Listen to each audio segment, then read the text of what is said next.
The only player Magnus Carlsen was motivated to defend his World Championship title against was Alireza Firouzja. Now that's a World Championship match we may never get. But today we do have a big winners final. It is youth versus experience as Alireza takes on Magnus Carlsen in a best-of-4 match. Welcome to the Champions Chess Tour. Jordan seems to be doing everything right, but not anymore. He blundered his knight. Oh. It's full of traps. You saw the reaction. He was like, oh, crap, here we go. Like, what has this kid got in store? It's got to be a checkmate, right? I mean, that king might be on He the didn't board. see it. Levon is freaking out. He's got 5 seconds. It's over. Checkmate on the board. Eduardo Drzaga reacts. He celebrates. Oh, hello. Oh, and now just seconds on the clock. And Wesley So down to 3 seconds. He walks into a pin. He is so stressed out. Tension. He knows he's so close in this one. Oh, He could have taken the pawn, and that's it. And Wesley So there, he celebrates. All 3 divisions of the Julius Baer Generation Cup are getting closer to the finish line. The players are fighting for money, tour points, and a golden ticket to the season-end final. We are expecting mind-boggling chess, and to make sure you stay on top of each and every move, in the studio, Grandmaster David Howell, Ginger GM Simon Williams, and International Master Jovanka Hauska. Jovanka, we've had dramatic chess the last 2 days. Who's impressed you the most? Oh, for me, it has to be Alireza, because Alireza has been on top form. You know, he demolished Nodirbek Abdusattorov 3-0. Yesterday, he power passed Wesley So. I mean, it just seems incredible. Amazing performance by the 20-year-old Alireza Firouzja. And Simon, he's been your pick from the start. How do you assess his chances going up against Magnus today? I mean, he's got great chances. I mean, he's playing really well. He just beat Wesley So, who's a rock. And, well, we've got one hell of a match coming up later on because Magnus wants to play Alireza and Alireza's parents want him to play Magnus as well. So it's going to be a brilliant match and he's got a great chance. It's going to be a super exciting battle when Magnus takes on Alireza. But all through today, we've got youth versus experience in all the matchups. David, what are you expecting? That's right. As an experienced player myself, I'm expecting the experienced players, the older players, to really stake their claim here. But anything can happen. I think all 3 matches that we're going to witness today are going to be extremely close. I think we'll see at least one Armageddon. It's hard to separate them all in top form. All the players have been bringing on their A game, and we've had brilliancies, we've had blunders. Some of the players feeling the fatigue. It was a day of nerves on day 2. To me, it looks like he's played some really flashy, clever moves. And wow, apparently a blunder on the board from Fabiano. What is this? He's jumped out the way with his bishop. This is based on the fact that the white knight will be hanging after a rook trade. But what is the winning blow here for white? There's more than one way for Magnus to get a huge advantage. It's more than one way. He has chosen Simon's move, the check, and Magnus Carlsen's going to mop up everything. He's going to take everything with check. Queen takes pawn as well. Now it's just one-way traffic. White will finally have a free hand to start pushing. It's over. Yeah. Fabiano Caruana resigns. Surrounding the white king. There's many Checkmate threats. threatened. Mate in 1 is threatened. Bishop to e2 would be a checkmate now. How does Magnus guard against that? Nice. You've got to come back with your knight? Is that the only way to do it? That rook would kick you to the corner, and Magnus is running, but surely this is going to end in disaster. He's still going for checkmate. This is a cage. Beautiful. How do you stop it? I think he's done it. He has. He's won. He's come back. He's going to win. He's going to win 2 games in a row against the brilliant Magnus Carlsen and take it to Armageddon. Oh! Is he giving the piece away?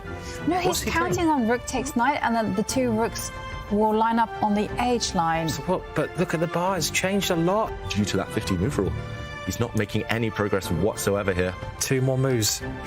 Oh, bishop takes g7. Bishop takes pawn now. Yeah, well, No, unfortunately, there's some rook checks.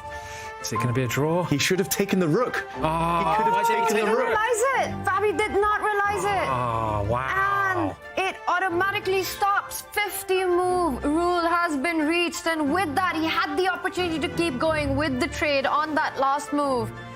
And Magnus Carlsen has got to be feeling the relief after that. 2 events remain and 4 spots up for grabs. Magnus Carlsen, Hikaru Nakamura, Nodirbek Abdusattorov and Fabiano Caruana have all qualified for the season-end final in Toronto. We started with 8 players on Wednesday. Only 6 remain. Pavel Elyanov and Armin Tabatabai. It was the end of the road for them on day 2. 2 of the world top 10 are currently in the losers quarterfinals. We will be seeing them in action today on their last live. Magnus Carlsen, Alireza Firouzja, meanwhile, continue their run in the winners bracket and will be facing each other later today. Jovanka, big matchups. Which one are you most looking forward to? I think I'm going to look forward to the match between Wesley So and the young 16-year-old Denis Lazovic. Remember, both of them are playing for this all-important overall tour standings. And if Wesley So wins, then he secured his spot in Toronto. Yeah, every match has something to offer today. I mean, the big one, though, has to be Magnus Carlsen, the best player in the world, against a potential future world champion, Alireza. So there's going to be lots of fire on the board there. But yeah, David, what about yourself? Yeah, it's 3 matches between generations, experience versus youth. And that clash between Nodirbek Abdusattorov and Fabiano Caruana, a lot of recent history between the two. Abdusattorov beat Caruana in one of the finals of the earlier tour events at the Chess Kid Cup. And yeah, recent history on his side. It's going to be interesting. Fascinating battles all throughout now. While some of the players have booked their spot in Toronto, the pressure of qualification is off, including for Fabiano Caruana and Magnus Carlsen. But for Alireza today, it is a lot on the line, and for Wesley So as well. It's a narrow path to Toronto. There are at least 3 spots for tour standings, so a lot of players are fighting for these critical tour points, including in Division 2. And we saw some inspired play by one of the most creative players in modern chess. In Division 2, Levon Aronian was down 1-0 against the talented Alexei Sarana. After this miss by Sarana in Game 2, Aronian found the critical response with Rook H6. He proceeded to suffocate White's position until a forced mate was on the board. This is game over. Sarana resigns. In a 70-move Game 3, Aronian again found the critical response following a mistake by Sarana. In this position, Sarana played Knight F3 check. Aronian found the right moves and a queen sacrifice to make his passed pawn unstoppable. Oh, and he finds it. And that's it. Sarana resigns. After a draw in the 4th game, it was sealed. Aronian took the match after an early deficit. In Division 3, Super Grandmaster Shakhriyar Mamedyarov and American prodigy Sam Sevian won both of their games to now meet in the winner's bracket final. Mamedyarov has yet to win a division, so that will be his goal as he faces off against Sam Sevian today, who was the victor of Division 3 in the Air Things Masters. The winner of Division 2 gets $10,000 and 50 tour points, including a ticket to the next Division 1 of the Champions Chess Tour event. And these were our results from Day 2. Jan Nepomniachtchi, Armin Basim, Vladislav Artemiev and Levon Aronian advanced to the winners' semifinals. And we've got big matchups with Jan facing Basim and Artemiev playing against Levon. There is a lot on the line for these players. David, Artemiev against Levon, what do you think will be the decisive factor in that match? Well, yet again, Tanya, we've been talking about it a bit. The older player here, Aronian, with vast experience. He is competing, however, against a really energetic, really quick Artemiev. I think it might just come down to whose nerves hold up. It's such high stakes, especially for someone like Aronian, where tour points are essential. And I'm going to say he's going to thrive under those conditions. Yeah, it's going to be very close, though, isn't it? Artemiev had such a great season a couple of seasons ago, and he's a very dangerous player. He's beaten Magnus Carlsen on a couple of occasions. So, yeah, it's going to be an uphill struggle for Aronian there. But he is very inspired and motivated, as we saw in his matchup against Sarana Pirana. And today, the games do continue. It's not just Division 2, but Division 3 action as well. And Anish Giri is still in the fight, along with famous fun legend Gata Kamsky. But it will be all eyes on the winners bracket, where Shakhriyar Mamedyarov takes on Sam Sevian. Yovi, how would you describe the styles of these two players? Well, Sam Sevian, the young American, has a really powerful style. And I have to say, in this particular format, he seems to thrive. I mean, I've seen him in several finals. And as for Shakhriyar, the Shark Mamedyarov, I mean, he plays in a really creative, aggressive style. When he's there, you have to bring your tactical A game. So expect a slugfest. And a really fun, exciting battle. You know, when there's Shark, there is Shark Attack. Sam Ayam has won a Division 3 before.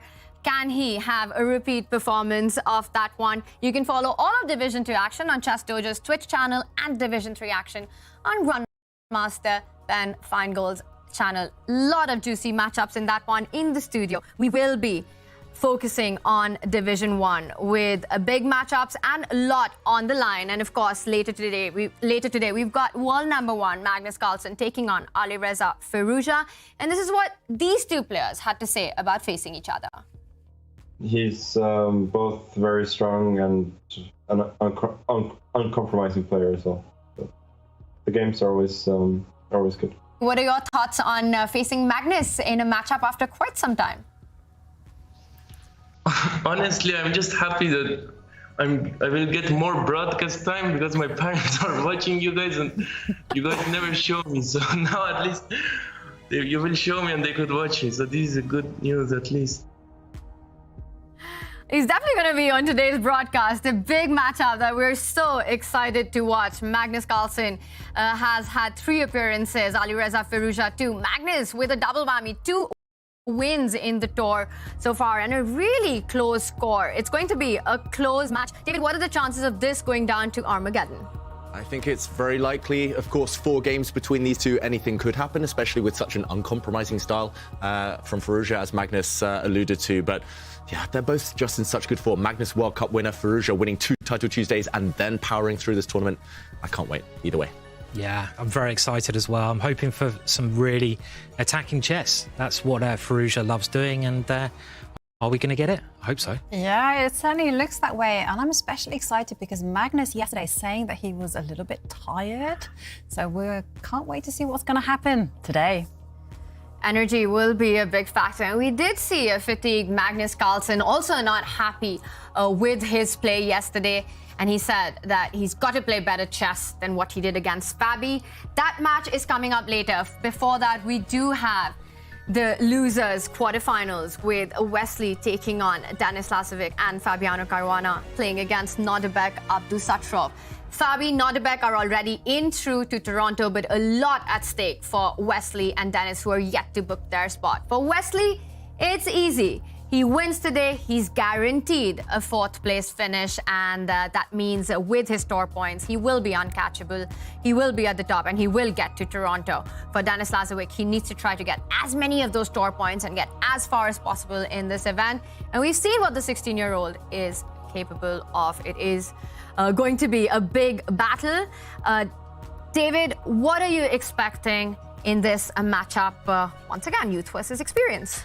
Yeah, yet again, a battle of the generations, and I think both players will just stick to their strengths. They certainly have a comfort zone. These two, a very defined style. Lazovic, very positional, kind of plays those Catalan openings. He's a grinder. Wesley So as well, likes simplified positions with minimal risk.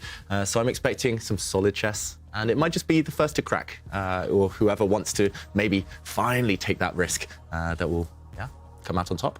Yeah, I think it's going to be very close, and it could well go to Armageddon just because they're so solid. I think this match will be very different to the Magnus match later on, so we'll have to wait and see. Lots of Berlins. I'm going to be controversial here, and I'm going to say that Denis Lazovic, he's proved that he can win on demand, so I think that he might edge it out. We've seen brilliant play by Denis this entire event. He did lose to Fabi, but it went down to the wire with the Armageddon. And yesterday, making that comeback against Armin Tabatabai. You can't write this 16-year-old off, even when he's playing the world number 8. We are expecting a close battle in that one, as well as this big matchup when Fabi takes on Nodirbek. Yovi, is there a favorite in this one? That is a tough question, Tanya, because look at this. The scores, nothing can tell them apart. But in the last time they played in the Chess Kid Cup final, it was Nodirbek Abdusattorov that was the superior player. So he does edge out Fabiano a little bit, just on account of that. It's been a bit of a heartbreak story for Fabi because he's made it to so many finals of this Champions Chess Tour event, hasn't managed to clinch a title yet. Not yet, but he has, as a consolation prize, kind of secured a spot in the grand final. But you're right, Tanya. You know, he wants to win. You know, every chess player, they're ambitious, they're ruthless. They want to win the top dog prize. A grudge match for Fabi, as well as motivation to win the event. Let's take a look at the regulations for the losers bracket. It is only a best of 2, which means there is no margin for error.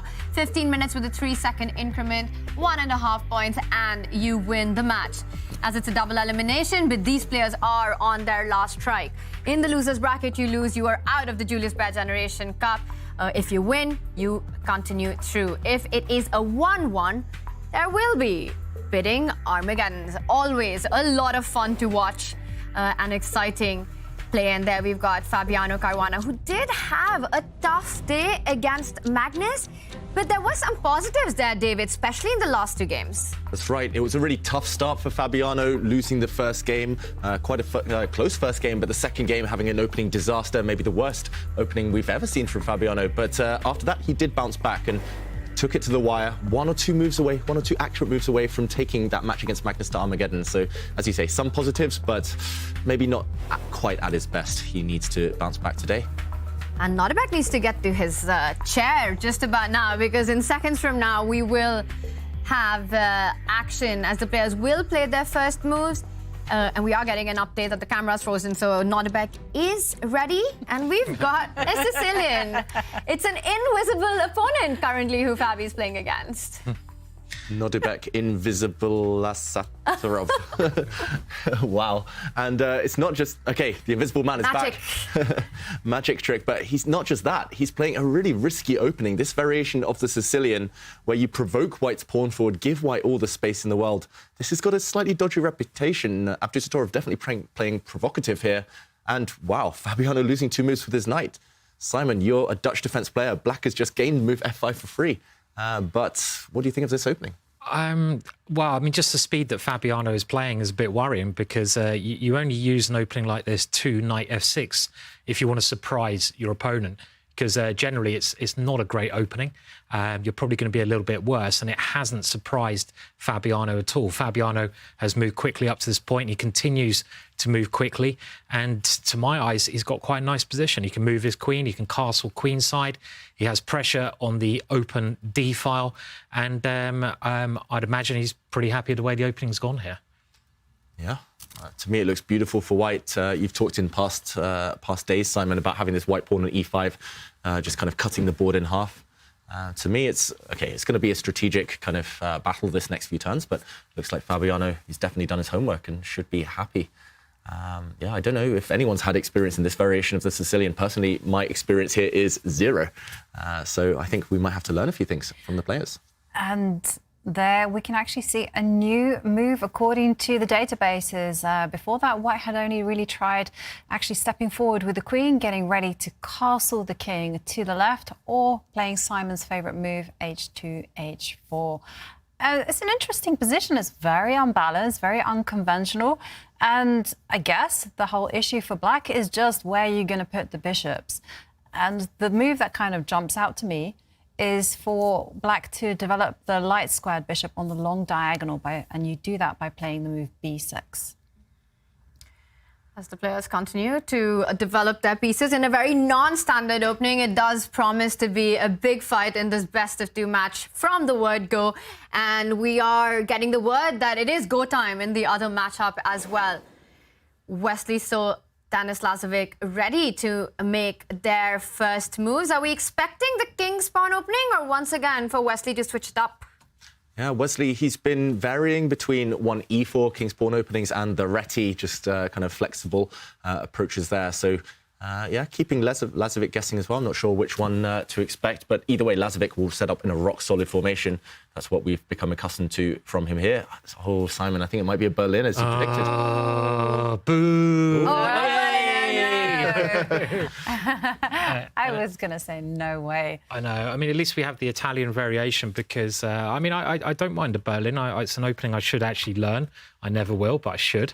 But it's just something we've seen a lot of so far. And the Italian, we've also seen this opening being played fairly regularly. But it's great for me, because I'm learning a lot more about this as we're going on, because the subtle manoeuvres that the top players are actually doing is really clever, actually, in a lot of these games. And the only difference in this position is really the pawn on c3 and Black's knight on c6. So this gives white a little bit more flexibility, as white can try to advance on the queen side with b4, or sometimes with d4 in the centre as well. So I guess that's where the advantage is really, that's where white is trying to bank his advantage on, those pawn pushes. Common idea here, and David, you're probably the expert in these lines. I mean, you've played. I remember you had similar against Alireza. I don't want to bring that memories up again, but I just did. Sorry, Thanks, David. Simon. Cheers. Oh God, sorry about that. That's okay. I do, in my defence, I do think Alireza Firouzja is maybe the world's leading expert on the white side. Some fantastic results using the Italian game, and like you say, it's just very symmetrical. But here, the advantage of the first move for white, the fact that you start first, you always seem to be one tempo up in these types of middle games. And okay, Lazovic, he's hunting down that white light squared bishop. He's going to eliminate it, and this is still very well-known stuff. I've seen Aronian play pretty much this exact position, maybe with a couple of inclusions before. And yeah, okay, this one at least is spicing up. A big threat now on the board from Lazovic. He's certainly done his homework. He's attacking the f2 square, black's bishop. It's like an archer on the dart squares on a7, and it has provoked white into stepping forward in the centre. So maybe more exciting than the usual kind of stodgy, solid Italian games that we're used to. But yeah, heating up. It definitely feels like both players itching for a fight here, less solid than I predicted. Mm-hmm. And is there a danger that things could get completely liquidated? So, for instance, if the knight were to recapture in the centre, is it now time for black to break through? Because, OK, well, we might see on the board. Yeah. And then the position becomes very complicated and very dynamic. Yeah, black needs to be quick here before white's pieces start to develop, come forward. That black knight now in white's half is about to get kicked back, and you don't want to necessarily start retreating. So key moment for Denis Lazovic. He has the bishop pair. We talked about that before in previous days. The bishop pair can be potent if lines open up. OK, first he just improves his rook. Very solid play. Yeah, still in preparation here. I was a bit surprised when white gives up his light square bishop in these Italian openings, Raul Lopez openings, because that's one of the first things you're kind of told not to do. But why does white do it here? He does it to open up the A file, to get some better development, and those knights of whites can come jumping into the centre quite soon as well. But it is something on the long term. The two bishops, they could work very well for Denis if he can just contain the centre here. Bobby Fischer would be turning right now. He would be hating this position for white. He was so in love with his light squared bishops, especially when opening with 1e4. So he wouldn't approve of what Wesley's doing, but we'll see if it pays off. Looks like the opening has turned out well for Denis Lazovic. An open position, no structural weaknesses, a bishop pair. Those are some good long-term strategic advantages to have. And this has been the unique quality about Den Laz in this event. From these young players, we often expect tactics and boom, boom, bang, checkmate kind of chess. But it's not about aggressive play with a lot of strategic, technical stuff. And I think this is exactly the kind of position that he thrives in. Yeah, totally. It's kind of rare, though, to get a young person like that. Oh, we do have a move. We will come back to this, but it is fire on the board in our other matchup. Fabiano taking on Nodirbek. And we do have a lot of action in the other match, and I think we're going to go straight to that. A queenside castling. What is this crazy position? Yeah, first we need to do a count, because Fabiano, by kind of design or by accident here, he has sacrificed a piece. He got his light squared bishop trapped and he gave it up. And look at white's pawns in the center. They look beautiful. Look at white's pieces, centralized, super active. But black is only one move away from castling, as you mentioned there, Tanya. And Fabiano, time is of the essence. He needs to attack. He needs to justify his piece sacrifice. He's going for it now. I think this is a really accurate move before it's too late. And the evaluation bar says he's pretty much winning. I think this is probably preparation. I mean, Fabiano has fantastic preparation. This surprise move, or move two, it's becoming less surprising. So it's something maybe 3 years ago you wouldn't have prepared for, but I know that Niels used it against Magnus, Niels Grandilius, and some other players have used it as well. So I think it's just something that Fabiano has prepared. And I reckon he's had this position back in his house already. And it looks very scary for black. The queen is ready to come and check the black king. If black castles, the white knight is going to jump in. There's a lot of threats here. Yeah. It's really scary, right? Yeah, and Sorry. David wants to show us exactly how this position happened. Yeah, I just wanted to say as well, we see the computer moves saying that black only has one move to survive and minimize the damage. But it was here, Fabiano, as Simon mentioned, sacrificed a piece with his home cooking, this home preparation, playing the move G4. You don't come up with this quickly within a couple of minutes unless you have looked at it before. And this allowed the bishop on D3 to be trapped. Simply nowhere to go for this bishop. And this was the secret ingredient. Bishop takes F5, just creating this huge pawn center. And this is the current position, White's knight jumping forward. And sorry there for interrupting Ivanka. Queen check on the cards. It looks like black has to castle. Only move according to the computer. Yeah, that's what I was going to say. Queen check is going to be devastating. You really can't ignore that one. So there's only one move. Yeah, there's a nice line here, isn't there? I mean, if you play H5, you can play knight F7 anyway if you want to. But, you know, just, yeah, I don't know if you want to, but I mean, I think this just explains why you have to castle as black. You have to get that king. As you say, Ivanka's safe on the queen side. Even if it costs you some material, it's better than getting checkmated. That's pretty awesome. Knight F7, I love it, Simon. Simon, were you influenced by Mikhail Tal? Because I always feel like you always channel your Tal in all your analysis. I don't know. I mean, I love crazy moves. Definitely, Mikhail Tal was a hero of mine. Probably my favourite world champion, and also a player we're going to mention later. I think was another inspiration of mine. So we'll come to that later on, though. But yeah, I think black just has to castle. I don't know if he has castled yet, but what else can he do here, David? Nothing, I feel. Yeah, not yet. He hasn't castled, but he has to. As we see there, just below the board, 3 computer suggestions. Stockfish says, OK, king to C8, which is castle's queen side. That is by far the best. Anything else, look at that, plus 4.6, plus 5.7. That is, I mean, those numbers are from nightmares, basically, for Abdusattorov. So you have to castle, and yes, the white knight will land on F7, as Simon says, but I think losing some material here is the least of your worries. You simply cannot get checkmated. It is. And another reason we know that Fabiano is probably close to winning is that mug.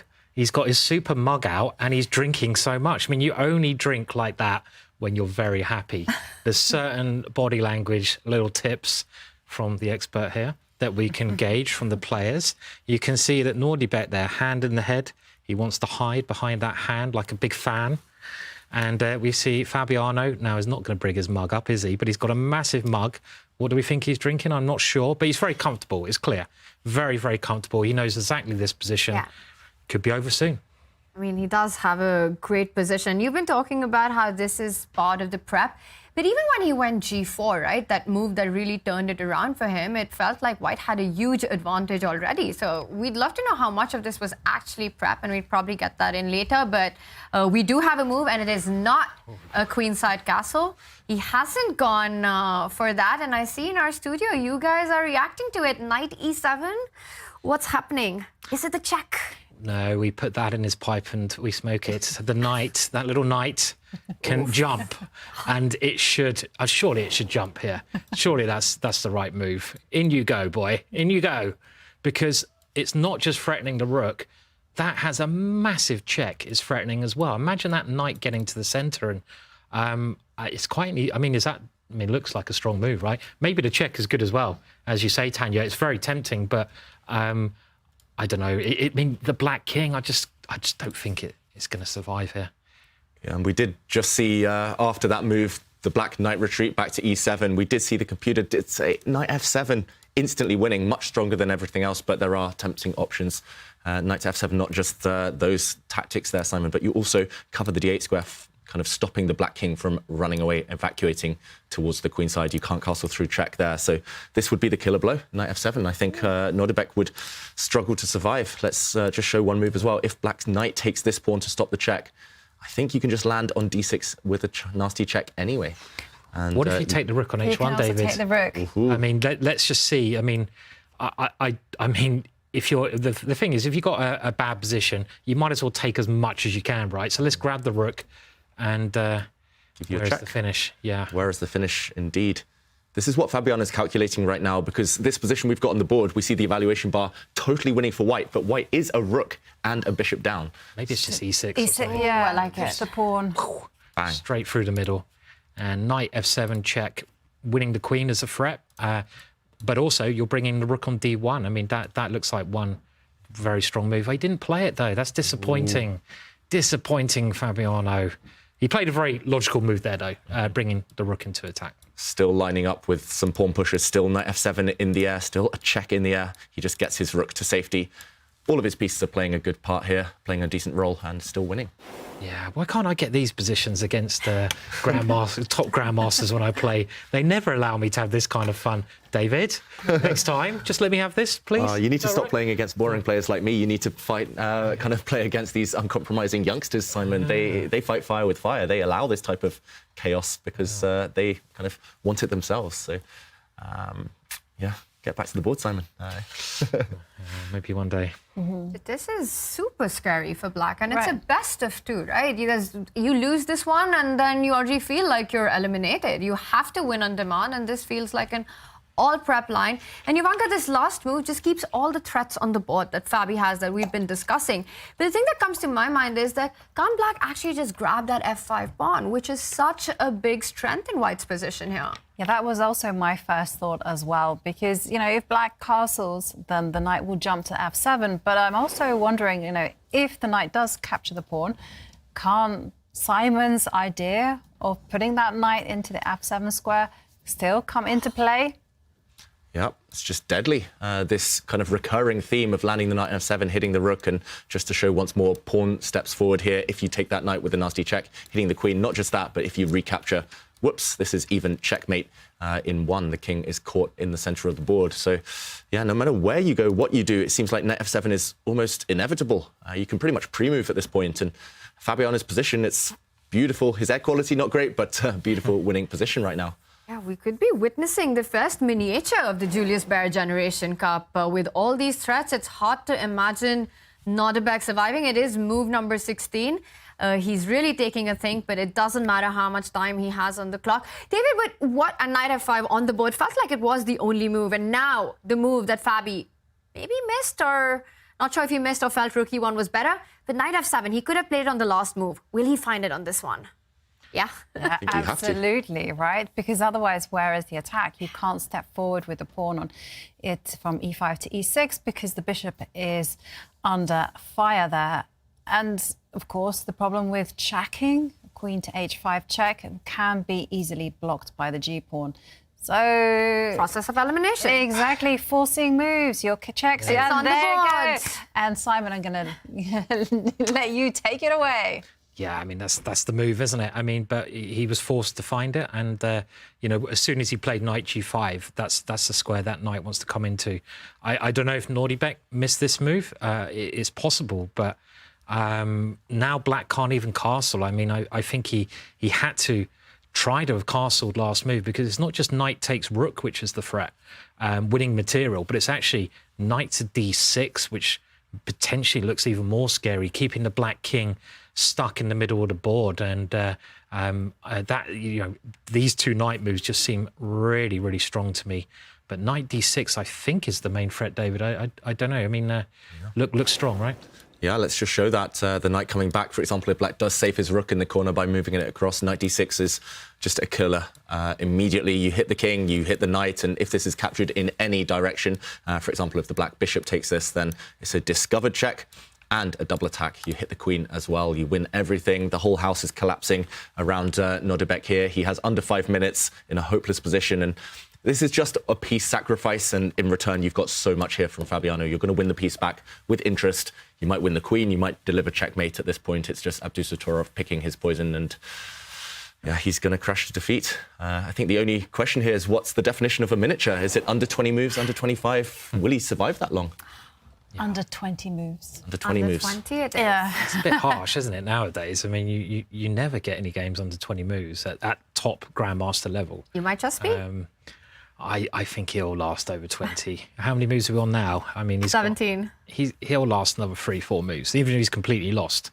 I remember in the old days, even if you were completely lost, I had this against a junior. When I was a grandmaster, I was getting smashed in about 15 moves, and I thought, I've got to play on, because otherwise this game will be in all the newspapers. You know, obviously the days before the internet, and you just draw it on, just because it will at least maybe not be featured as a miniature then. You know, I had that against the Grandmaster, and I had the white pieces, and it was move 13, and I just could not see a way to survive beyond move 17. And I was like, oh my God, this is going to be so embarrassing.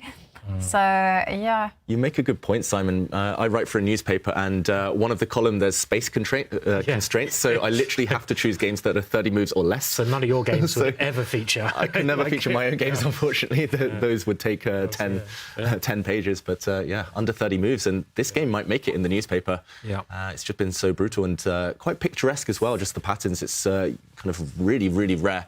Seldom that you see this type of aggressiveness payoff. I think this might be under 20. I mean, he's under 3 minutes right now, and he might not get checkmated, but he could resign soon. Shall we kind of do a deep dive and see what happens if the Black King decides to run? So I'm thinking the only move to kind of survive is move the rook. Preserve the rook, otherwise the materialist in me cannot handle being so much material down. And so then the knight gives the check, and then the king steps to the side, and then I've seen the knight is also on priest. Yeah, I mean, you've got E6 I here love as well. E6. It has to be this move. Maybe E6 doesn't work. Not E6. It doesn't, because the knight is under attack on D6. Tempting, but I mean, it either works or it doesn't work. And when you've got lots of time on your clock, as Fabiano does, I mean, knight takes F5 is just, you're not even that much material down now. Are you any material down, actually? You're 1 point down and you've got all of these threats still.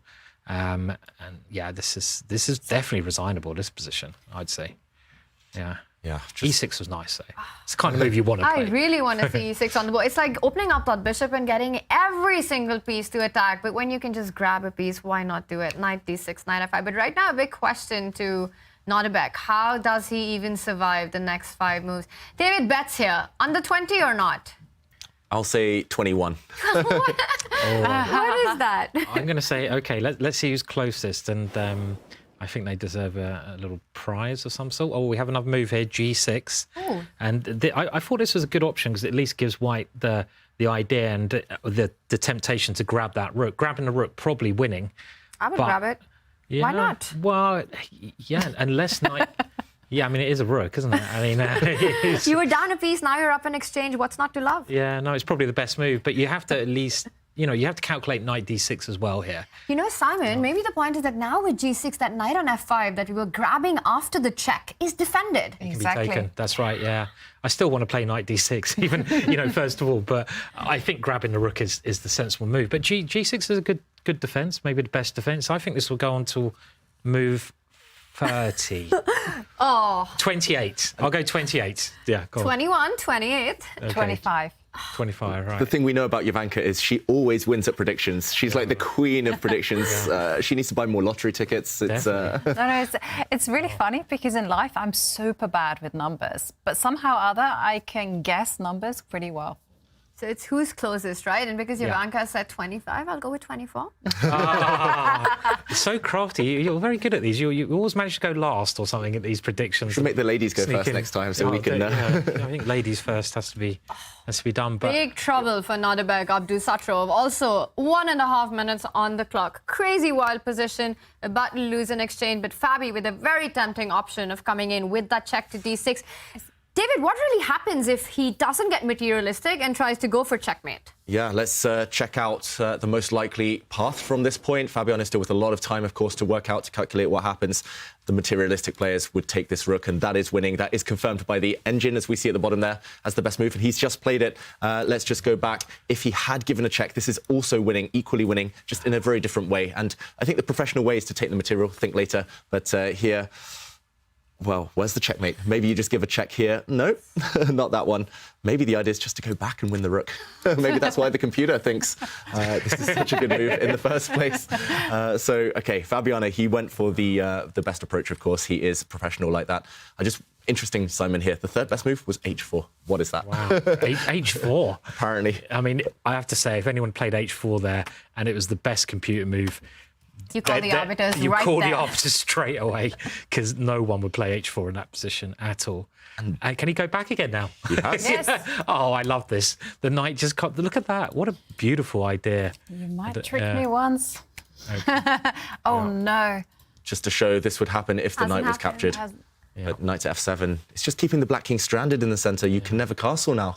I mean, your material up, you're attacking. You're going to go knight d6 as well anyway. So, you know, with an extra rook. I saw a beautiful tactic. Show us, Ivanka. Okay, but okay, it revolves. So make a non-move for. Yeah, okay. So I saw this idea of going bishop g5, and if king takes knight, rook takes pawn. Check. Boom. Boom, and you're going to follow that through after queen takes rook with e6. Yep, a royal fork here with the pawn this time. You win the black queen and the game. Yeah, all of these tactics just in the air, and how do you defend your material down facing a brutal attack like this? It's over. When the computer says that a move like h4 gives you a +6, +7, whatever it's at kind of position, you know how bad it is. Yeah, that's White right. doesn't even give a check, doesn't even pick up the rook. You can go h4 and you're completely winning. That's how bad it is for Nodirbek Abdusattorov. But he might be crossing the 20 move mark, so... I think he's going to get to... 24? I've gone 28, so it's 28, 24, 25, 28... Come on, 21. 21, wow. Okay, so... And, yeah. Oh, wow, and none of us were correct. We do have a result, but David, you were the closest, and we do get a miniature. It is under 20 moves. As Nodirbek Abdusattorov throws in the towel, he has resigned. Wow. Incredible opening there by Fabiano Caruana. He takes the lead. Nodirbek has to win the next game. Everything went wrong in this one for black. Yeah, I think it was just a poor opening choice. We said it actually yesterday and the day before. Abdusattorov, he's been feeling out his boundaries, like seeing what he can get away with, kind of pushing for the maximum in the opening, and it's backfired. And, OK, he'll aim to strike back with white in the next game. But this game still ongoing between Wesley So and Denis Lazovic, and this looks very much more rational, the position. First of all, it's level material, almost symmetrical pawn structure. The main differences being here that white has this supreme knight in the center of the board on d5, nice outpost, whereas black has the bishop pair. First instincts here, who would we choose? I like the bishop pair. Yeah, I quite like white, actually, just having a knight in the center, but I would also say pretty equal as well. So, but I love having a knight in the center. I mean, a knight in the center of the board that can't be attacked is often better than a bishop, nearly always better than a bishop, actually. But it's probably just fairly even, isn't it, this one? Yeah, I was also leaning towards picking white until I started looking at the coordination between all of the pieces. And if you take a look, that knight on g3 doesn't have a role and can't see a future for it either. So that's why I'm going to say, no, I'm going to take the black pieces, because every single one of those pieces, minor pieces, are working. I like that move that he's just played. You've got the bishop pair. You want to open up the game as much as you can, trying to create weaknesses in white's pawn structure on the queen side. It just feels like in these kind of positions, it's sort of a long-term play for black. And that knight on d5, it looks really pretty, Simon, but perhaps black just ends up playing around it because it doesn't have any targets. Yeah, no, it could be. And with that last move, black's creating a threat immediately. I'm pretty sure David would take black here, being a fan of the bishop. Yep. So and yeah, I mean, it's true. All the points you made make a lot of sense. The knight on g3 is bad. Black's attacking on the queen side. White's double pawns could be a target on the b file as well. And with a move like this, white has to go into defense as well, which is not ideal. So maybe slightly better for black then. And again, Denis is he's so good, isn't he, at just grinding out. And this is an offer of a draw. So gonna take it? I mean, he has to fall back with the knight, right, to start with. Yeah, I reckon. Yeah, I mean, I don't know. I think Lazovic, he'll look at the clock, he'll have one eye kind of focused on the clock situation. He'll also realise that this is his type of position. This might be his best bet of beating Wesley So. And remember, the chess gods do punish players who don't play on when they've got favourable positions. If he takes a draw here, despite the fact he has white in the next game, I think Lazovic will be slightly kicking himself. He'll have it in his mind. He'll say, OK, that was a bit negative. So playing on now, I think, would be very wise. Yeah. Keeping the game going. Yeah, I mean, he might as well. You always have to think, why is my higher rated opponent offering a draw? And this was the move that I really wanted to see on the board. The knight comes and destabilizes the protection of the bishop. And I was working it out, and it was looking quite okay for black. Also makes intentions clear that Lazovic is trying to play for a win here, not going back with the knight, not accepting the repetition. And that's champion's mindset, David, when you're playing against a world number 8. That's true. Although, if we're talking about generations, do you know what a kind of grandmaster from the 1960s, 1970s would have done? They would have repeated once, and then they would have played knight b4. They would have kind of flicked in a couple of quick moves and then asserted their dominance psychologically. They would have said, OK, I teased you, but no draw for you. I got your hopes up, then crushed them. So going for this immediately, knight b4, is very tempting. Looks like a nice move from Lazovic. I've actually noticed that about the younger generation. They don't even repeat once. No. They say game on and not even giving that hope, but it does have a lot of psychological aspect to doing that, because your opponent feels, I mean, we saw it at the World Championship, right? With the Yan Ding match and not repeating it and going for that rook g6, which pretty much won the match. So yeah. And it's I mean, tricky. yeah, we played this game yesterday as well, Tanya. I think you did, where you have to guess the accuracy of you know, let's go for Denis's play. Anyone want to have a guess? I mean, he's a machine. As a clue, 90. Oh, that's a clue. I was going to say 96%, Simon. 99%. I'll say above 90%. I've no idea how I find it. I thought I'd just throw it out there. It's on the moves. It's on the moves, is it? Okay. Oh, there you go. 99. 99.7, yeah. 99.7 is his accuracy. Wow. Which is incredible, right? And they played 27 moves, so it's a lot, you know. Yeah, I mean, just shows how good he is, right? Yeah. And, yeah. That's why we talk about styles in chess, because these two players especially, they have such kind of distinct styles. They very rarely take chances. They're very smooth with their play. No risk, well, at least averse to risk, and no chaos like we saw in the other battle. That kind of helps their accuracy levels, but also maybe lower risk, lower reward. But here, Lazovic, can he push his advantage with more time on the clock? I want to ask you about what you mentioned, David, about repetition and repeating moves and then changing up. How does it work for you? Do you would you have gone back and then changed, knowing from the very start that you don't want to draw in this position? Yeah, I would have repeated instantly, even if I knew that I was going to play on for a win. I think that's just a habit I've picked up as a time trouble addict in classical chess. I always want to play a couple of extra moves to gain 30 seconds on the clock to get closer to the time control. In rapid chess, it's maybe less relevant, where the increment here is just 3 seconds, but either way, I've found it has a huge effect on the opponent. Yeah. I've known so many opponents to just kind of lose their focus, lose the plot, just by the fact that they've been teased with the idea of a repetition and idea of a draw. I think you have to be so strong in your mind to know that you don't want to repeat. I've been in this situation, and for me, I would want to change it up in the first go. Otherwise, I get really tempted and start rethinking my decision if I've repeated once. Do I want to bail out? Do I have enough? How does it work for you, Jovanka?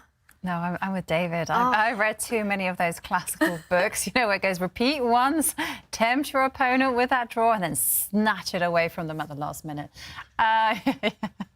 It's the old school, and I'm pretty old school. And I was looking at the position, and I was wondering, what move is Lazovic considering? Is he thinking about dropping the bishop to c2? Is he thinking about trading knights? Because there is a threat on the board of actually white playing bishop takes pawn. Although that might just be too much greed. Yeah, ideas such as bishop takes pawn just undermining this knight. He could have played that last move, so I guess maybe not a threat right now, but definitely lots of tempting options for Lazovic. Just to highlight some of the ones you mentioned, Jovanka, first thing to calculate, it wasn't even on my radar, to be honest. Bishop to c2 looks very tempting, attacking this rook, attacking this pawn, but some calculation to do there. It becomes very, very forcing the play. And Denis Lazovic under 2 minutes. Maybe there are more kind of pragmatic approaches. You can drop your bishop back this way. You can even just trade knights if you're kind of feeling super safe here and not wanting to take too much risk. After all, we've talked about this knight as being the pride and joy of white's position. And other than that, maybe you can take this pawn. Maybe you can activate this bishop into the center. Just plenty of choice. And that's not necessarily a good thing in rapid chess. You want one clear move that you know is better than the rest. And Lazovic eventually does trade the knights. I like this decision. As you said, David, we've been talking about that knight being the key piece in white's position, and it's not easy what you want to recapture with, because if you go in with the rook, then your idea of bishop c2 gains in power, bishop c2, and it's on the board. We might be seeing bishop c2. And I was thinking, if you take with the pawn, that's also not a happy decision, because black can then just put a blockade in front of that pawn, and strategically, these positions are so difficult for white. Yeah, this would have been beautiful too. This pawn looks nice and strong. It's a pass pawn, but easily blockaded. And yeah, Jovanka, I heard you exclaim there, ooh, because bishop c2 looks strong and the evaluation bar has dropped in Lazovic's favour. Yeah, you guys know me so well. Of course I'm going to get super excited if you offer me up some free material. I like my food. I want some grub. And the first move that I would be just thinking about is put that bishop there, attack the rook, attack the pawn, and then I'd start calculating. Looks like you win material, and maybe that's reflected in the computer's evaluation, as we see just at the bottom of the screen. It says plus 1.4 there for black. And OK, that move was played. This is the current position. Some counting to be done. This pawn is attacked and has just been taken, and the move's coming in thick and fast here. I'm expecting to see a trade. Maybe you take this pawn as well. And I guess Wesley is relying on the fact that this pawn is weak. Wow. Is there maybe pawn takes pawn, and then you back it up with the move that you suggested, centralize the bishop so that you can pounce on the weak pawn? Yeah, maybe the bishop will come in. The bishop pair, we saw it yesterday when Caruana checkmated Magnus Carlsen. It's two bishops against bishop and knight here, and it's definitely in black's favour. It's just about how much the advantage is, how big it is. We've got moves, David. He does start by attacking the white bishop on c5 and then captures on c4. White can jump in and take the a6 pawn, but I do see the eval bar has leveled up. So it looks like the worst is over for white. Is it risk-free now? But he jumps in with a knight with a huge threat of a fork on e7 first. Yeah, we talked about knights on f5 being super strong, and even though this is the endgame, that's a nasty threat. Knight to e7 check would be devastating, and suddenly the clock times have totally reversed. Lazovic was 3-4 minutes up just a few moves ago. Suddenly under 20 seconds. It's not just that the worst is over, but I think he's maybe missed a couple of Wesley's last few moves. Still, I would take black here. It feels like as long as you don't walk into any nasty knight forks, you're doing well. But suddenly white is active. Wesley's really upped his accuracy levels the last few moves. Ooh, attacking that defender, and probably the only move in the position for white to go on the counter offense of attacking black's bishop there. Yeah, and maybe this is another thing that Lazovic has missed, and it's so easy to miss these one-move tricks, one-move tactics with only a few seconds left. But OK, it continues. White's bishop now is under fire from the black rook, now that the black bishop's moved itself to safety. Also, watch out for the black c-pawn to drop down, opening up a discovered attack against the white rook. This was necessary. This was forced. Wesley is trying to relieve the tension, guide himself towards safety with an exchange of rooks. Seconds. Yeah, very tense on time. I mean, I think it should be a draw now because the knight is actually a very good piece here. I mean, you can try to swap it off for the bishop or just keep it in the middle of the board. Two bishops, I mean, is that giving any advantage? OK, the knight is also maybe going to head to c3 at the right time to blockade that pawn. Should be all right for white now, I feel. Should be, but we should mention it's still a two-result game. Only black can really ever win this position. And worst comes to worst for black, you trade off the dark squared bishop for white's knight. Opposite colour bishops left. It's a draw. But in the meantime, Lazovic will push. No risk at all. Yeah, he's still ambitious. He wants to first expand on the king side, and the concept of creating two weaknesses. Try to get another weakness going on the king side that you can target. Black's king needs to start coming into the game. Yeah, it needs to start coming into the game, and also take a look at the clock times. 10 seconds for Lazovic and 11 seconds and ticking down for Wesley So. And I do like the way that Lazovic's been playing, throwing in a pawn trade. Yeah. Is he losing the f6 pawn? Yeah, it looks that way. I mean, OK, this is the tactic to try and draw the game immediately. And I think he had to bail out there, otherwise there's a pawn and the opposite colour bishop's going to be a draw. Yeah. Simply, black will protect his c-pawn with his bishop. The black king will prevent, blockade the advance of any white's kingside pawns, and nothing to do, no way to make progress. That was a bit lucky from Lazovic that he was able to pull the handbrake and kind of go into reverse gear and make the draw. He had just blundered a pawn, but in the end, fair result. Yeah. And especially at the same moment that he blundered, he was able to trade off and go into this opposite colour bishop. Definitely quite a bailout moment that he managed to capitalize. And now they just repeat. There's nothing to be done, no progress to be made. Black's king remains on, shuffles around on the white squares. And this one will end in a draw. But it was Denis Lazovic who was pushing throughout in the game and had some serious chances. Yeah, and also with the black pieces. So it will be a psychological advantage to the young teenager. And there we see the king shuffling. Well, I mean, Wesley's trying to win this one. I mean, he's playing on. He could have taken the draw. I mean, you're a pawn up. You might as well see if you can ever play f5 in this position. Even if you can, it's still a dead draw. So it's actually a dead draw in every single scenario I can think of. But maybe he just wants to say, look, you dominate the game. I need to get back in the right kind of state of mind where, you know, OK, it's going to be a draw, but I'm a pawn up. Let's just annoy you a little bit even. Maybe he has the idea of somehow making lots of like non moves and then trying to trick black This has to And end put the in a king draw. and put the king on g4. If you got everything, how do you still trick black? Well, I need to put the white king on g4. That's the only thing I can do.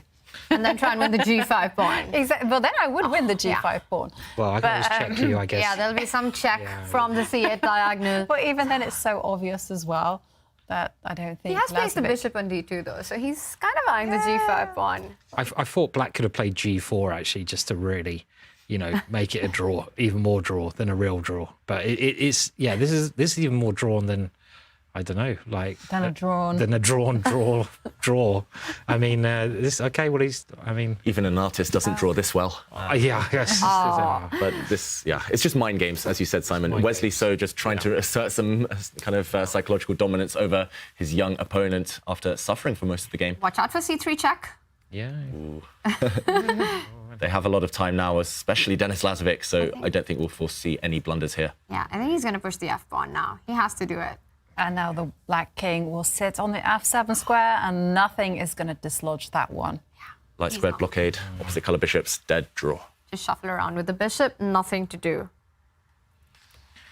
Wow, what a game and what a save by Wesley, this one. Two extremely fighting games, and it looks this will end in a draw. And Denis gets to start with the white pieces in the next one. What was impressive to me was his declining a repetition earlier. Shows that he doesn't fear Wesley. 100%, yeah. He could have taken the draw, which would have been a good result with the black pieces. Getting white in the next game where he could try his little Catalan opening. I expect that to get a small advantage. But he said, no, I've got a better position. I'm going to try to win. And it made a lot of sense. And, he did push Wesley a little bit. And, oh, my God, just stop it now. Just stop it. You've had enough fun. I think he's trolling us right now. They're like, let's... Can they play another pawn move or something? This is just a bit painful now. So there's absolutely no reason to play on How many whatsoever. moves have they made? 100. Is it going to be 50-move rule that ends this game? For God's sake, no. I think they should both lose if they get to 50 moves here. Just give them like quarter of a point each. Wouldn't make any difference at all because they still have to go play on. But Denis Lazovic has got over a minute and a half, and finally this one does end in a draw. What a marathon fight. And I think it's Wesley So who's got reasons to be relieved after that. He was under pressure by the 16-year-old Denis Lazovic pushing with the black pieces. It ended in a draw, and in the other one, it was Fabiano Caruana from the start to finish dominating. What a performance there. David, what was the big moment for you? For me, it was just fabulous Fabiano and his opening preparation. Caruana just blowing his opponent off the board, winning in a mere 19 moves. It was a miniature, and it all started here with black neglecting his development, not having castled his king, and this is why we always say castle before move 12 if you can, castle as early as possible, otherwise you might just get punished. And here the centre is blocked, hence why Abdusattorov thought he could get away with it, but this was the move that exploded the position. Pawn to g4, a beautiful sacrifice from Fabiano. Offering a pawn here, first of all, when a knight jump would have been deadly, this pawn dropping next, this knight about to feast on some pawns. But after the more critical pawn to c4, he was even willing to sacrifice a bishop, exploding the position against the opponent's king. Dropping his knight in now was deadly, and as we saw, bringing the knight into f7 was the beautiful clincher. This knight simply taboo, poisoned because of the pawn stepping to e6. Just start to finish, a great attacking game.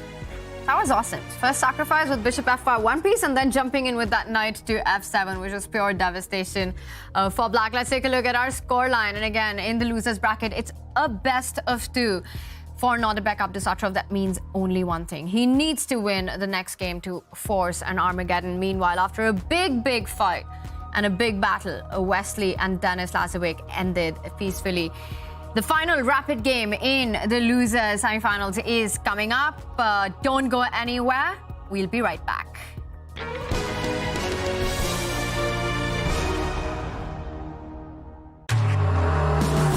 1 minute, 10 seconds. Every second counts. Hey, Karu Nakamura is surviving. We're rookie 8. Whoa! He blundered his queen. He's got 40 more seconds. He needs to burn. Rookie's losing. Oh my God, he's gonna flag! No! He flagged! He flagged! He flagged! Oh my God! He made it! Oh my God! Strong still wait! Oh, get him on the board! He's just gonna move quickly. Oh! Oh my gosh!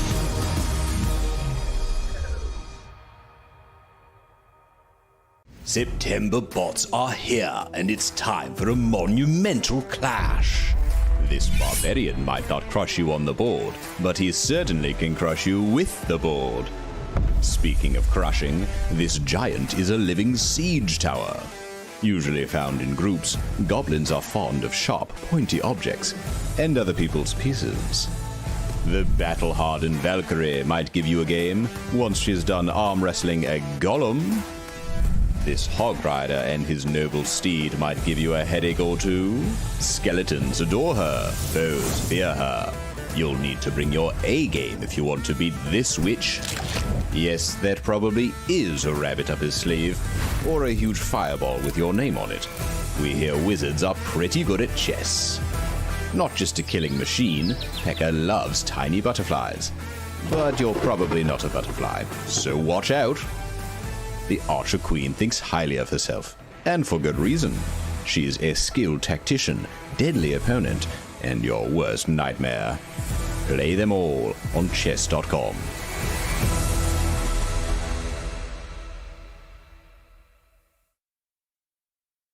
It doesn't look like much, but neither would a Sicilian defense to the untrained eye. This is a performance enhancer. You don't see it? How about now? Manage your air quality, sharpen your performance, change the game with Air Things.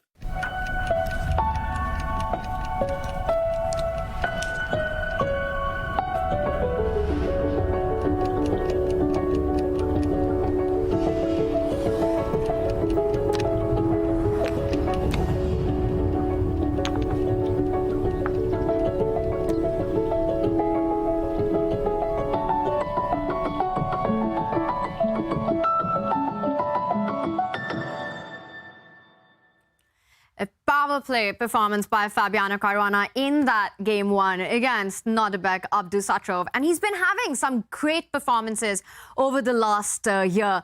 And his consistent play in the Champions Chess Tour sees him seal that spot into the Toronto finals already. But it has been quite a journey for Fabi, from being only 3 classical rating points away from overtaking Magnus Carlsen in the 2018 rating list. The American Grandmaster did lose his motivation, but now Fabiano Caruana is definitely back. Back where he belongs, with another medal around his neck, feeling motivated after 3 difficult years. I think COVID definitely impacted me negatively for quite a lot. So the 2020, 2021 years were pretty tough, and I lost a lot of motivation. And I think that definitely tarnished my play a little bit. In September 2022, Fabiano Caruana dropped to 27.54 in classical rating, his lowest rating in over 9 years. It all started to spiral downwards after the first half of the candidates in 2020. The American was tied for 3rd place when the tournament was suspended. I didn't work on chess for like months and months. Like at some point I wasn't even looking at, like 4 months I just didn't look at a chessboard. So that's definitely not good for your chess, I have to say. When the candidates continued in 2021, he was not able to clinch the spot in the World Championship match against Magnus Carlsen, and soon lost his world number 2 rank for the first time in over 3 years. The Fabiano Caruana that was only 3 rating points away from being world number 1 and came close to beating Magnus Carlsen in the World Championship in 2018 was nowhere to be seen. I think 2018 was overall my best year. My quality of play was probably highest then than in any other year that I've played. 2018, it was far from clear who was playing the best chess in the world. But yeah, looking back on it, of course, it does feel like a very long time ago. A lot has happened since then. The struggles continued in 2022 when he got another chance in the candidates. It was kind of going well for the first half, and then I just crashed and burned. So that was probably the most difficult moment for me in the last few years after the candidates, and then I dropped all my rating as well. In the Olympiad, I think I dropped like 20, 25 points. I'm not even sure. And my play was pretty much like I didn't even know what I was doing. I couldn't even recognize my own play. Something had to happen.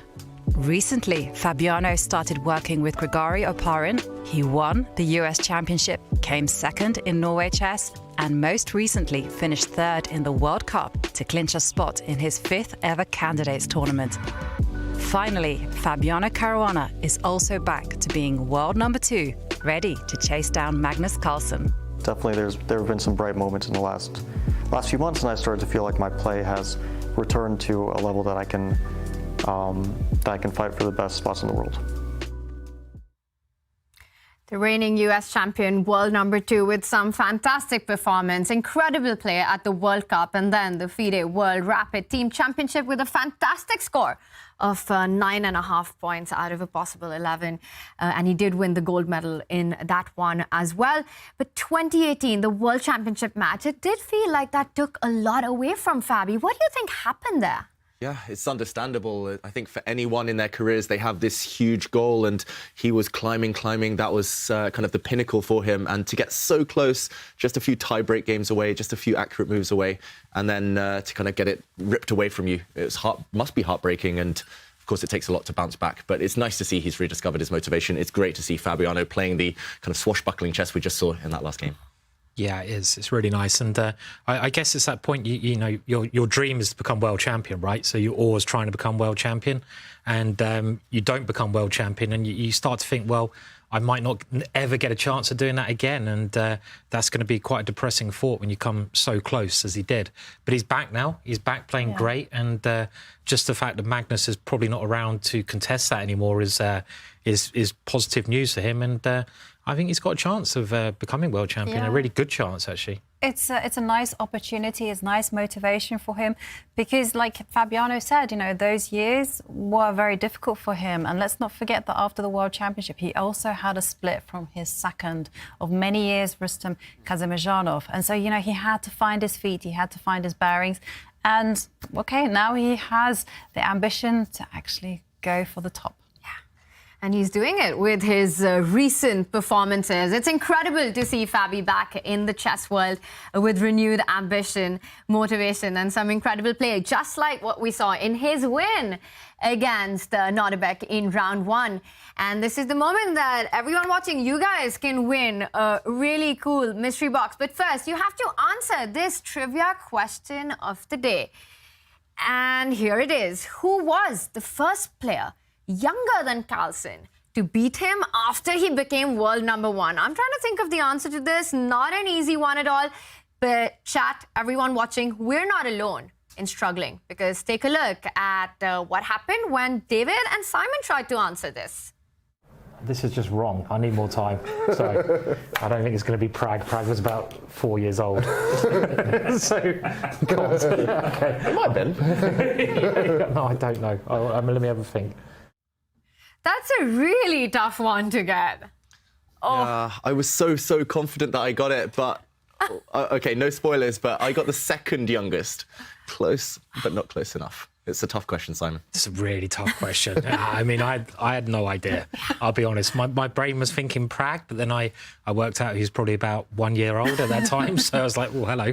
And I had to rethink, and I got nowhere near. It's a very hard question, that one. So. Yeah, it's going to be fun to get our answers in. So get your phones out and using the hashtag ChessChamps, tweet your answers to us. Tweet or X your answers to us, and one of you will win a surprise Clash Chess mystery box. It will come your way, but you got to get that answer right. We will reveal the answer and the winner to our trivia at the end of the day. Will this be the end of the road for Nodirbek Abdusattorov as he has to win against Fabiano? And this match, which ended in a draw, it is still tied. Will this go down to an Armageddon, or will we have a decisive result?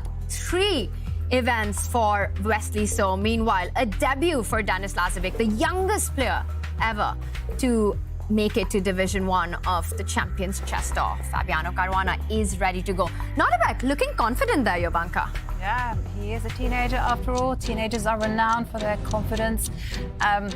You know, there's some kind of freedom in having your back against the wall. You can let go. You don't need to stress about the result. And there we see Nodirbek with the white pieces, opening up by developing the knight and then fianchettoing his bishop onto that beautiful long diagonal. Yeah, really flexible approach here from White. He starts with what we call the Reti opening, but it can transpose. Will he go into the Catalan here? You can play in this kind of really kind of flank opening type of manner as well, where you don't necessarily fight with the center directly as White, but you have your bishops poised beautifully on their longest possible diagonals. And later you can choose how to strike, how to kind of fight for that central ground. I like the approach, but Fabiano is well prepared. And, of course, he's seen this all before. What do we think of this opening from Abdusattorov? Does it suit his style? Maybe that's the big question.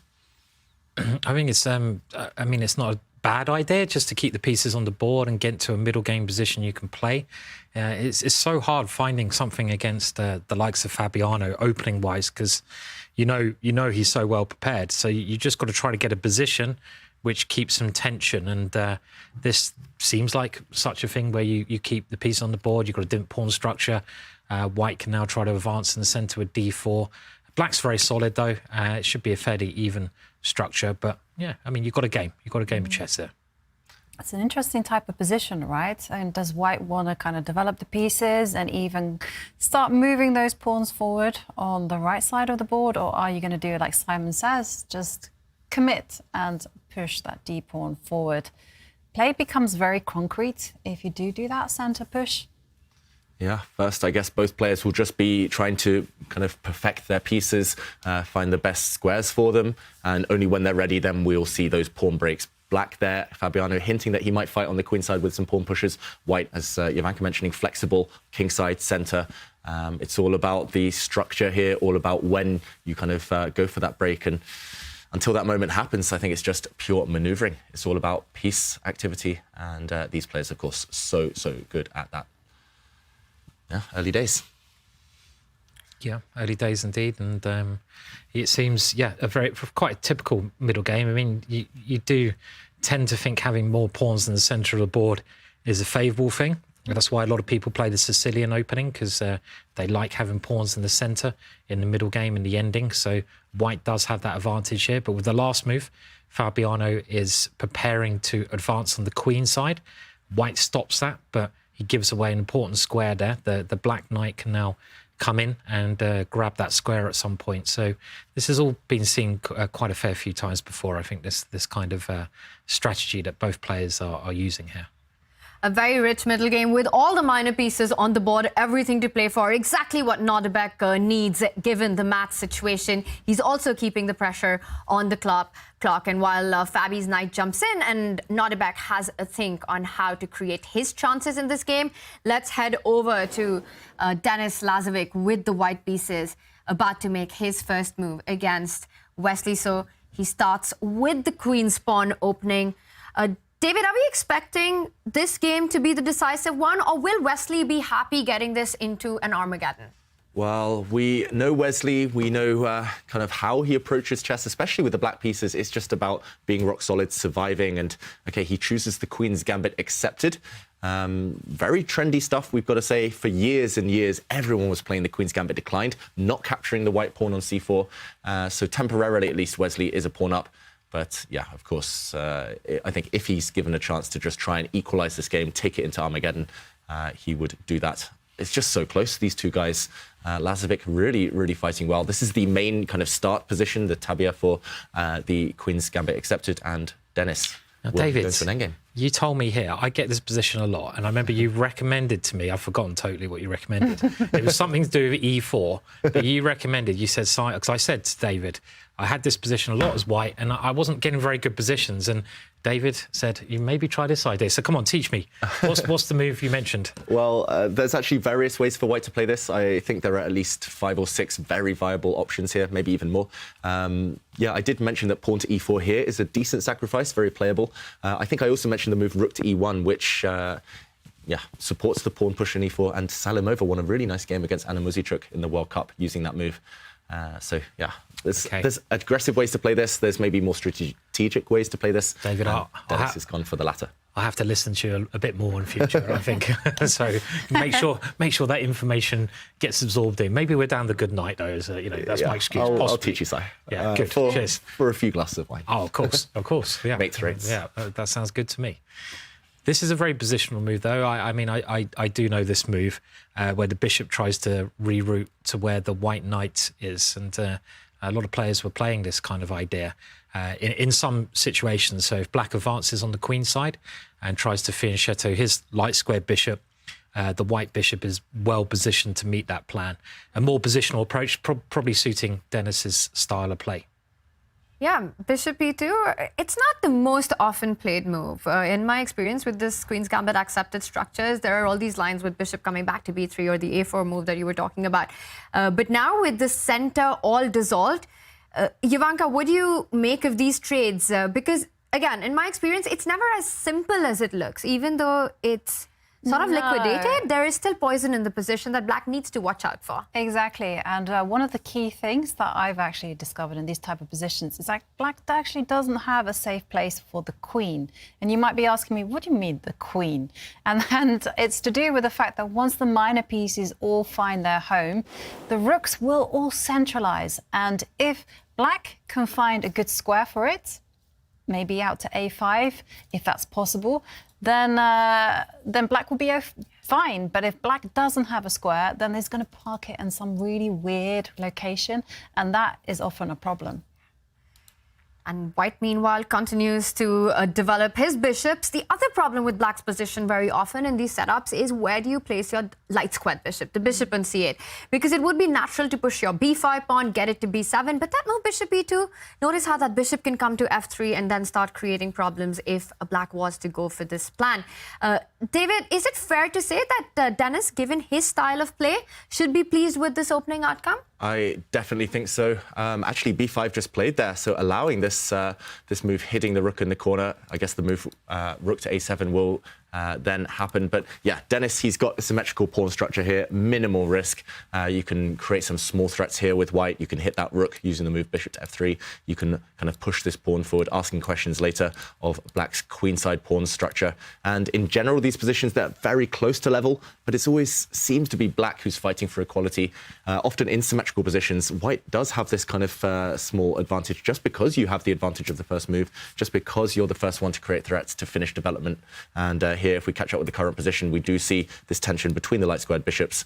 I have actually, I think, seen this position before, and yeah, it's very balanced, but black is the one fighting. Black is the one who has to show accuracy.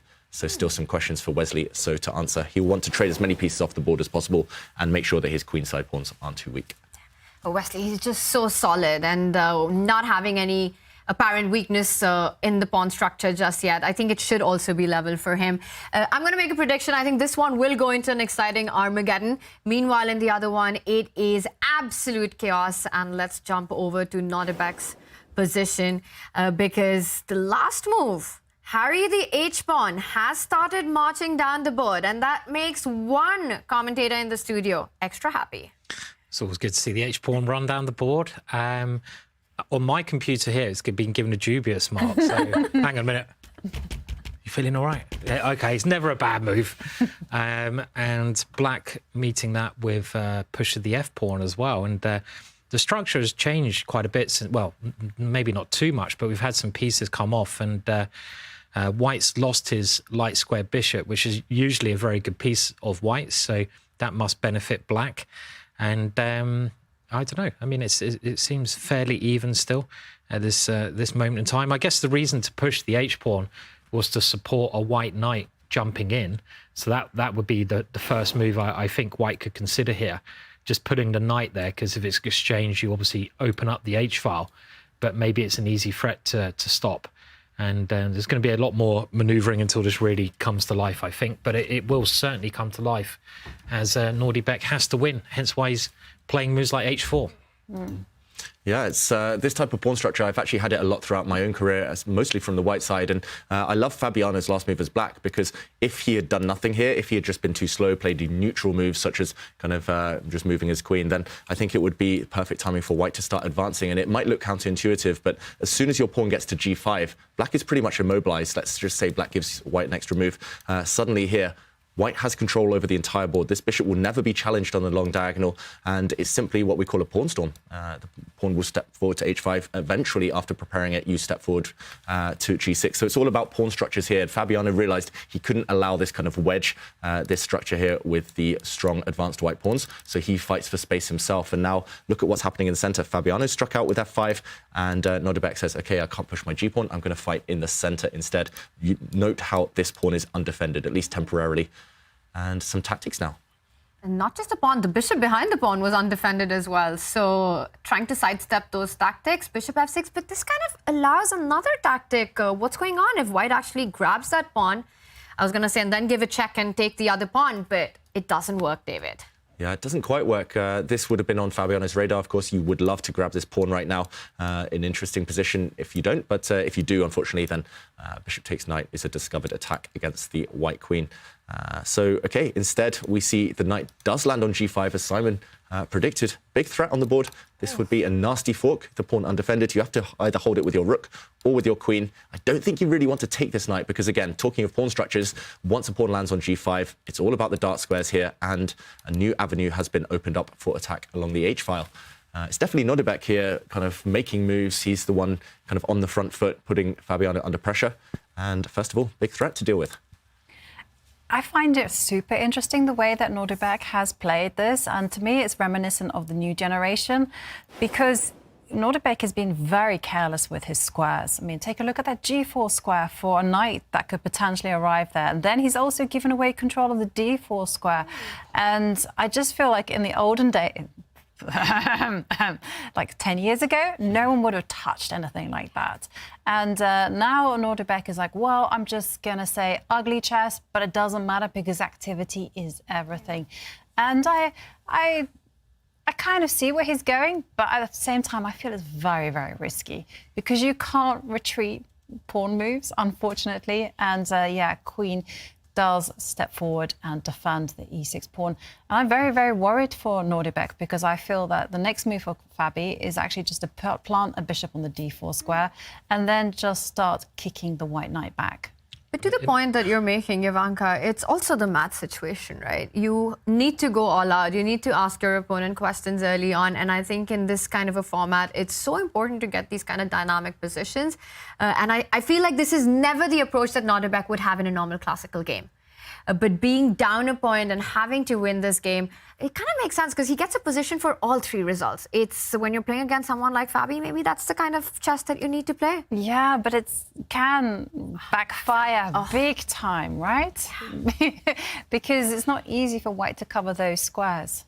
Absolutely. I mean, there is another plan here, isn't there, that's quite common to this kind of position when you get the knight there. And I don't know if it works, but you've got to calculate in this position, and it is queen h5. You've got to calculate the most forcing moves. And the point of this is that if h6, I mean, you can take the knight, but you open up the h-file, and this should be some kind of pressure at least. So the only other way to stop this is by playing h6. And you can play queen g6 here. This is quite a common theme. Now, obviously, the evaluation bar says it doesn't work, but if you're facing this, you'd have to calculate this very carefully because now you've got to eliminate that knight. And obviously you take with the h-pawn and the rook's coming to h1. And again, a very standard attacking pattern here. And the evaluation bar says it's nonsense, but again, you've got to defend this position. You've got to find the right move. So maybe this is what Nodirbek is just thinking about here. And I'm assuming he can, black can defend relatively easy, but he'll probably have to give his bishop up maybe here to do so. So it's kind of worth considering at least this continuation. Yeah, Simon, I mean, I've just checked the engine. It looks very dangerous. Actually, white would have a huge attack if it wasn't for this move, pawn to e5. And look what Fabiano's done. The queen here on c6 suddenly opens up, kicking away the white queen, and black's just in time. Note how the queen is defended as well by black's knight on b4. And if you trade queens, it's all over, having sacrificed a piece. And this is the fine margins here. White's attack might even be decisive. You might be winning on the spot if it wasn't for just this one silent move, 3 or 4 moves down the variation. That's why Nodirbek has now suddenly paused for 2.5, 3 minutes to think, because this is the direction he's looking in, and it doesn't quite work. But it is so tempting for a human. If you miss the c5 move, you go for it, and you think you're winning. Yeah. And that's one of the reasons why Fabi is known to be one of the best calculators in the world. The move Queen C6, not only pinning that E4 pawn, but the line that we just saw, making sure that the Queen can have a defense on the King side. It's also quite impressive the way Nodirbek has managed to adapt to the situation. He lost this first game in a disastrous manner, right? It's not about the result. It's just the way the game went. And then to quickly have this mind shift and not let it affect you, to come back and kind of play this aggressive style of play, which of course can backfire, but also gives white chances.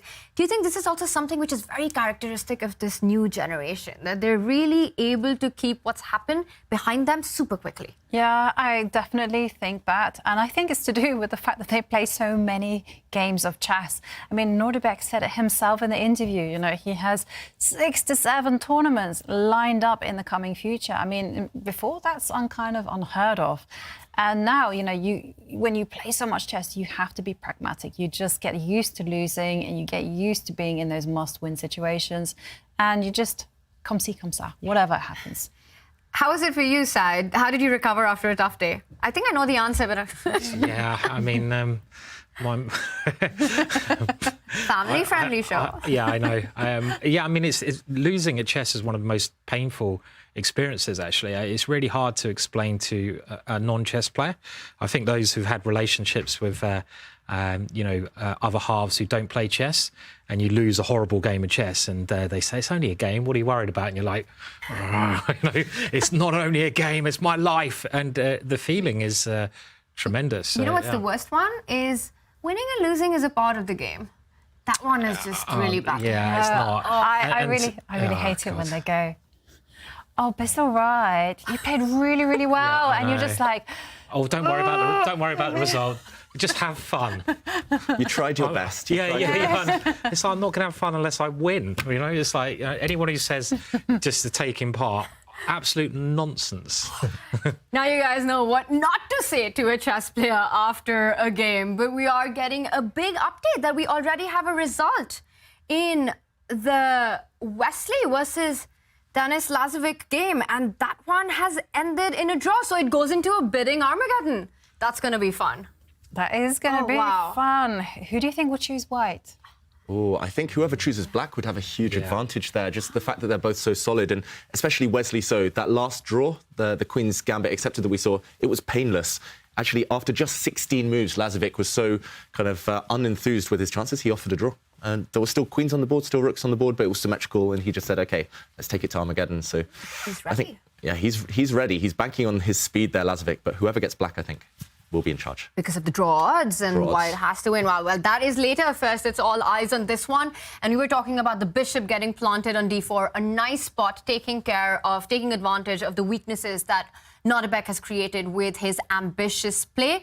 It suddenly looks like things are turning around. Is Fabi the one who's in driver's seat? Yeah, I think, Jovanka, we need to look into your crystal ball, because you talked about 2 squares a few moves ago, and somehow, I mean, I was thinking, OK, white's so active, black will never get access to those squares. Somehow black's pieces seem to be swarming forward. Look at it. Look at those 2 black knights entrenched on outposts, defended outposts, anchored by pawns as well. White can never kick away those 2 black knights out of his half with pawns ever again. Black's bishop looks pretty nice right now. You can eliminate it, but I don't think you should touch that pawn. There is a nasty knight check. Coming in on e3, black's pieces just flooded forward in the space of 2 or 3 moves, and Nodirbek's actually put his rooks on really unfortunate squares. Both of the white rooks are targets, and one of them might well just get trapped in the next couple of moves.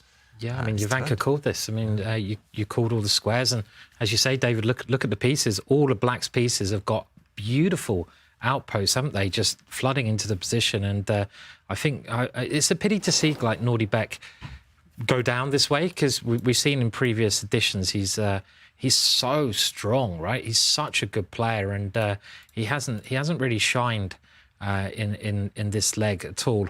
But you know, he is qualified for the final, so maybe that's why he's been experimenting with different styles of play here, I guess, when the pressure's off. But this looks pretty horrible, right? Yeah. How to deal with this threat if the knight jumping into e3 with a check? And it's not just the knight. The bishop can also move into there as well. Trapping the other rook.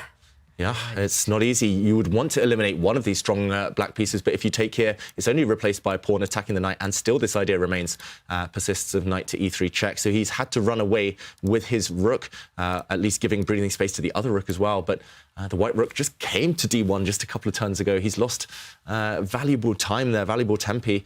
Abdusattorov, okay, this knight check doesn't come with a fork this time. Still looks very tempting to me. This bishop check at least, this bishop attack would at least, checking the white rook would force a retreat. But what next? Look at Fabiano's pieces. They've invaded, but you still need the final breakthrough. At some point, you might decide when to open up the center, kind of by pushing pawns, trading pawns. Fabiano, he's got a beautiful position. He just needs to back it up now.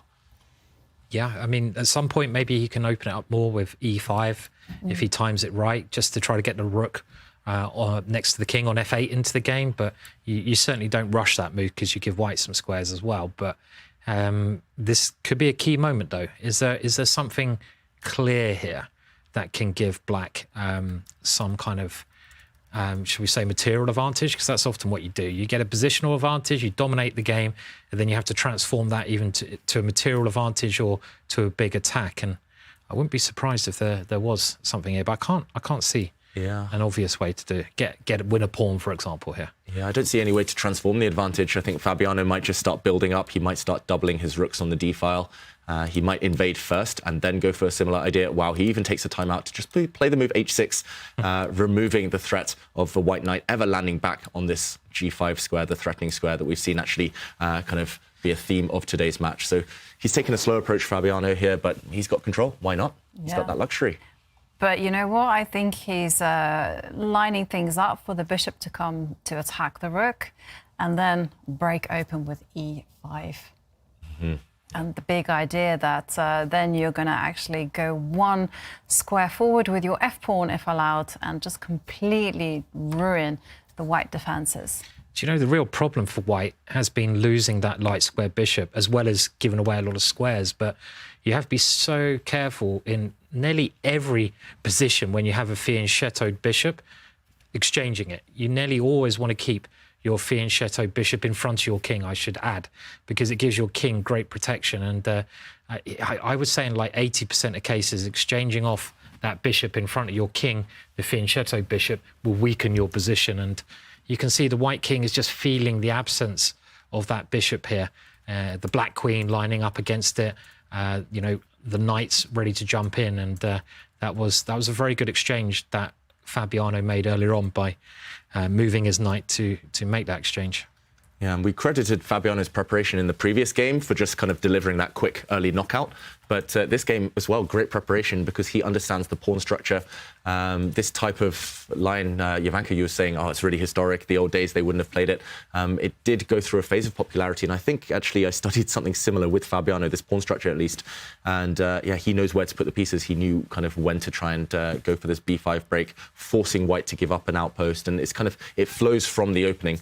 Not all opening preparation is memorizing this move, this move, this move, followed by that move if the opponent does this. Sometimes it's just, okay, this pawn structure, where do I put my pieces? Right. And yeah, I think he's just got this kind of head start in the game because of knowing that, kind of that previous knowledge of where his pieces really, really want to be. Totally agree with you there, David. And I also think that Nodirbek just simply misplayed, because I too have studied these type of positions before, and white was always kind of using the g-pawn to extend on that particular side of the board, not the h-pawn. Sorry, Simon. It was shots fired. Carry the h-pawn. Friendship over. Well, I have to agree if it's right, and it's not always a good move. I'm learning pushing the h-pawn, so I have tried it on move one. It didn't work well, so you have to be careful.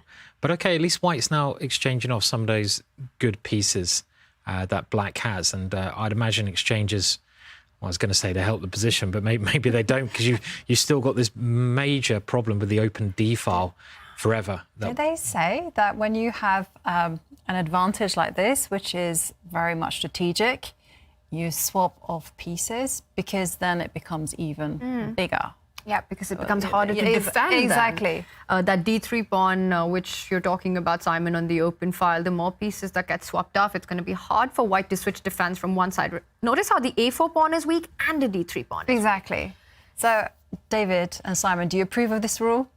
I approve, especially in situations where a draw is fine, like it is for Fabiano. Swapping pieces, you know, it might not be the most dynamic approach. You might not be able to deliver checkmate anymore as black, but yeah, you've got the strategic kind of long-term. I think we saw enough fun with the pieces on the board in the first game, didn't we? So I think he's allowed to swap some off in this game. I mean, he delivered that beautiful attack in the first game, and he's playing well, isn't he? He's playing really well today. Making this look very clinical. Game 1 was this power performance from the opening and just crushed through.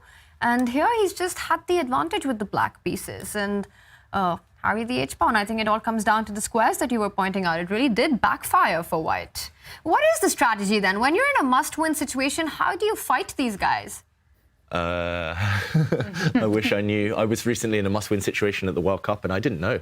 I just thought, OK, I'll play a slightly aggressive opening, but they know how to take the sting out, and they know which pieces to trade. They're very good. I think kind of to get to the elite level, you need to know how to draw against the best players, and then you need to learn how to beat them. And they do have this kind of, they can kind of switch up gears depending on who they're playing, depending on the tournament situation, match situation. They have strategies, openings prepared specially. I think a lot of top players from the World Cup, David, they didn't have that. They're missing that kind of second gear. I mean, you know, even Prague, I think, in the final against Magnus, he sort of didn't really have. They didn't have those openings which could really get something. Obviously, against Magnus, it's nearly impossible. But I mean, whoever you are, but it's so hard, isn't it? Yeah. To literally, you know, do you keep the pieces on, play a normal game, wait for a chance? Do you play something risky like a gambit? No one does that anymore. No one tries gambits for some reason. You know why? I don't know. They're all mad. Just gambit, King's Gambit, Evans Gambit, Elephant Gambit.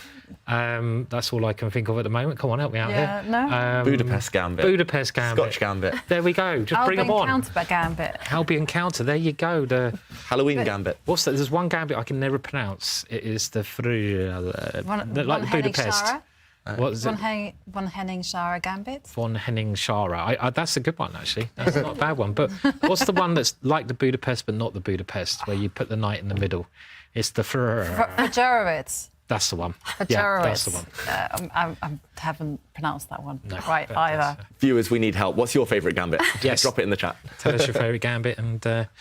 yeah, it looks like position is going from bad to worse. King been put on h3. That can't be a very good sign. And then he switches gears with the queen coming to f3. I was expecting black to do the whole Alekhine battery on the d line and try and target d3. So what's going on with Fabi bringing that d7 rook back to d8? What's the plan? How do you improve this position with black? Or is he just saying, I'm going to hold on. I want to see what you got? Feels like Fabiano's caught in no man's land. He's being a bit indecisive right now. He's just kind of waiting. And that's a decent strategy here because it's really hard for white to do anything. But yeah, I would have loved to see it as well there, Tanya, just setting up the Alekhine's gun. He actually got success, or almost won that fourth game against Magnus yesterday. He set up the Alekhine's gun, 2 rooks and a queen, kind of lined up on the same file. But big threat right now. And that knight spinned. You can't really move it because the bishop on a1 hangs. Problems. Is rook c1 the only move here? No, but if you play that, then the d3 pawn is going to be super weak. Maybe you have to fix the center, David. Let's jump in and show the dilemma here for Nodirbek Abdusattorov. It's just the pressure on this diagonal. Finally, we do see the purpose behind all of those maneuvers. And, OK, fixing the centre here would not have been ideal because no matter where the black queen goes, even if it steps back, suddenly look at this bishop in the corner. It's never going to break out and you're never going to remove these 2 thorns in your side. Instead, he has played rook to c1. And this is met by simply a rook move. Fabiano, he's been dancing around a bit indecisively with those rooks, but he clearly has this target of the d3 pawn, backward pawn, can never move, and sooner or later it might just drop. It's a luxury of space, right? You can dance around. You can attack one side of the board and then the other one, and that's what Fabi's doing. He's combining threats on the d line along with the knight on c3, along with that pawn on a6. It's so much easier for black to move around with his pieces and just set up these threats, while for Nodirbek, every move is costly on the clock because it's not easy to find. It's not easy to find at all. And I got briefly a little bit optimistic about Nodirbek's position because I saw that he has this g3, g4 push, maybe open up the g line, but you can't be doing those type of things if your center is about to collapse. So unfortunately, Nodirbek is in full hold it in the middle mode. And Fabiano now has the tempting option of retreating black's bishop, getting the black bishop out of the way, or doing something with it at least, because the rooks are stacked up against that weak pawn. It feels, there we go, he retreats, and big threat. Rook takes d3, that backward pawn we highlighted on the d file. You have to just defend it. There we go. Look at how passive white's rooks have been just throughout the last 20 moves. The rooks always seem to end up on this kind of file, just passive versus active black rooks. And it's not a good sign. If you compare all the pieces, none of the white pieces are more active than their counterparts. And oh, wow, he loses patience. Ivanka again, looking into her crystal ball. How are you doing this? Because there's nothing else to play. This is unbelievable. It's on the board, Ivanka. G4. But it's bad. The bridge is bad. But, you know, if you want to win, that is the only move that you can play. I thought he'd do it with the king on h3. At least then maybe he could set something alight on the G line, but nope. Yeah, and interesting. Fabi could have landed an instant blow there. I think he could have clinched his place in the next round, but he didn't maybe show alertness. He didn't react. He's just kind of maintained the status quo. Let's just jump in. There was this critical moment where white did push g4 and okay, the position's exploding. If Fabiano had taken this pawn, I just want to say, bishop to e3 would have been a knockout, attacking the rook, winning a pawn simply, and this would have been pretty much game over. Instead, let's catch up with the current game position. After the move g4, Fabiano ignored it, attacking this knight, and after pawn takes pawn, he simply gobbled up a piece, and it's chaos on the board. Wow. White is a whole piece down, but suddenly look at the massive pawns. This is a real army of pawns marching forward. And David, if black actually moves that rook, white has got the option to go e5 and disconnect the queen from the bishop. So you might have to be a little careful. And I see that Valbar says moving the rook is a bad idea. So black's got to capture one of white's pieces, either the rook or the bishop on a1. What's the way forward then? Yeah, we get a hint here from Stockfish, from the computer. The best move, the only move to keep the advantage now is actually to take this bishop in the corner. And he has done it, Fabiano. He did capture this bishop, allowing his rook to drop. But suddenly it is chaotic. Black might still have the advantage, but anything can happen with these pawns marching forward. And suddenly black's pieces are discoordinated, not ideally placed. It's just a mess. Let's catch up with the current game position. And he did take the bishop on a1. Rook captured on d7, falls back with the bishop attacking the rook, e5 on the board. You can't place that queen on those light squares that you've been talking about. Queen to f5 would be my move of choice. The bishop, and it's a big blunder. White's going to trade queens. Just queen e4, yeah. Just looks completely winning, yeah. Oh my God, what happened there? I think he's just... I mean, he just cracked, yeah? Completely cracked. I mean, that's pretty obvious as well. I mean, like, the pawns in the centre are just too strong. I think he was a little bit too relaxed there. I mean, going into these combinations when he didn't need to seemed like the first mistake. But the reason this is so bad is the queen's come off, white's pawns motor up the board. It's going to be Armageddon. It's crazy.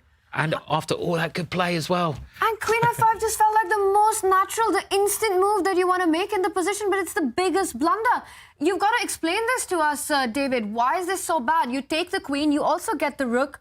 Is there no way that you can fight against these central pawns? What's going on here? Yeah, simply it's all about the pawns here. Careless Caruana. He just didn't calculate because now suddenly after the queen takes, yes, you take this rook, but it's not the fact necessarily that you take back. You can step forward first. Oh, my God. You're threatening to promote simply, threatening to run through with the pawns, forcing the black knight to go back. Only now do you take the bishop and you're coming in with the white rook to collect everything. Black's king as well, just sidelined, unable to get back in time. And white's pawns forever are going to be a bone in your throat. These three connected pass pawns in a moment.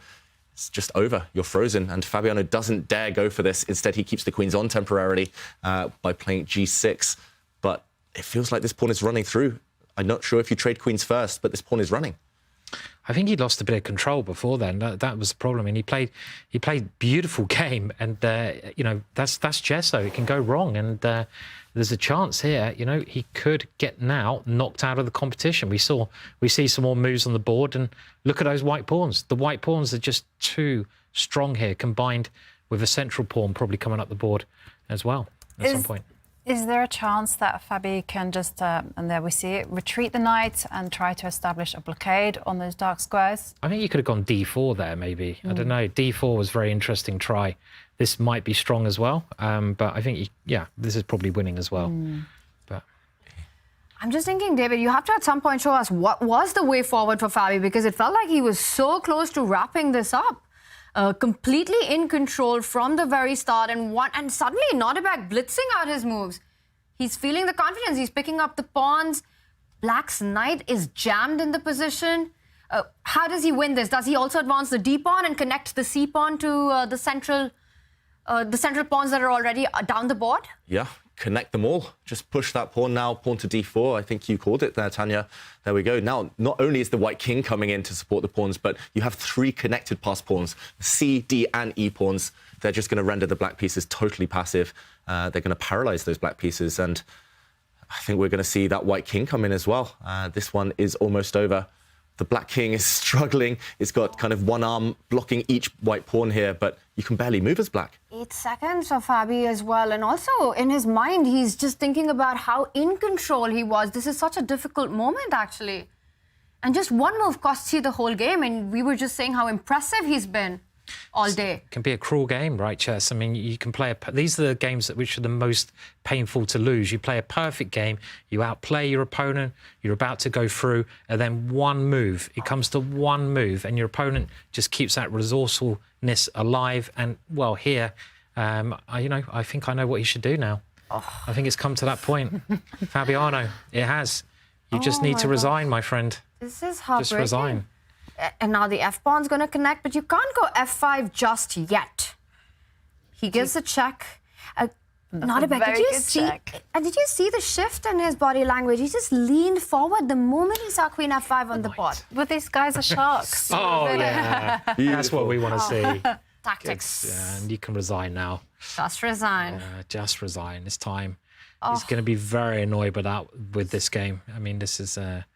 these are the more painful games. When you get outplayed the whole game and you lose, it's not so bad because you're like that, you know. And Nodirbek reacts after that big win for Fabiano Caruana. He was so close at taking this. One mistake and it was all undone, which means that we do get 2 Armageddons. And this was Nodirbek after his comeback victory against Fabiano Caruana. He can't believe it himself. He's done it. So sharp. Oh, yeah, the relief on his face there. He even shook his head and kind of muttered something. I want to know what he said there, but I think he was praising the powers that be, maybe the chess gods, just saying, OK, thank you. I survived. Yeah, survives to play the Armageddon. What a day of action this has been. And we get 2 bidding Armageddons, which will be coming up. For Fabi, it's going to be difficult psychologically and on the board as well because momentum has shifted. David, what was the highlight for you in this one? Well, it was just that crazy transition where Fabiano lost control. He actually had a dominant position throughout the middle game, and it was here when the white pawn started moving. Just as you said, Tanya, the most natural move, the most obvious move in the position seems to be to blockade these pawns. Queen to f5, however, was the losing blunder. If instead Fabiano had slid across to e6, also a light squared blockade, then he most likely would have qualified already. Simply here, white cannot trade queens. White cannot quite get the pawns motoring. And don't forget, this rook is attacked. Next move, this pawn simply would drop. So this would have given black an advantage. Instead, it was a full 360 swing after queen to f5 because of this beautiful queen trade now. And if the queens had come off, as we saw in the game, something very similar, the white pawns marching forward. And this, in the end, was what clinched it for Nodirbek. It's an amazing comeback there. In chess, you have to be precise till the very end. And this means we do go into 2 Armageddons. Let's take a look at the scoreline. It was a best of 2, a very different story in both matches, while Wesley and Denis ended with 2 fighting draws. We had 2 decisive games. Nodirbek Abdusattorov scoring that second win. And it is the action continues in the losers bracket. We've got the bids coming in very soon. This is action you don't want to go anywhere for. We'll be right back.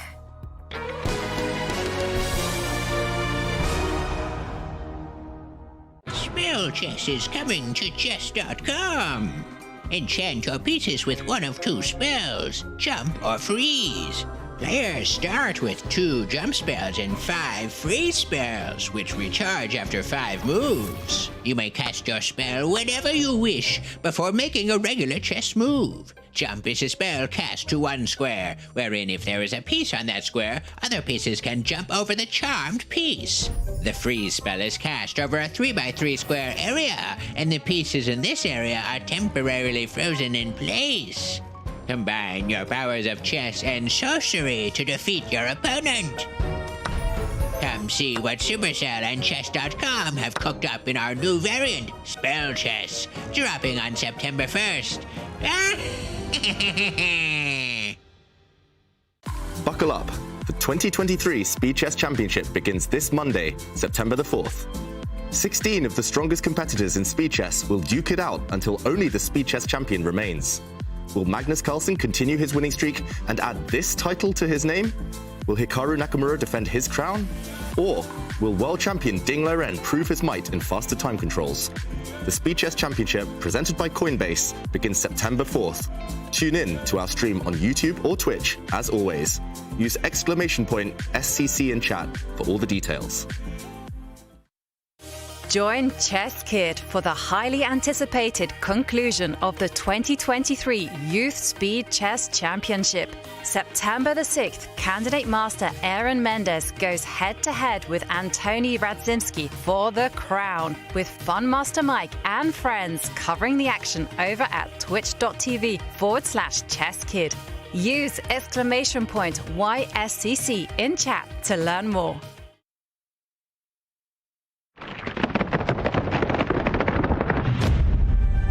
If you're in a must-win situation, you do not want to face Wesley So. One of the most precise players in chess history, he makes very few mistakes, and when he has an advantage, he does not let it slip out of his grasp. Just ask Magnus Carlsen. In the 2019 Fischer Random World Championship, Wesley So dominated his final match against Magnus Carlsen. Very one-sided affair that showcased how strong Wesley can be when he's at his best.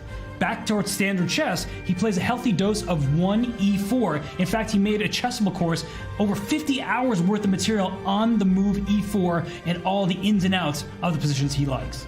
While Wesley So may be one of the most precise players, it does not mean he's unafraid to take risks. In this 2016 Blitz game against none other than Garry Kasparov, Wesley, he sacrificed a pawn, he has a lead in development, and he played the spry b4 move, giving up another pawn, because after c takes b4, he made his rook to c1, a pin along the c file, and after black developed with knight to e7, queen b3, the attack raged on, and Wesley won a very nice game. So he is showing that he is unafraid to enter tactical territory if the position calls for it. And the player who does get white in the upcoming Armageddon will have to win on demand to take a match. We've got exciting chess action coming up as Wesley So takes on Denis Lazovic. He is also the CGC champion and so many accolades. Just one of the best players in the world, currently ranked world number 8. He is the 3-time US champion. But he's up against the 16-year-old Denis Lazovic, who isn't making life easy for anyone in the Julius Baer Generation Cup. It is going to be about the bids that are coming in. And David, how low can you go to try and get black? Oh, I'm not very good at limbo, and I don't envy these players. I think that Denis Lazovic is going to go around 8 minutes 30.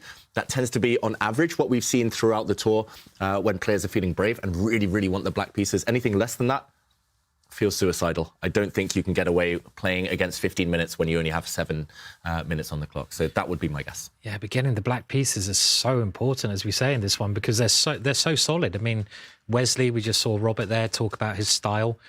He's really hard to beat. And Denis, he's got a rock-solid repertoire. So, I don't know, 8 minutes. I'm going to say 8 minutes. Anyone want to go lower than 8 minutes? You think that's a bit suicidal? David doesn't like it. That's not that much time there, Simon. I think I would say 9.5 minutes. 9.5, okay. But then again, I'm of the opinion that it's not that bad to play with white pieces. Because, you know, you get that extra time. You just got to have the right strategy. It's going to be all about maintaining the tension and keeping all the pieces on the board. And I think if you do that, you'll have good chances. If you get white, you have to win. You have to try to flag your opponent with the time advantage. We are waiting for the bids. But this is not the only Armageddon. There is also Nodirbek, who survived in that second game. All he needed was one opportunity. The moment he got it, the first mistake by Fabiano Caruana, and Nodirbek won, taking it to the Armageddon. Take a look at what makes Nodirbek so powerful on the board.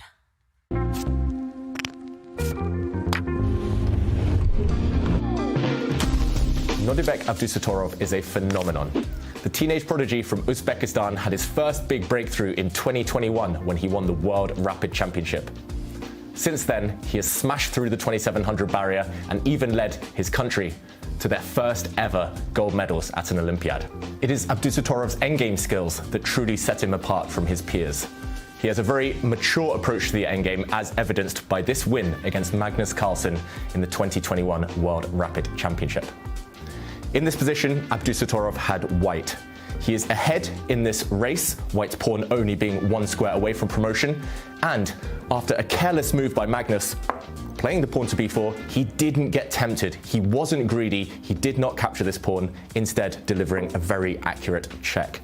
This immediately provoked a mistake from Carlsen. The endgame is winning for white anyway, but Carlsen advanced his king to the corner, and this cross-check, forcing the queen exchange, won the game for Abdusattorov. After the queens disappeared, white is about to make a new queen, and he went on to win the game. One of the frontrunners of the new generation of chess players, Nodirbek Abdusattorov. What a player he's been, and his standout performance was the World Rapid Championship and the performance that we saw in the 22 Chess Olympiad for Uzbekistan, winning that gold medal. He also won the Chess Cup, where he beat Fabiano Caruana in the final. He was unstoppable in that one, and right now he's managed to make a comeback in this match. It wasn't easy, but he's gotten here. Going into the Armageddon against Fabi, has the momentum shifted in Nodirbek's favor? I think so. You know, Nodirbek, well, we saw him leave that game with a big smile on his face. He will feel as though he's been living a charmed life, because there he asked for a miracle and it was delivered. And I also think that Fabi will be seriously tilted after that, because he was doing everything right, and then one big blunder and he's in an Armageddon. Everything has been reset. That was brutal. What's it like? Do you think the players watched this reaction? And if Fabi actually saw that little celebration by Nodirbek, does that play on your mind? I think he was in too much pain to notice it, right? I mean, but yeah, I mean, it will play on your mind. I mean, I've had times when I've lost a game and my opponent's girlfriend has come up and given them a big kiss and started celebrating, and I wasn't happy because I was like, no, you know, you're already losing, you're already in a bit of pain, and they start celebrating in front of you, and it's like, oh, come on, just give it half an hour, please. But yeah, I mean, Fabiano's had a very strange tournament, I think, because he's been up and down quite a lot, and this will be very interesting to see if it's going to affect him now or not. Yeah. That's going to be a big Armageddon, but also the other one, 16-year-old Denis. He took world number 2, Fabiano Caruana, to an Armageddon, and now he takes world number 8, Wesley, down to the wire. And as we wait for the bids, we know just how strong Denis is. His Chess.com rating in Blitz over 3,000, and we've got the bids in, and you guys were just about right. Denis Lazovic at 9 minutes. He does lose the bid to Wesley at 8 minutes, 29 seconds. Wesley will start with the black pieces. Denis gets white with the base time of 15 minutes, but that would mean score odds. White has to win on demand. Black needs just a draw. We're also getting the bids for Nodirbek and Fabiano Caruana. Let's take a look. And Nodirbek Abdusattorov really wanting the white pieces. David, I don't think we've ever seen a 14-minute, 59 seconds bid before. Wow. Did we see one yesterday? We saw... And Fabi reacts to that bid. Wow. This is Fabi's reaction looking at Nodirbek's bid when he realized that he's pretty much just gambled his time away. Mind games. Both players smiling there, and I think he was pretty confident he'd win that bid, Nodirbek. Fabiano maybe kicking himself. No, he could have bid a bit higher there. He could have bid 14 minutes and got away with it. But 14 and a half minutes. 14 and a half minutes. Like, yeah. Mind games. Mind games. And that's what Armageddon is about. What a bid by Nodirbek. 14 minutes and 59 seconds. And now for Fabi, the clocks are going to get adjusted. For Fabi, he's got the draw odds. Nodirbek has to win. Nodirbek has to win, and so far it's a repeat of that previous opening from that last game. But remember, it did end at least the opening phase, favourably for Fabiano. And this time it's a slightly different spin on that opening. Here we see the central tension released in a different way, a bit earlier than previously, and already the knights looking at each other. Fabiano, he's going to be itching with draw odds to trade off pieces to get to safety. No more of that kind of cagey, tension-filled middle game manoeuvring. I think he just wants quick simplifications and head towards an endgame. But what do we think of this? Nodirbek repeating an opening that backfired last time, despite the result. He has changed the approach, though, you know, as you mentioned, and now the centre is pretty much open, and I'm wondering whether White will actually try to initiate some operations there, and this was the moment I was thinking, just push the deep pawn. And, yeah, I mean, White is slightly better, there's no denying that, but then again, Black is really solid, and well, my advice was not followed. I wanted both sides to kind of maintain the tension, keep all the pieces on the board. And here, it looks like things could get simplified. Yeah, reasons to be happy for both sides here. Still some central tension for Abdusattorov. So maybe slightly easier pawn structure to play with White. Less responsibility in the centre. But then again, Fabiano, he's got a set of pieces off the board. And yeah, he's still solid. I see the feature chat, Nodirbek crazy or genius? We'll find out, but it was pretty clear that he really wanted the white pieces for this one. 14 minutes, 59 seconds, that's a bit that we haven't seen in the Champions Chess Tour. And I mean, I'm not surprised he wanted to have White after that first game where he lost in 19 moves. It was like, you know, he's probably like, what on earth do I do? You know, I can't do anything against Fabi. So, but I think it's a wise choice. I think he's got quite a decent position here. The tension's there. I mean, I don't think White's got a big advantage, but maybe it's easier for White to play because at some point, White can exchange pawns and place pressure on Black's pawn on d5. But if Black ever exchange pawns, you get this typical isolated pawn position. So it's basically, there we go, great move. And yeah, Nodirbek, it worked so well last time, didn't it? He won the game with this move. I don't know what everyone was saying is a bad move in the last game. But I think the other idea is to tuck the king to h2 and threaten bishop h3, winning the exchange, and just gain a bit of space here. But, you know, it's probably like, as you say, David, both sides should be quite happy the way this has gone so far. Black's pretty solid, but White, there he goes, takes this pawn, opens things up now. While the match between these two has been a roller coaster one, the other matchup, which was peaceful with the two fighting draws, is also ready to start. And we see Denis Lazovic gets the white pieces. This one was a lot closer in bids. 9 minutes was Denis Lazovic's bid to 8 minutes, 29 seconds. And a repeat of the Queen's Gambit accepted. But this one, a switch up now. Yeah, slight switch up here in the move order from Wesley So. Of course, Black's move in the previous game, pawn to a6, is the main line. He just wants Denis Lazovic to burn a bit of his clock time thinking. And I should mention, there were some mind games in this bidding war as well. Yesterday in his Armageddon, Denis Lazovic bid around 9 minutes 30. Wesley So might have seen that. He would think, OK, Denis might be brave enough to go even slightly lower. So he outbid him. He kind of banked it by going just under 8 minutes 30. And this one, it's going to be an even faster race on the clock. Remember, Denis Lazovic is a bullet machine, blitz machine, and Wesley really needs to get a safe position before it gets down to that time scramble. Do you know what I'd really like to see when it comes to the bids? I'd love to see Magnus say, "I'll take 1 minute," because I can see him doing that. You know, he's playing like I don't know, like I'll just take 1 minute. All I need is 1 minute in the thing, and just you know, crack on with 1 minute. I think that'd be quite funny for some weird reason, but probably won't happen. But, yeah. So. I think David was saying that the lowest someone has gone, or was 3 minutes. 3 minutes. Yeah. I think there have been some mix-ups throughout the tour this season. Jordan van Forest, I think, bid around 3 minutes and then chose the white pieces. The arbiters were like, "Are you sure?" He was like, "Yeah, I'll take the white pieces," and it backfired. There was also Maxim Matlakov, who I think was in a rush that day. And, yeah, he didn't do so well in the Armageddon, let's just say. Took 30 seconds. Not quite 30 seconds, but there has been a lot of drama with these Armageddons. Meanwhile, look at the pawn structure. Completely symmetrical this time. All the pieces on the board, which I think will suit Denis Lazovic in his bid to try and win this game. But, yeah, still going to be an uphill struggle against someone as solid and as sensible as Wesley So. Symmetrical pawn structure, a tempo-winning move to develop the pieces by Denis Lazovic. Gets the bishop on the long diagonal. You mentioned that Wesley So here with some mind games, David, of being able to predict Denis's time bid. We've seen Magnus do that as well in the tour, where he won the bid against Hikaru Nakamura with just 1 second. And that really does pay off. Do you think this older generation, the more experienced generation, has that ability better to be able to do that? I think so. The older generation as well. Remember, they've been professionals for years and years at this point, and they do their homework, even if they deny it. A lot of top players, they pretend they're just kind of cool and they just freestyle, but it's all part of the process. They've looked at the Armageddon bids. They've studied what the opponents have bid before, and they know roughly what they should be aiming for. That's why it's so close. I think the youngsters, they're just super confident. They believe they'll win with white, black, with 1 minute on the clock, with 15 minutes on the clock. And yeah, I think that's maybe just a part of the game that, of course, doesn't decide it. It's all settled on the board, but definitely a factor.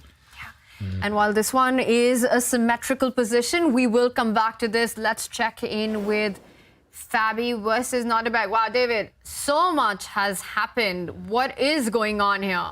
Yeah, this one is crazy. Let's just do a quick count. White is up a rook for knight. It's the exchange, and wow, it's 2 exchanges now. It's 2 rooks for bishop and knight.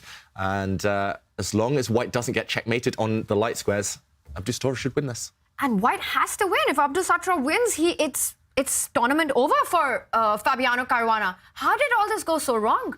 Should we do a quick action replay? What happened here, David? I think we might have to, and this position is crazy. We'll update you on what's happening here, but let's just backtrack. It was around this moment when things started to get crazy. I thought Fabiano was doing very well, a knight now landing in the white heart of the position, attacking this rook, but suddenly the rook stepped up, and it was here a big mistake from Fabiano. It looks very sensible to anchor this knight, but he had maybe forgotten that after the knight jumps forward to d4, hitting the black queen, suddenly white gains a very important tempo. The queen has to sidestep, and after a trade, another trade of pawns, this was the move he had missed, knight to c6.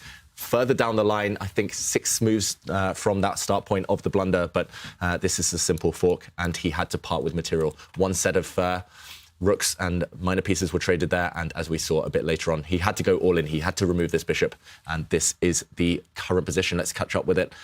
Essentially, black's only idea was to drop the bishop back and try and checkmate on this diagonal, so Fabi's last move, Abdusattorov's last move might be a real heartbreaker for Fabiano. Pushing the pawn to f3 means the white king is safe behind a wall of pawns.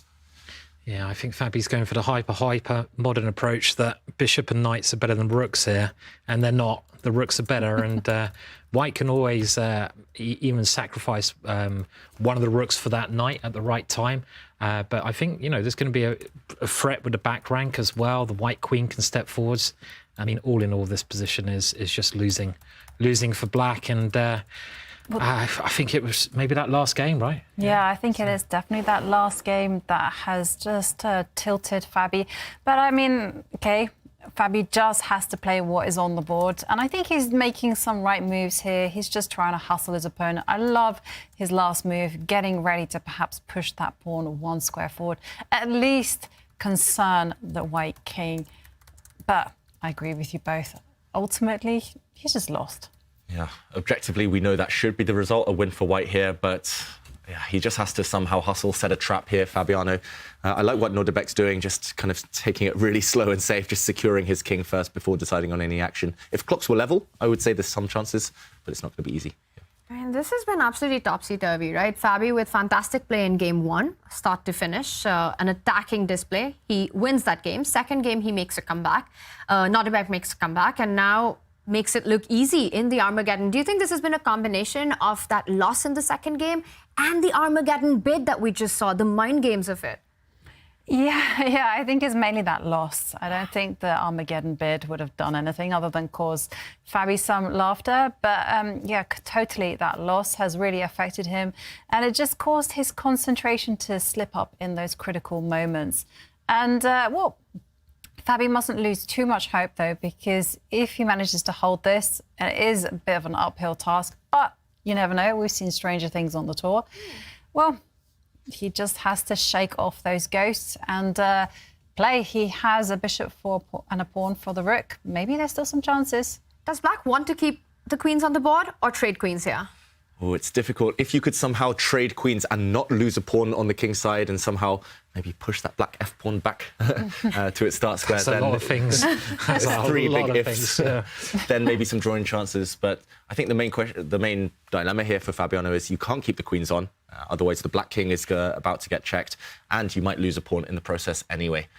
So it's just kind of everything building up. in the end, a rook versus a bishop with pawns on both sides of the board, the rook will always come out on top, especially with an extra pawn on one of the flanks. I think this last move, if Fabiano had time to stop it, maybe some drawing chances, but this last move might be the killer. And look at the clocks as well. Not going to be easy. Might just get flagged. Yeah, I mean, and also this last move is quite brave from Nodirbek. I think it's worth pointing out because you do expose your own king a little bit. I mean, there were much safer ways to play, but again, this does sort of emphasise Nodirbek's style. He calculates really well. And he doesn't really blunder, and that's been the difference in this match, hasn't it? That Fabiano's maybe shown a better quality of chess, but he's actually blundered more. He blundered in the last game, and he blundered in this game as well. And that's what it is at the end of the day. Chess. If you don't blunder, you'll be a grandmaster. But everyone blunders pretty much. So is that right? Is that a right saying? If you don't blunder, do you think anyone could be a grandmaster? Be a world champion. Yeah. Let World alone champion. a grandmaster. Yeah. So all you have to do in chess is not make any mistakes. Simple, easy. Yeah. So you don't even have to try to do good moves. Just don't blunder. But okay, what happens if you could not make any big blunders, but you're allowed to make small mistakes? Do you think you could be a grandmaster? It depends how big. Like, as long as you don't make any bad moves, but small mistakes are kind of okay. It's a weird conversation, isn't it now?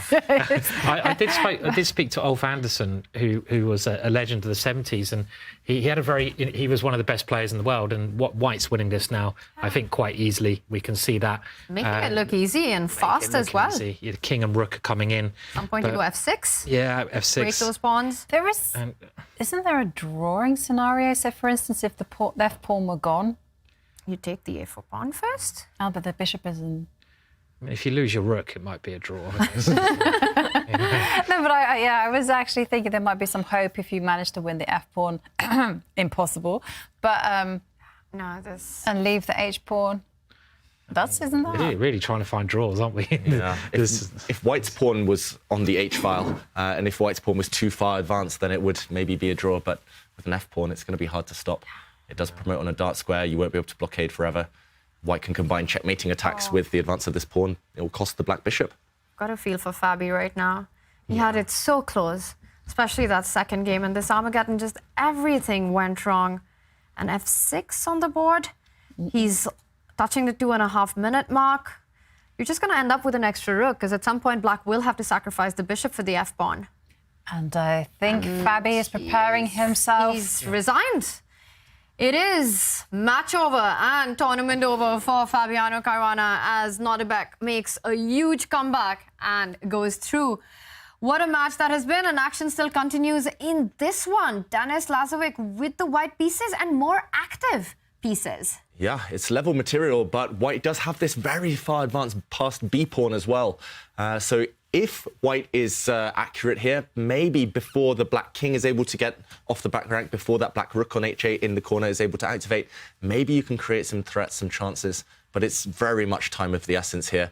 You need to be quick. If the black king moves, then I think Wesley will be safe. So, okay, he attacks this black knight. How is Wesley going to react? Is he going to move it? Or does he just leave it? I think you might have to run. I don't think you can go down a pawn here and save the game if you're Wesley So. Need to be really, really careful. Advantage White for sure. And you also need to move the knight to a square where it covers d7.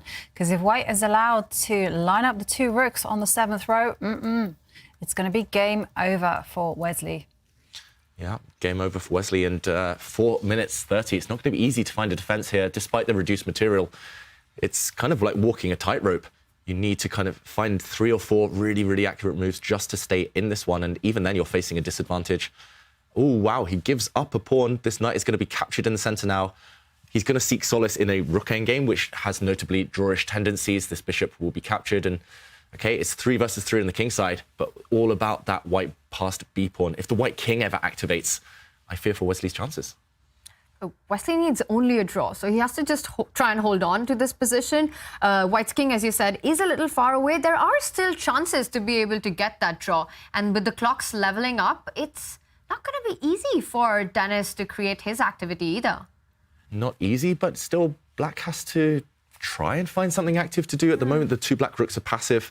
Yes, you have a passed h-pawn. That might be the one saving grace later on. And wow, a rook exchange. That cost Wesley some time on the clock, a huge decision. I'm wondering what happens now if you trade rooks and then the white rook drops back. The white rook on the A file drops the whole way back and zooms behind the white past B pawn. Oh, that is a nice move because the rooks want to be behind the pawns. And dropping it all the way back, as David's indicated, also prevents the black rook from checking the white king. I think I think that would work really well if white didn't have double pawns. But I think the fact that black's got a passed H pawn gives him actually quite good compensation in some of those endings. It's a little bit different. We might see it anyway, and this is happening. This is the standard way of trying to win this. But maybe black has some chances with this H pawn, because if a white pawn was over on the G file, white would easily be winning this. But the problem is, a lot of endings now, that H pawn will be very good for black. So I'm not convinced that this is winning, actually. It's a race. The white king's got to run as far forward up the board as possible by the time the black king moves over to eliminate that white B pawn. I mean, the players are calculating this fastly and furiously right now. But yeah, Denis Lazovic, he needs to hope that this is objectively winning. If it is a draw with perfect play, then Wesley will find the best moves. Black has a really kind of straightforward plan now of running. There we go. The black king's making its move, And like you say, Simon. White wants is to get his own king into attacking black's pawn. So you won't really be able to recapture the queenside pawn that white has, because white's king is going to get super active as well. King G4, King G5.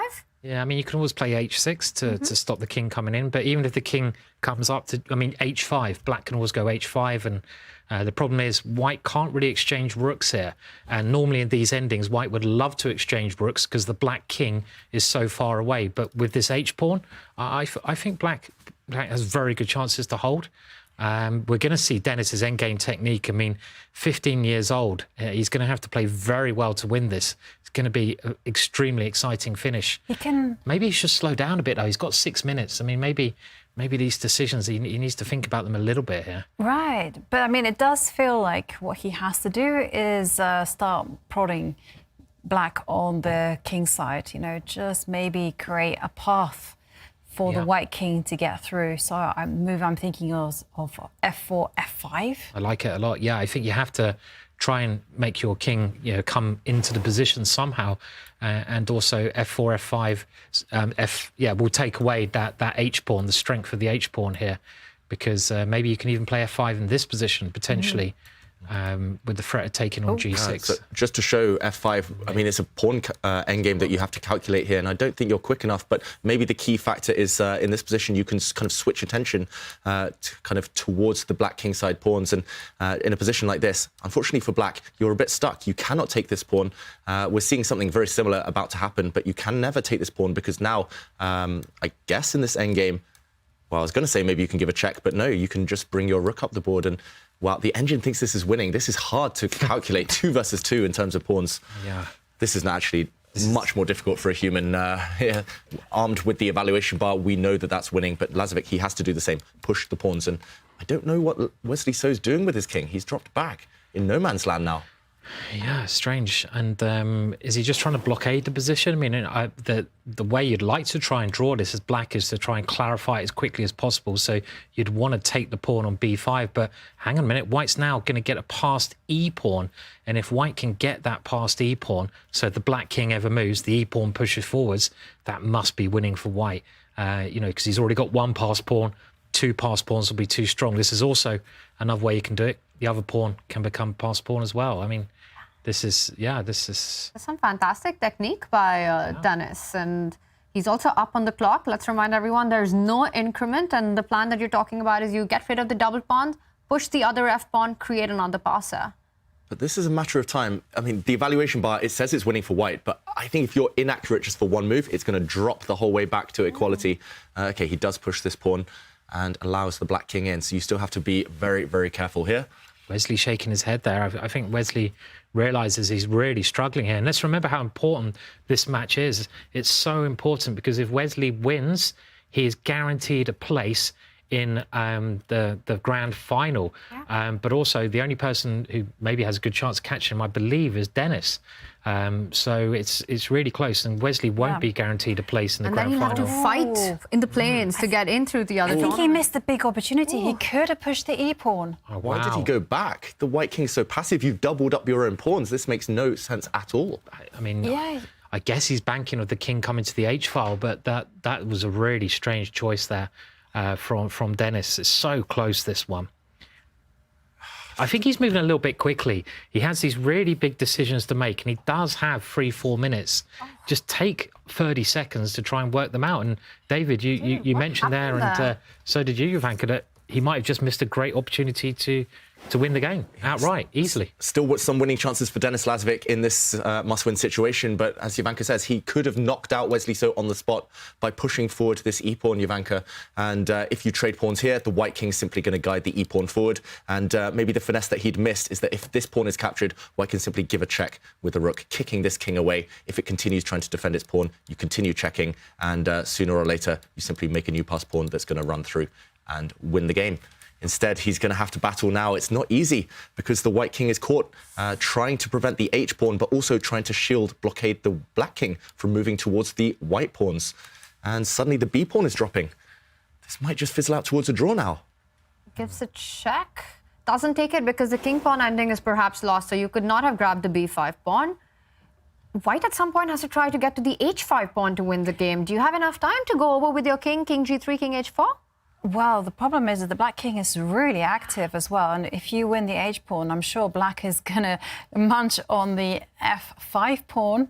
So, king coming on to e4, but I think you have to push the king away and start marching with your own king. Maybe this is the way forward. King e4 right now, is that a move that you could... But then black just takes the b5 pawn. Well, here... Oh, he's gambling now that his two pawns are going to beat the sole black pawn, but you can't create a pass pawn. That's the problem. Basically, two double pawns are the same as one here. Black's king, as long as it gets back to safety, should hold this fortress. Should be a draw. Oh, and just over... Actually, now Denis has got less time on the clock than Wesley, but it's a big blunder. The white king can come in now, maybe. Oh, my God. He could have kept his rook on the 5th rank. It was stopping the white king advancing. Wesley So panicking due to the clock situation, but 2 minutes each. And we saw Fabiano lose like this yesterday as well, right? So it's a similar way.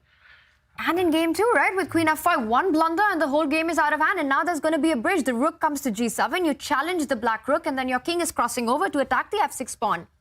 Yeah, this looks like it's suddenly winning. Black cannot improve his position. White can, meanwhile. And simple plan, as you say, Tanya. The white king will eventually cross over. It's not going to be cut off forever. And all Wesley had to do was keep the rook where it was, just making sure that white's king is tied down to defending that f5 pawn. Yeah, I think he got too carried away trying to stop his black f-pawn from dropping. But actually, the white rook going to win that pawn wouldn't have been the worst thing. The black king just needed to get back in front of the white pawns. Now, look, it's going the wrong way. It's going kind of behind the white pawns, but it's not going to stop the pawns running in a moment. So, yeah, I'm expecting that move, the offer of the rook trade. And that should allow the white king to cross into the promised land, the g-file. OK, first just delaying the decision. Denis, he's so experienced at blitz and bullet. He's unmasked now a 30-second time advantage. And every move you make, it forces Wesley to think, which means less time on Wesley's clock. And rook g7 is always coming. So there's nothing that you've done wrong in your position, and I won't be surprised if you see rook g7 now with no black king moving forward. Yeah, I wonder if checking and taking the pawn, he's going for the more greedy approach. The same idea, rook g6, and you put your king on g7. I think this is... probably a simple win, actually, because then, you just push the f-pawn. Simple as that. And the black king is in a very bad situation. It needs to be on the other side of the rook to try and draw this, I think, or in front of the pawn. But he can't really get there. Rook g6 coming. Yeah, it's unlucky for black. If your rook now was anywhere else on the 1st rank, I think the black king could have made its way across and blockaded the white pawns with the draw. But unfortunately, your idea there, Simon, and we might see what is well known as the Lucina position. If black's rook had taken that pawn on f4, the white king would have crossed over. And that's a well-known win. This one is just straightforward now. Yeah. Really nice technique there of just cutting off black's king to coming in to defend that f8 square. Wow. Wow, what a turnaround this has been. That was absolutely crazy. And, Wesley now has to fight for his place in the grand final. And it was an up-and-down game. And that's it. Wesley resigns. Denis Lazovic takes down Wesley So. Wesley is out of the tournament. Denis advances forward to play Nodirbek Abdusattorov, the 16-year-old, the youngest player in the Champions Chess Tour ever, has, in Division 1, has done what was a tough task, taken down world number 8. What two incredible Armageddons there, David. A lot to choose from. What was the big highlight? A lot to choose from, but in the end it was the battle of the generations, and the two younger players did progress. I'm just going to highlight in that endgame, though, how Wesley So could have drawn. If he had a bit more time on the clock, he would surely have found this. The key here was to do nothing, to wait. If the black rook had just stayed on the 5th rank, tying the white king down to the defense of this pawn, it should have ended in a draw. The white rook can actually get greedy now and gobble up black's pawn, but the key here is not that you've lost a pawn. These 2 pawns, after all, are doubled. It's more that you need the black king in front. When the white rook moves, you can blockade, and there's no way to break through with these pawns. This would have ended in a well-known draw. Instead, he allowed the white king to snake its way around, and Lazovic took the win. You've got to read up those Dvoretsky manual, those Dvoretsky endgames. This was just unbelievable. But for Wesley, a player like Wesley, we'd expect him to hold on to that one. But this is what happens in high-pressure situations, which means that it is the end of the road for Wesley So and Fabiano Caruana, while Denis will play against Nodirbek after the big comeback that Nodirbek had in his match. And we are being joined by Nodirbek Abdusattorov after his win. Nodirbek, congratulations. Thank you. You pulled off a crazy comeback there. How are you feeling right now? Oh, I'm feeling great. Yeah, it was tough, of course. I played incredibly bad today. I think the quality of my play was so far from optimal, but yeah, at the end I somehow pulled off the win, and that's why I was emotional after I came back in the game too. Yeah, we can imagine, because you were under so much pressure. Was there a moment that you felt that the match was over for you? Yeah, I mean, in game 2, you know, he had numerous options to repeat. I think bishop e3, bishop d4 even was looking good. Yeah, I mean, it was in the game 2. I was just lucky. Yeah. Yeah, I was extremely close to be eliminated. Yeah, but Nodirbek, you make your own luck on the chessboard, and you were resilient, and one mistake, and it was just awesome to watch your confidence and your speed after that. I want to ask you what happened in that, and we have a reaction that you had after winning that comeback game. I want to ask you about your Armageddon bid. It's a bid that we've never seen before in the Champions Chess Tour. 14 minutes and 59 seconds. What was your thought process there? You know, I just desperately wanted to get white. Because, you know, I thought that, you know, the only chance I have is to just play with white and get some kind of position where I can play slowly and, you know, playing for his time, obviously. And yeah, obviously I got a very pleasant position, I think. After the opening, that was ideal position that I wanted. Yeah, I mean, yeah, it was a bit strange to bid 14.59, because even if he would bid like 14.58, he would play with black, I guess. So yeah, but I was sure like he would bid. You know, somewhere between 10 and 9. So yeah, it was really fun. And Nodirbek, congratulations. Tomorrow you're facing someone else who also won in the Armageddon, Denis Lazovic. What are your thoughts on that matchup? Yeah, he looked very impressive. I think I played in Division 2 of one of the tournaments. Yeah, it was extremely tough match, and I pulled off a win in Armageddon. Yeah, but it was extremely tough. Yeah, I'm looking forward to play him tomorrow. So yeah, let's see how it goes. Awesome comeback there, Nodirbek. Congratulations. And before you go, you've got a big winners final coming up with Magnus taking on Alireza, and we'd love to get your thoughts on it. How do you think that one's going to play out?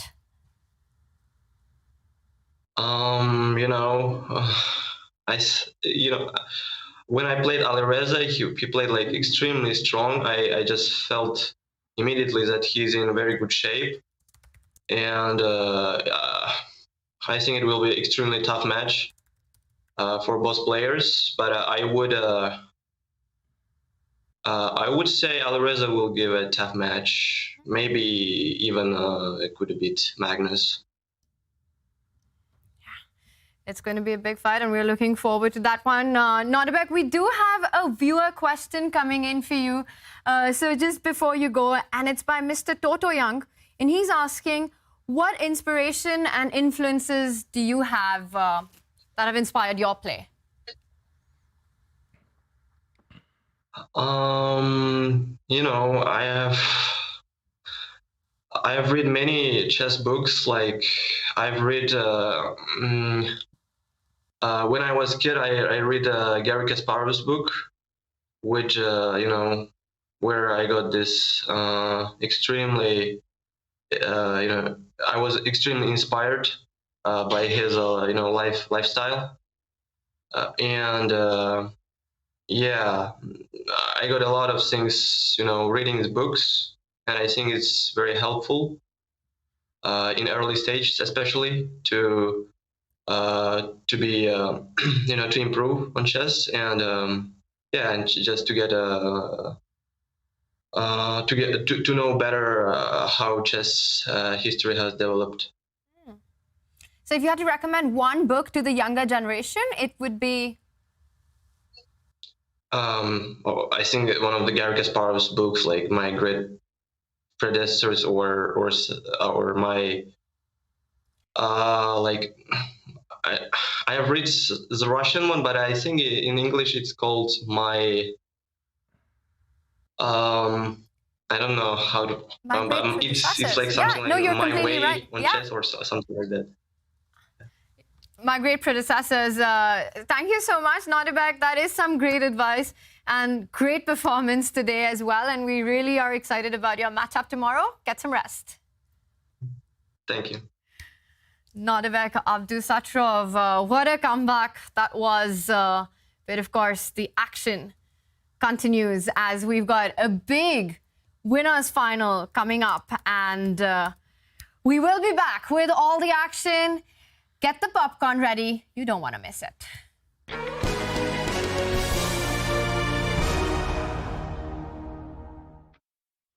Well, number one, Magnus Carlsen will be taking on Alireza Firouzja in the winners' final. It is a clash of generations. It's youth versus experience. It is the one player that Magnus wanted to face and was motivated to fight in the World Championship match. And this rivalry exploded back in 2019.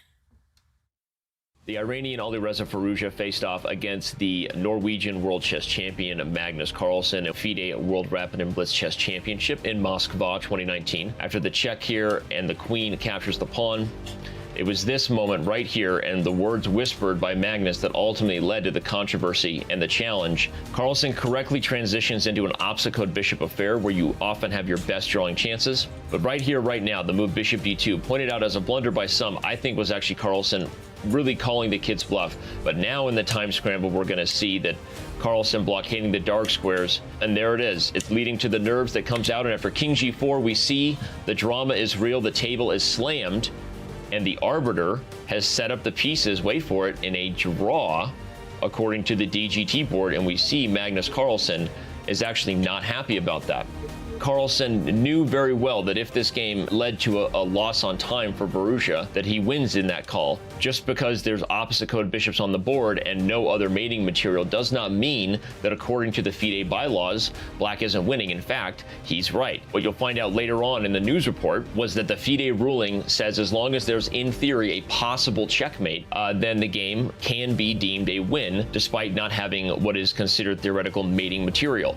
What exactly was the chess moment that deeply frustrated Firouzja? That moment we saw earlier at about the 10-minute and 31-second mark where Magnus Carlsen, I don't think, was whispering sweet nothings to Firouzja in terms of his frustration with the position. It was this combination that picks up the b7 pawn and ultimately the c5 pawn, this moment that had Magnus very frustrated and saying whatever it was he did. That was later, of course, appealed to and overruled as if it is the case that your opponent is distracting you, which is what Firouzja tried to claim. He should have made that claim in the moment. But either way, if you're frustrated about something your opponent is doing, you have to claim it in the moment, which of course Firouzja did not.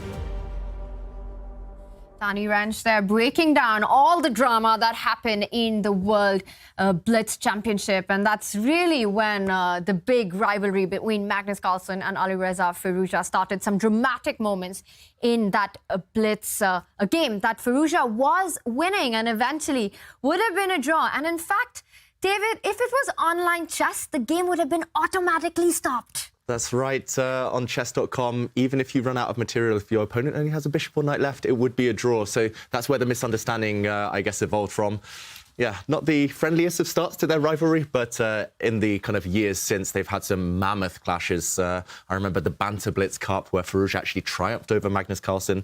Over the years, he's definitely emerged as one of the big rivals. And that was right after this. We had this crazy moment in the World Blitz Championship and then the Banter Blitz Cup, which Firouzja won, motivating Magnus to get a revenge, which he did in the Magnus Invitational, and it's been going back and forth. Magnus Carlsen is ready to go, and he is ready to start this big winners final. He did sound extremely tired and fatigued yesterday.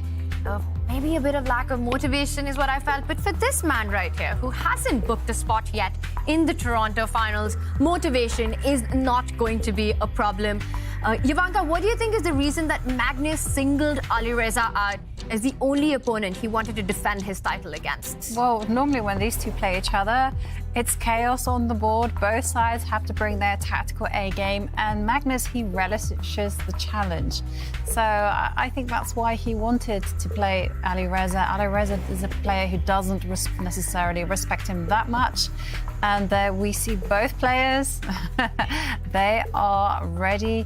Magnus getting in the zone, and Alireza, well, he's just too eager with anticipation. I would love to see this go down to Armageddon. What are the chances of us getting an Armageddon in this one? Well, they're both just in such stellar form. It's hard to choose between them right now. Firouzja is a fighter. That's why Magnus kind of respects him so much. And yeah, the games are always close, no matter the result. And yeah, I have a feeling something dramatic is going to happen along the way. I think Firouzja might need to get the first hit in against Magnus Carlsen. If he strikes first, we'll see a crazy match. If Magnus strikes first, we might see Magnus trying to shut down the rest of the game. So yeah, either way, it's going to be dramatic, Simon. Certainly is, yeah. I'm very excited about this one. I'm sure lots of people out there are as well.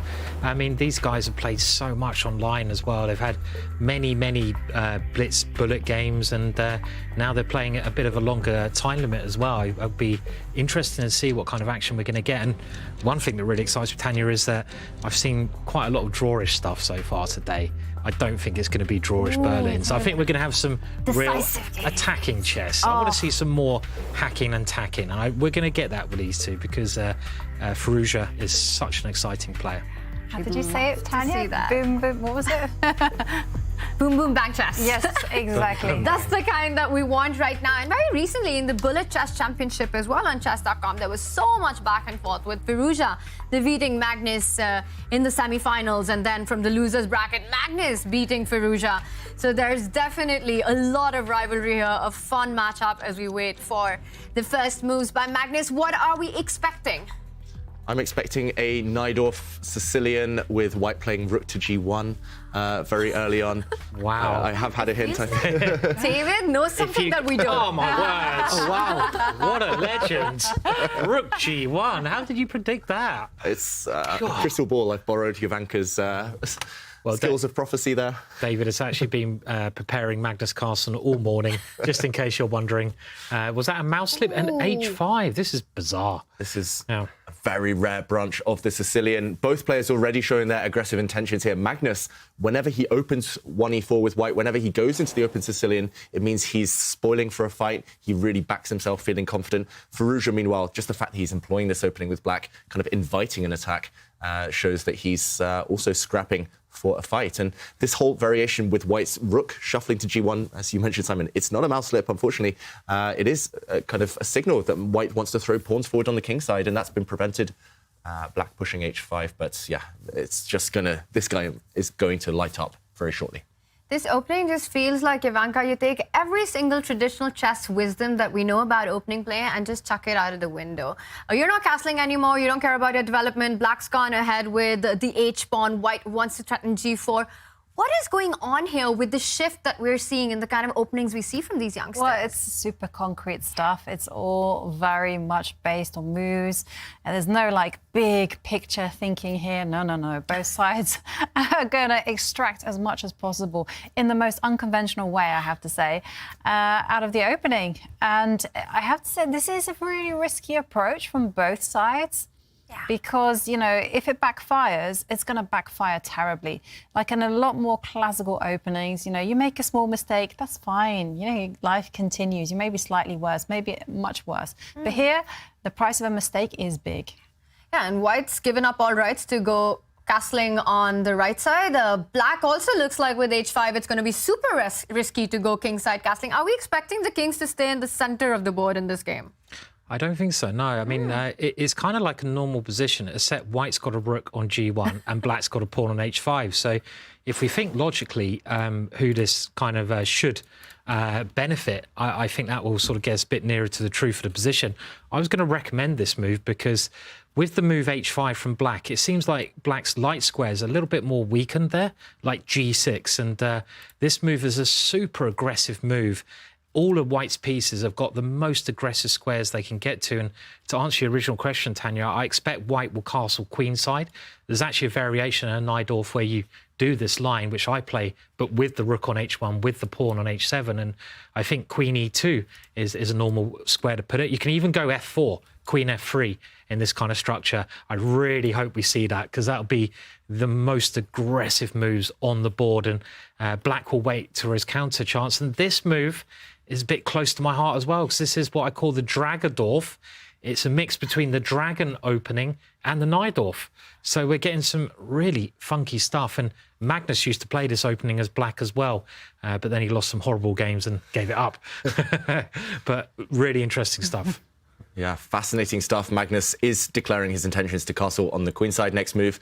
And just to explain the Dragadorf, it is that dragon, kind of fianchetto formation in the Sicilian, and the Nodirbek, which is kind of signalled by A6. So kind of a mishmash of two different very well-respected openings. But if often combining openings isn't the most consistent way to play, and Magnus now is not going to hesitate. Surely he's going to castle on the long side. There we go. And watch out, if you're Firouzja, for these pawns to kind of storm forward now. It's a matter of time. Black is really severely lacking in development now. All of White's pieces ready, maybe apart from this White rook on G1. But yeah, it's going to be fire it just in the next few moves. We have seen Magnus employ this rook G1 ideas in the Nodirbek. Is this something that Alireza perhaps had prepared? Because the move H5, you kind of don't commit it unless you've got some prep in mind. Yeah, no, I agree. I mean, rook G1 is a move that Alireza will be aware of.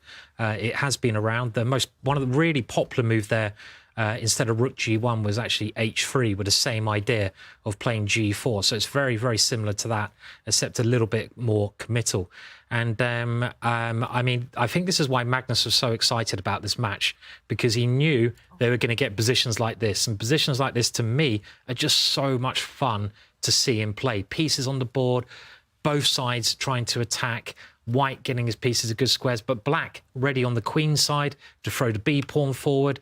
This is like the chess I love. I love this kind of chess, and yeah, I'm looking forward to this one.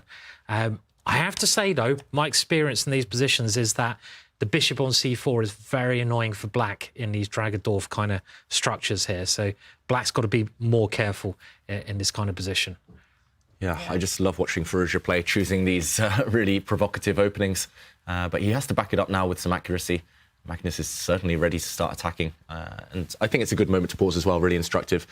This young generation, they're so good at kind of stopping at critical moments and realising, OK, the stakes are high now. Price of an error is, unfathomable. And, yeah, he needs to find an active defence. Yeah, I've actually had a position very similar to this, except the rook's on h1 and the bishop's on e3 and a pawn on f3. And that was the main line that Magnus actually played as black. Magnus has played this kind of idea. And I think the main move there is to maybe go queen c7, see where the bishop moves. Because you can go b5. b5 is kind of the move you want to play in this position, but it is committal, and bishop d5 can often be a pain here, and followed up with ideas of the knight coming to c6. And this is the thing that I think Firouzja is calculating at this moment, whether he can play that. So he has gone queen c7, which is kind of transposing to this line, and that's saying to the bishop, well, where are you going to move? Because if you go backwards, you can even go for a bit of a safer variation for black here of trying to snap that bishop off with the knight, and even castling queenside in these kind of positions. But there's so many little transpositions. It's a very rich structure here. Computer doesn't like it at all for black, though. So yeah, Sicilians these days, these open Sicilians, they've definitely fallen out of fashion from the black side. I mean, the Nodirbek, for example, we used to see it pretty much in every game. These days, it's all Berlins and Petrovs, and that's because the risk attached is huge, and that's why Firouzja is thinking right now. And this evaluation that we're seeing on the board right now, it reminds me a little bit of when Firouzja plays the King's Indian defense. We've seen the eval bar go super high, but the position is an absolute mess. It's completely chaotic and a game for all three results. Is it similar here? Is this the moment that you kind of just don't care about the engine evaluation? It's just starting and the position is going to get wild? If you're playing on the board, then obviously, you know, and you're watching the game, then obviously don't care about the evaluation of the computer.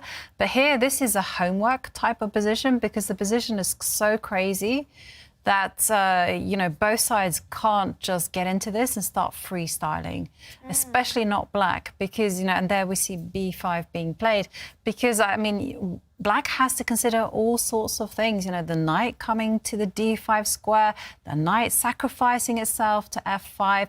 You always have to, it's such a sharp position that you always have to be prepared. You just can't wing this one. Yeah, he has to be in prep, but he has used quite a bit of his clock.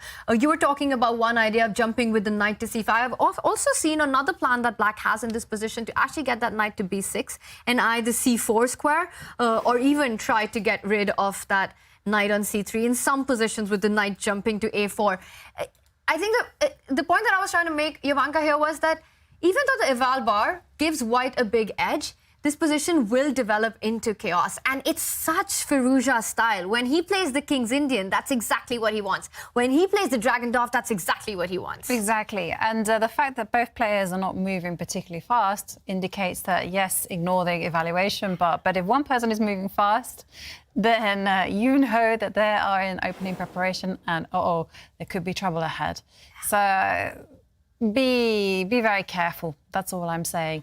And if you're looking to establish an opening repertoire, I think in general the quiet lines you can just get by just knowing the bigger picture, where to put the pieces. But something like this, sorry, you gotta exactly. You gotta do the hard graft. And Magnus, meanwhile, just gets all the pieces to the center. Is it time for black to decide where to go with the king? Yeah, I mean, this last move is a very good move. I mean, the ideal setup for black is to develop his last piece, fianchetto it, and then you can even try to castle and start, as you say, this knight b6 idea is very nice and maneuver. But I think Magnus is kind of setting up a direct idea against that bishop move, which David, I'm assuming, is throwing the knight into the center as one move that at least you have to consider as black because of the pressure on the e-file. And, you know, then black might not be able to get castled at all. And that would be a complete disaster if you got this position, I feel. So, again, there's a lot to think about. It's much easier for white to play because white can just centralize the pieces. White has this knight d5. White has f4. It's much harder for black to find the right strategy because you've got to think about all these options white can do, and you've got to decide where you put your king. So it's if black can get over these next couple of moves and be okay, then it's game on, you know. But there is danger here, definitely, for black. Yeah, and that's why Firouzja is burning so much time on the clock. Severe disadvantage now, under 4 minutes, 4 minutes lower than Magnus Carlsen. And yeah, as you say, Simon, I do feel the next 2-3 moves could be where this is decided. If black can survive, then long-term, great chances throwing pawns towards the white king.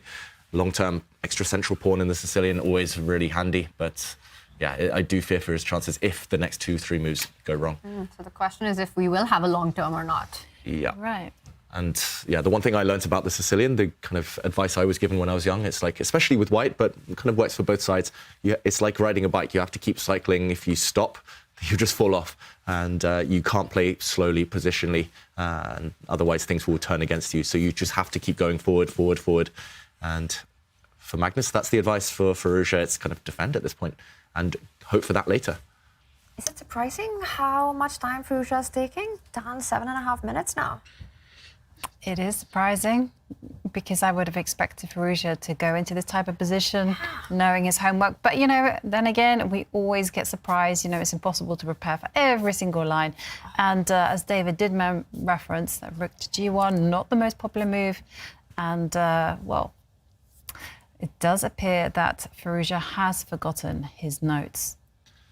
Yes, under 7 minutes now. The problem is castling again. It walks into something similar, Simon, that you were pointing out. The white knight is always landing in the center. It's just a thematic idea. And it's one of those positions. You know what's coming. You know what your opponent wants to do next. But finding a solution is a whole different matter.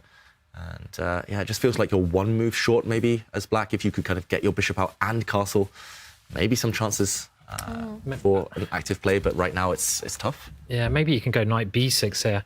I think you must play knight b6 or bishop b7, right, to try to take the sting out of that move. I can't really see much else, but if black can get both those moves in, knight b6, bishop b7, he has castled, I think. Is that right? Yeah. So that seems kind of... That's a very gutsy move. Just to show you, Simon, knight b6, I'm going to break through. I think I can play e5. If you take me, there would have been nasty sacrifices. Ooh. Yeah. And if the queen moves away anywhere, then this would have been checkmate. So Firouzja made the best idea, made the best decision there. Instead of risk any checkmates, he did castle. He ran away. And Magnus Carlsen, of course, thinking in Firouzja's time, was ready to play f4. So watch out.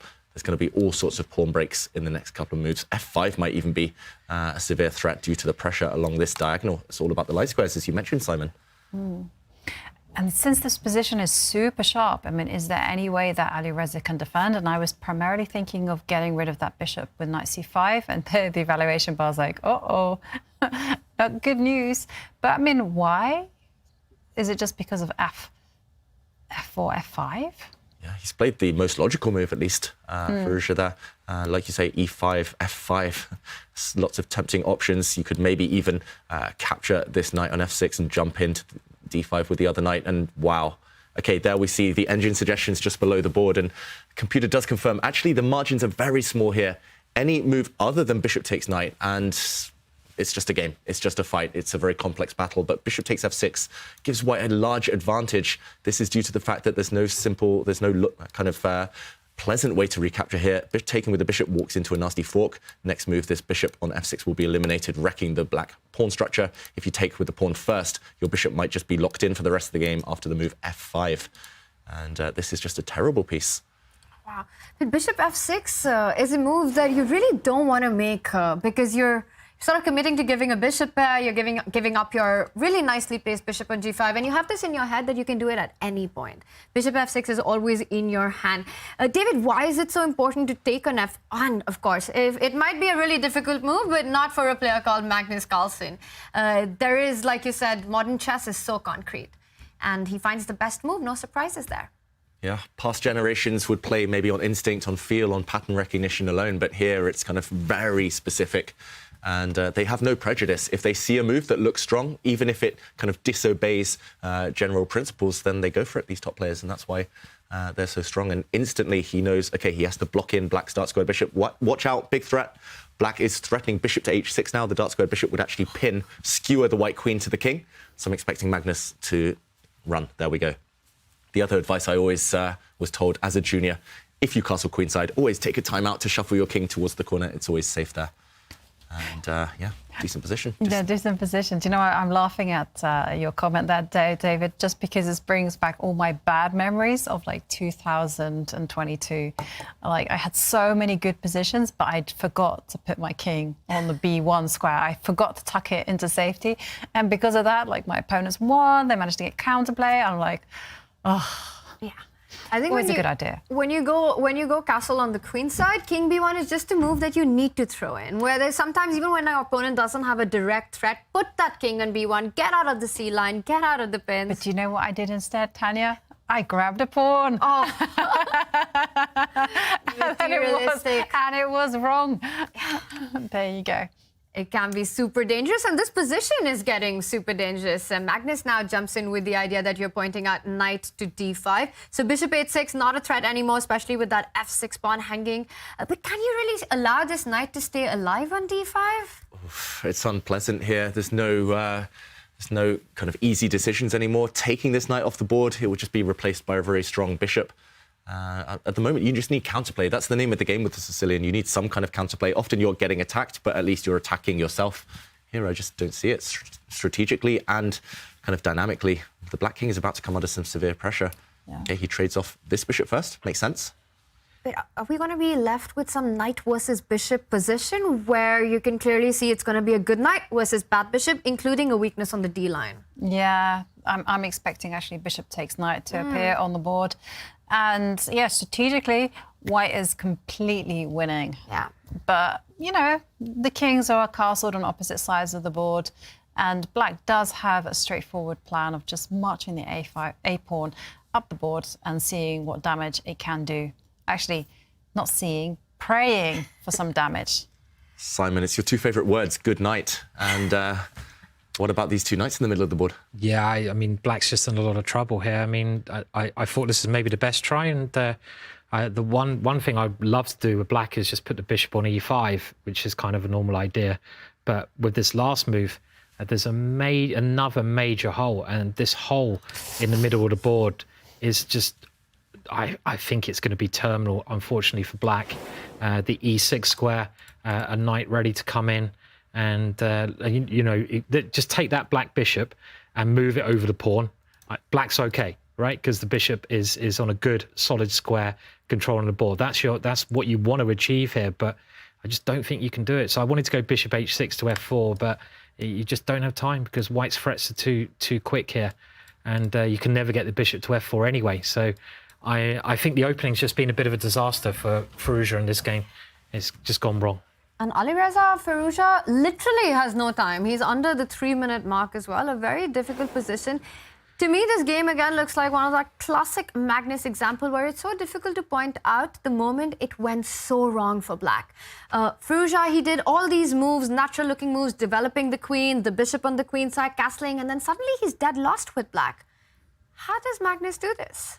Yeah, I wish we knew. It's like a magic potion that he just has up his sleeve and somehow sprinkles this magic dust in the board, and pieces fall on good squares. You look at the white king, somehow, I mean, we were talking about opposite side castling. It's always risky for both. Somehow the white king looks super safe, just cuddled by all those white pawns, and meanwhile the black king, its counterpart, not looking great. The white knight cemented there forever now. That white knight will forever dominate that black bishop. Still need the finishing touch, so I'm not going to write it off just yet, but it does look beautiful right now. And wow, okay, he goes for it, throwing pawns forward. This is a sacrifice, but I think he's just banking on all the open files that are about to line up against that black king. It should be a decisive attack, and it's no surprise with such beautiful coordination, beautiful centralization for white that something like this would work now. It's not even a sacrifice. And that knight on e6, I mean, you would never want to pick up that g4 pawn, but you probably don't have an option because it's sort of choosing the lesser evil. You pick that up, that pawn's going to fall, but also the h line's open. The queen jumps into an attack. You go queen to f4. You're hitting the pawn on d6. See. And the reason it's not a sacrifice is because you can't step up f5. with the f pawn because the knight will come and deliver check. And, okay. You can delay picking that up because f5 doesn't really help anymore because the pawn is pinned, so you can anyway pick up on g4. Yeah, just to show that f5 tactics just always seem to work in Magnus's favour. Just putting pieces on good, healthy squares, and it's the pin.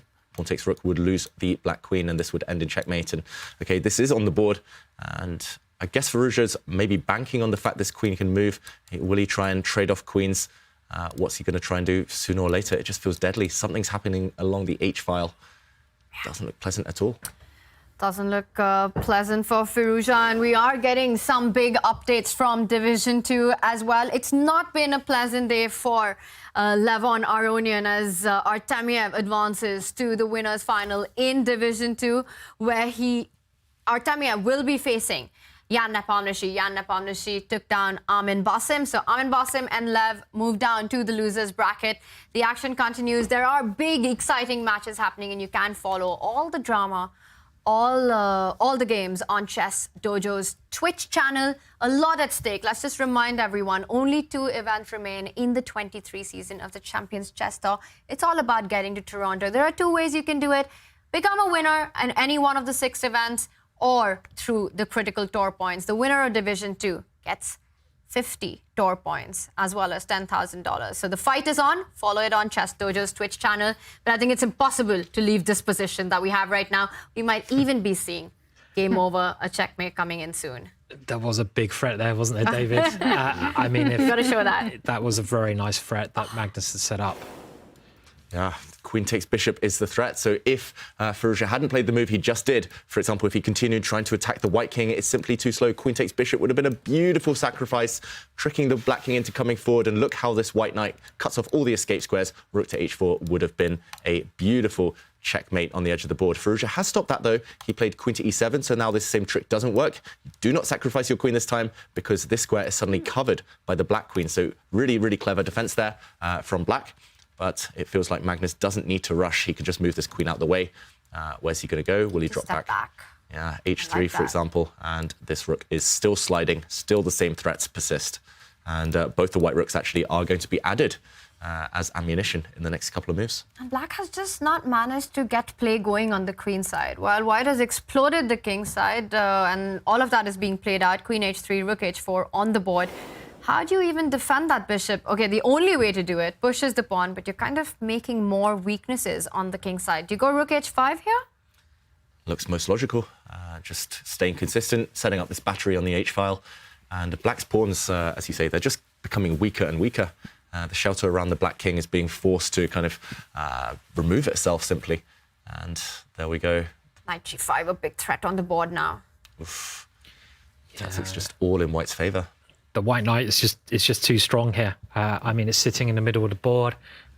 It's stopping the black rooks getting in. It's threatening to take on g5. You compare it to black's bishop. Black's bishop is just pinned down. And there is that big threat, as you say. Just knight takes pawn check. White can also bring his last piece into the game. It's always nice when you get every single piece attacking. Well, not nice for Alireza, but nice for Magnus. And g4 seemed forced, but even just queen d3 here looks strong in this position. Maybe king g6 holds on. And have I trapped my rook there? Ooh, there's a little trick. Is that right? So, yeah, I mean, you still have to convert these positions. So this is why Magnus has taken his time. But talking about time, he's got 8 minutes to Alireza's 40 seconds. So that's not a good sign. But maybe it's worth showing that little trick. I don't know if it is a trick, but it's something that Alireza can maybe hope for. I think the trick is going to get tricked here, unfortunately, because you're ganging up on f5 and the black king can indeed defend, as you say, Simon. It looks like this rook is trapped, but now the final piece can be added to that party, and rook to f1, hitting this pawn for a third time would end the game. King takes rook now would be met by a double attack, hitting the rook, hitting the king, sorry, and hitting the queen, and this would be decisive. We'd see... I mean, I'm not sure where the checkmate is, but it feels like it's about to arise. It feels like you should be winning anytime soon. The black king surely cannot survive so far from the rest of its army. That's a really nice detail, this rook f1 move, because otherwise we might just be seeing a very different game after g4 if you don't have this idea of the other rook coming to the rescue. Yeah, I mean, the thing is, tactics always work. I mean, people might assume that, and I see a lot of beginners doing this, or sort of amateur players, they try to force tactics from positions of weakness, but tactics work from positions of strength. So normally you have to play a nice positional game, build up your position, and then tactics will work because you got that good position in the first place. And this is just a key example of that White's pieces are fantastic. He's played a great positional game, and Black had a rotten opening here. So tactics work. And rook f1, bringing the last piece in, was a nicely found idea that David showed there. What's he thinking about? Yeah, it's slightly strange. I'm not sure what else. That looks like the most logical. Once you see rook f1, you kind of play it, but maybe he's looking... I think, David, what you just said, once you see rook f1, it's not the easiest move to spot. The first time you pointed out this king g6 trapping the rook, I kind of felt that this was a very tricky idea. And maybe Magnus hasn't spotted rook f1. It's possible, right? I mean... I think he has, but he might be looking deeper.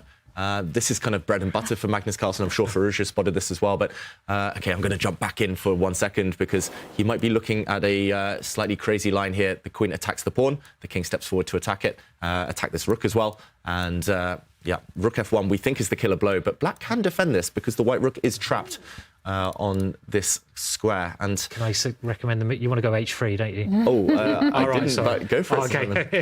No, it's h3? In the last position, I think. Oh, in the previous position. Maybe, but I thought that was what you... here? Yeah, well, I don't know, maybe. Wow, nice. Some nonsense. We might see this being played out. King g6 on the board. It might not work at all, but... Yeah. I mean, this is the key position. We're expecting now, this is the game position. We're expecting rook to f1, meaning that the black king cannot take this rook due to rook takes f5. But after rook to f8, I mean, you do have tempting options. First, you could take this rook, but your own rook is trapped. OK, whoa, Firouzja's going for it. I was going to say here, maybe you take, and at the very end, you can pin this black rook. You are winning long term, but look at what's happened on the board. I wrote this one off. I said white is just guaranteed a checkmate, but Firouzja's calling Magnus's bluff. Where is the finish? Oh. Can we find it? Can we get there? It's like Puzzle Rush, right? I mean, h3 again is quite tempting. You know, it's just might be a good move, but yeah. I mean, queen g6, queen h7. There's some queen checks back here. Yeah. There's so many tempting options. You need the knight to add it to the attack against the black king. Magnus has given a check, forcing the black king back. I think he yeah. You know the one player who's really good with queen moves in the world?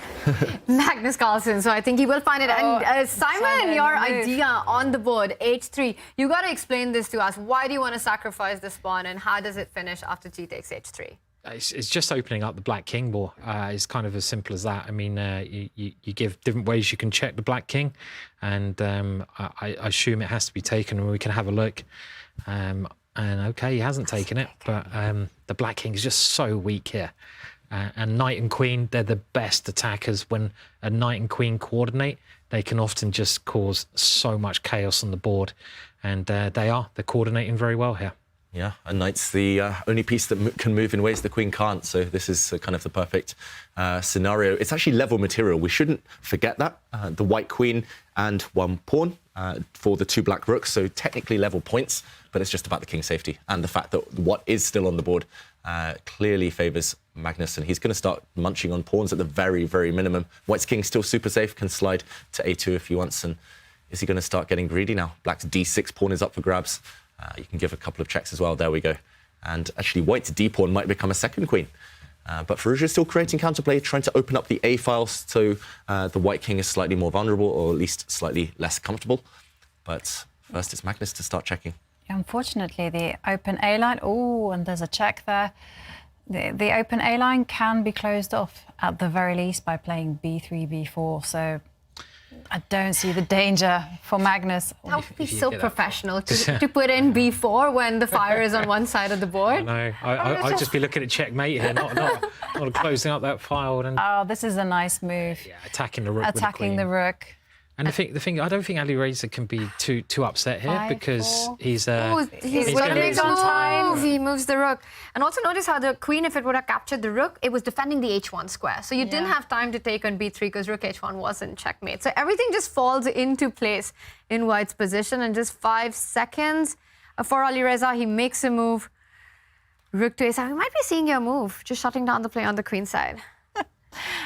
That would be unfortunate, let's say. That would be very prophetic. I mean, there's little tricks. You could go queen d3 and d7, but maybe this is what Magnus is calculating, but it does allow some checks if you play that way. So this is, you have to be careful, and he has played this. And d7 is the move you want to play, but rook h1, king a2, take on b3 check, king takes b3, and you're safe. But it's a little bit like, I want to play b4 now. It's kind of like, ooh, I just want to keep it safe. Because you just have to calculate quite carefully here. I think this is winning for white, but, just Magnus taking a couple of seconds to do that. And I don't think, Alireza should be that upset with this game because he got a rotten opening, right? And he didn't really get a chance. I mean, I don't know where he should have played differently. Maybe it was as simple as it was just a very bad opening. But, I'll push back on that because that seemed like the storyline between the Fabi-Nodirbek game. Fabi in that game 1, that felt like solid opening prep. Here, it just felt like he got outplayed. It wasn't a miniature. It wasn't a result just out of the opening. With every move, his advantage kept going, increasing on and on. And I think it's really difficult to lose game 1 in this way. And to me, I was hoping for an Armageddon, but with the way we've just seen him outplay Firouzja, I don't think we're getting that. Yeah. He's got white in the next game, so don't let's not write him off yet. I do think it was a bad opening. I think pushing the H-pawn 2 squares and then being careless with the king and then jumping with the knight, not anticipating some captures, was too much for such a razor-sharp position. And Magnus, look at him. That's it. He's done it. There was nothing more to be done in that position. Alireza Firouzja not happy with what just happened and perhaps just checking the opening, as Simon mentioned, which went wrong, and it looked like Magnus just outclassed Alireza in this game 1. But Alireza does come back with white in the next game, so he's got his big chance that's coming up. But this one looked like a Magnus Carlsen show, David. It was a Magnus masterpiece, this game. Firouzja didn't really get a chance to fight back. And after that difficult opening, Magnus just cruised to victory. And it was here that he really cemented a tangible advantage. It looks like a very complicated Sicilian, typical position, but black is just one move too short. And Magnus clinched it here with bishop takes f6. Not the usual move that you see in the Sicilian, but this is based on the fact that the white knight is jumping into the center with gain of tempo against this poor black queen. If bishop takes now, knight to d5 would be a nasty attack. Instead, just the move that clinched it here for me was f5, locking down this bishop. We saw it was a bad bishop to the end of days, and now Magnus, with all the squares, all the light squares on the board, was able to have all the fun. He did have all the fun, and in the end, wrapped it up with a nice tactic, which means in their best of 4, Magnus Carlsen takes the lead with that point. Coming out of this game, Jovanka, for Alireza, just the quality of play that we just saw, and really not getting that game going. What do you think he needs to do in these couple of minutes he's got before game 2? He just has to refresh. The first game, bad game, it happens. But, he has the white pieces. He's beaten Magnus Carlsen before. He has to draw on those experiences and just play active chess. I think he's got to forget about that game. I mean, and just tell himself it was just the opening. It was nothing doing my play. I've got white in the next game. I'm really good with white. I'm going to attack Magnus. I'm going to take him down, win the next game, champion. There you go, easy. So that's all he's got to do. He just needs to take inspiration. I hope he was watching the show today earlier, Firouzja. He needs to take inspiration from Abdusattorov, who also got a bit wiped out in the first game against Caruana. But the younger players who've both gone through so far in the losers bracket, they bounced back. And Abdusattorov, he rode his luck, won a game, then clinched the Armageddon. So it's been done before already today. He can do it again. What a day of chess it has been. 2 of the world top 10 have been knocked out of the Julius Baer Generation Cup, and the big match between Magnus Carlsen and Alireza Firouzja continues. We will be back with game 2 in just a few.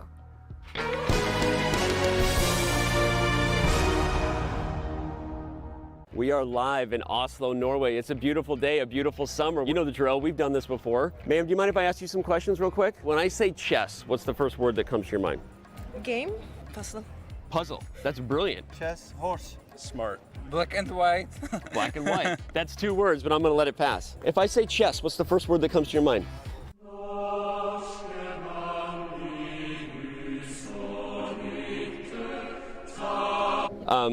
I don't know if I have any other questions for you. Okay, when I say strategy, what's the first thing that comes to your mind? Puzzle. Puzzle. Oh my God. Magnus Carlsen. Chess. The answer was puzzle, actually. That was the correct answer. That's okay, though. Okay. Yeah, I love chess. You do love chess. Yeah. Do you play chess? Yeah, sometimes. You play chess online? Yeah. Where do you play? Chess.com. You play on chess.com, of course. Do you know who Magnus Carlsen is? No. Okay. Could you name any world chess champion? We sure not. I knew you were going to say that. Obviously, you know who Magnus Carlsen is. Sure. Right? He's a hero. You know how good he is? The best? Yeah, he's the best, right? Yeah. Has Norway changed now that Magnus isn't the world champion? Yeah, it's kind of a bit more sad vibe. Yeah. Do you know that he's no longer the world chess champion? I did not know that. Yeah. So you didn't know why you felt sad, and now you know why. Yeah, I guess he'll get back up He'll there. get back. Do you know why? No. He left chess to become a footballer. Actually. Yeah, actually. I think it's very different, chess and football. Yeah. But he's an athlete, so he can pull it off. It makes sense. It makes sense, right? I don't know who he is. You don't know who Magnus Carlsen No. is? Okay. He's a professional footballer, one of the most well-known in Norway. Okay. Okay, so Sorry, I'm not from here. Okay. I heard there was a huge chess tournament thing where he accused another player of cheating. That's true. Did you know anything about that scandal? Have we done our job, Oslo? Oslo, they are an educated chess city, a city of deep-thinking people, a city of beautiful people, a city where chess comes to life.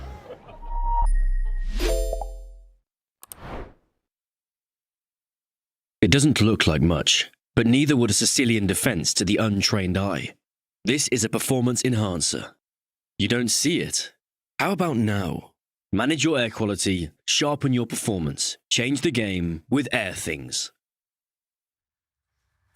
So far on day 3 of the Julius Baer Generation Cup, in the battle of generations, youth has been prevailing with Nodirbek Abdusattorov and Denis taking down Wesley So and Fabiano Caruana. While the match in the winners' final continues, we also introduced you to another young player who has been taking the world by storm, the 8-year-old from London, Bodhana Sivanandan.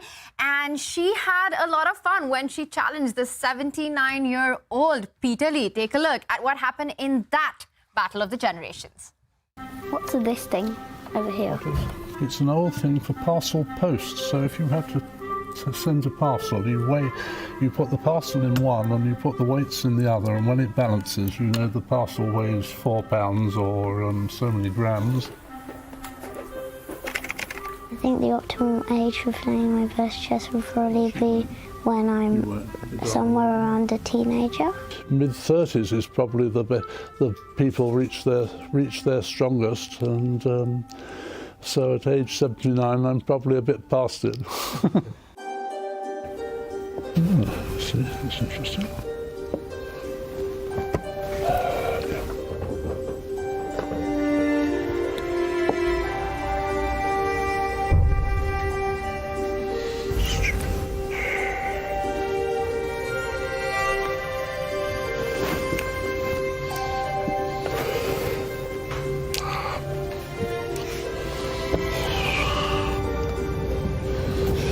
Yeah, I'm going to get there just in time.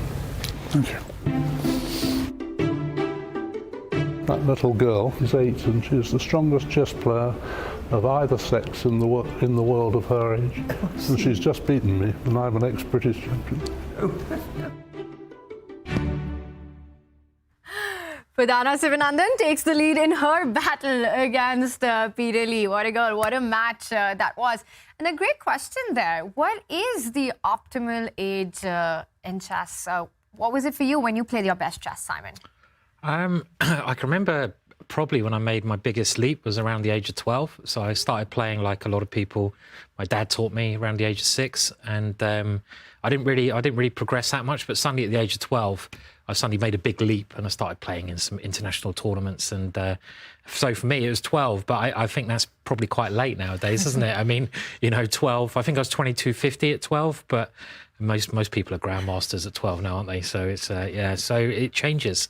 It gets shorter and shorter, lower and lower every year, I think. So yeah, it's absolutely crazy how chess has become so young. It feels as if you're not a grandmaster by the time you're 15, it's so hard to make a career in chess. Is that too much? Is that 13? I think no. I mean, it's crazy. And I just now in Düsseldorf, I played an 11-year-old who was 23.50. He's considered one of Germany's brightest young talents, and it was just crazy how little they were. Oof. Scary times. Yeah, scary times. But I'm going to suggest that actually you peak maybe a bit later on when you have that perfect blend of energy, still some youthfulness, but then you also have the experience. About 50, maybe? Yeah? Maybe not right? 50, Simon. Oh, come on, give me a chance. Don't break everyone's 45, hearts you've out still there. got some time. Yay! Yeah, I think for me, it was actually... I was playing my best chess when I was 26, 27, so quite late. And it was actually my peak rating as well. It's around 24, 45. And I was also really enjoying chess. I felt like it took the pressure off a little bit. Oh, wow, look at that. I wasn't expecting that. But my age is wrong. Oh, Your peak wow. rating was 25.50. Yeah, I think that's a chess.com rating. I wish that was my peak rating. It would be a grandmaster, but it was 2440 something in classical, and I think it was back in 2014 or 2015. And look at this, for David, actually, David, you and I pretty much similar times. Yeah. Yovi, is this correct for you? Well, the age is just 1 year out.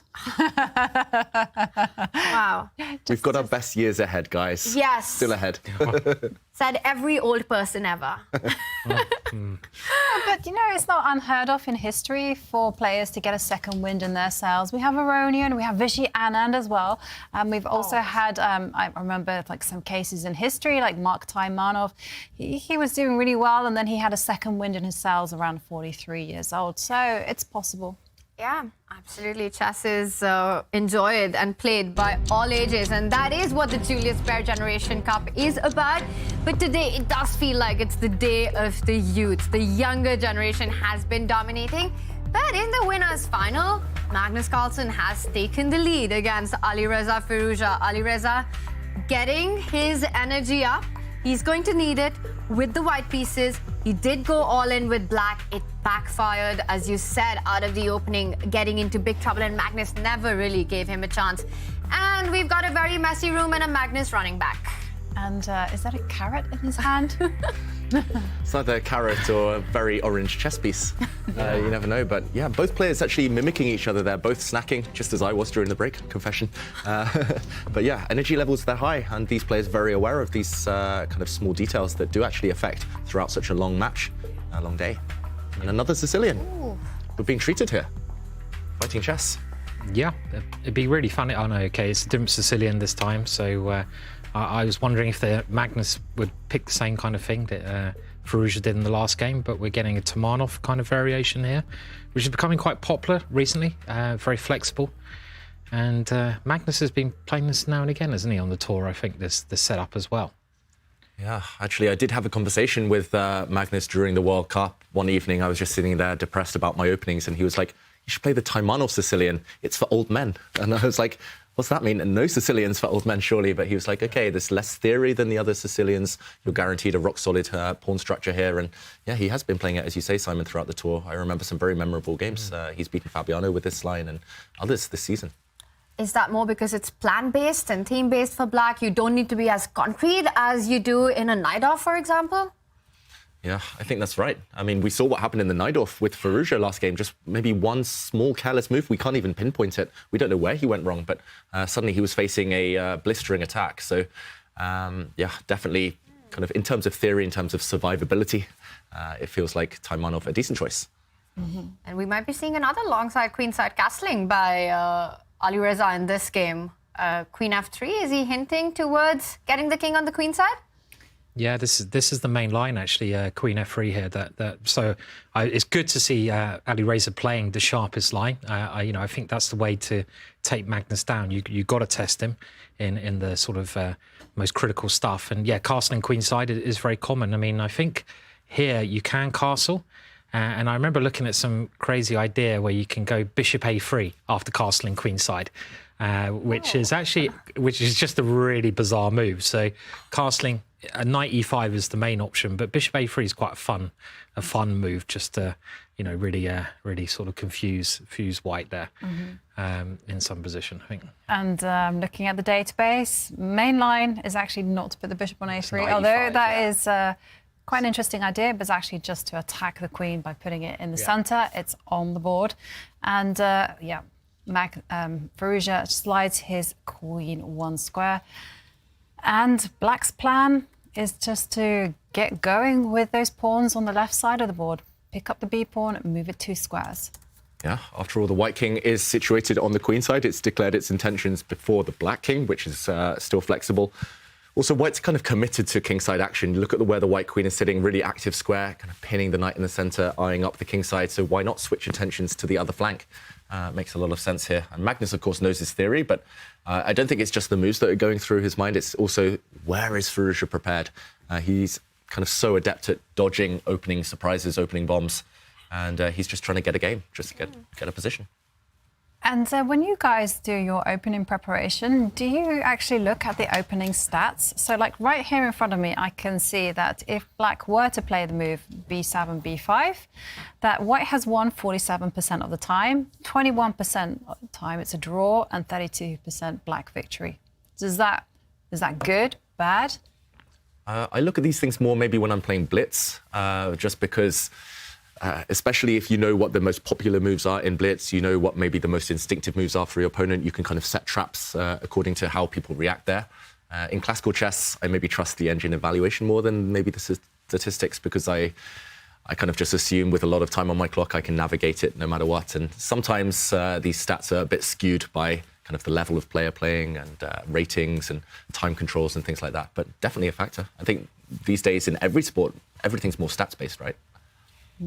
Yeah, I would agree. And I think even for me, it was always about the positions that I liked more than the percentage. Of course, if it's really bad, then you kind of want to figure out why that's the case and you want to avoid those lines. But in general, if you enjoy playing a position and there's nothing super wrong with it, I feel like this came much later on to check out the stats. I played a little bit of Domino myself, and I quite like it with black. Same reasons, neither of too concrete for me, too many lines to remember. My memory is not the best, so it's definitely not a line I would go for. But in these positions, H5 is a move that's really fascinating, but I was thinking of even just the simple theoretical thematic ideas of advancing the B pawn, B5, you develop your bishop in B7, and I think that's still in the air, but H5 is super direct, because Magnus is also looking at planting a knight on G4 and hitting that bishop on the E3 square. But H5 is not something that I'm really familiar with. I still like the B5 plans. The stats do not approve, actually, by the way. There's a 69% victory for white. Nice. Yeah, I think Anish played this, though. I mean, Anish has played this as that position with the black pieces, and I seem to recall that H5 was an idea that he played and was quite a fan of. And it's not so stupid, because the white queen is in quite a strange place, and you want to kick it away so you can develop your dark square bishop. And it actually seems to make quite a logical sense here, just to annoy white's queen. Yeah, I know that in a very similar position where black's knight is still on G8 and white hasn't castled queenside yet, this is maybe the main move, playing H5. But during the pandemic, I wasn't doing too much at first when the virus first hit, and I was doing a bit of coaching. And actually, I was working a little bit with Harry Grieve, a British champion, later on, and he asked me to look at this position. I was like, oh, come on, do I have to? It's too wild for me, it's too crazy. But then I looked a bit deeper, and there was actually someone else that I was working with, and I looked more seriously then. I remember this being inaccurate. It feels like Magnus is freestyling. If I remember correctly, white has two moves. You can play F4, kicking away the black knight from the center. But even the move knight to B5 is interesting here. Just because white has castled, you've gained a tempo. And the fact that Firouzja's paused for the first time for 2 minutes means that he's not familiar with this move order, and maybe Magnus knows something I don't hear, but at least if I recall correctly, with strong engines, they do say that this move maybe not the most accurate, even though it is thematic and typical in this type of position. Very often in these online speed chess tournaments, one gets the feeling that if Magnus finds something interesting on the board, he'll just go for it, even if it might objectively, or the computer evaluation might say something different. For him, it's about posing practical problems. Do you think this could be a case of that? He's feeling good about that first round win. He's got that confidence going, and he just wants a game. He just wants to have fun. Yeah, certainly. But at the same time, objectively, especially in an open Sicilian where the stakes are so high, one mistake is maybe likely to decide things. I'm still a bit surprised. I mean, I'm not sure I'm surprised, but I'm confused that the players are spending 2-3 minutes in what is still a very well-known position.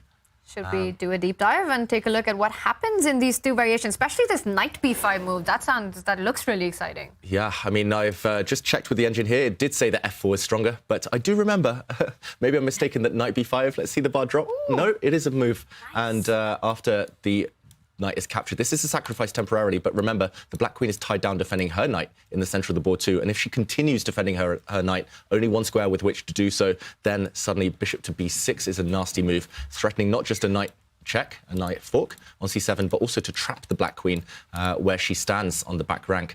So if I remember correctly, black has to do some really weird and wonderful stuff just to even survive this next few moves. Of course, it's complicated. Black can, for example, take this pawn, counter-attacking the white queen, but I mean, that's beyond the point. It's just a pure mess. So Firouzja now, I think he's deciding whether to incite violence with this move, this knight sacrifice, knight to b5, taking kind of just a really opportunistic kind of tactical trick there, or maybe the more sensible pawn to f4, which the computer also seems to like, hitting this knight, forcing it away from the center. You can go in two directions, towards the queen side, towards the king side. But either way, I think the idea for white will be to step forward and start asking questions of the black pieces that have been developed.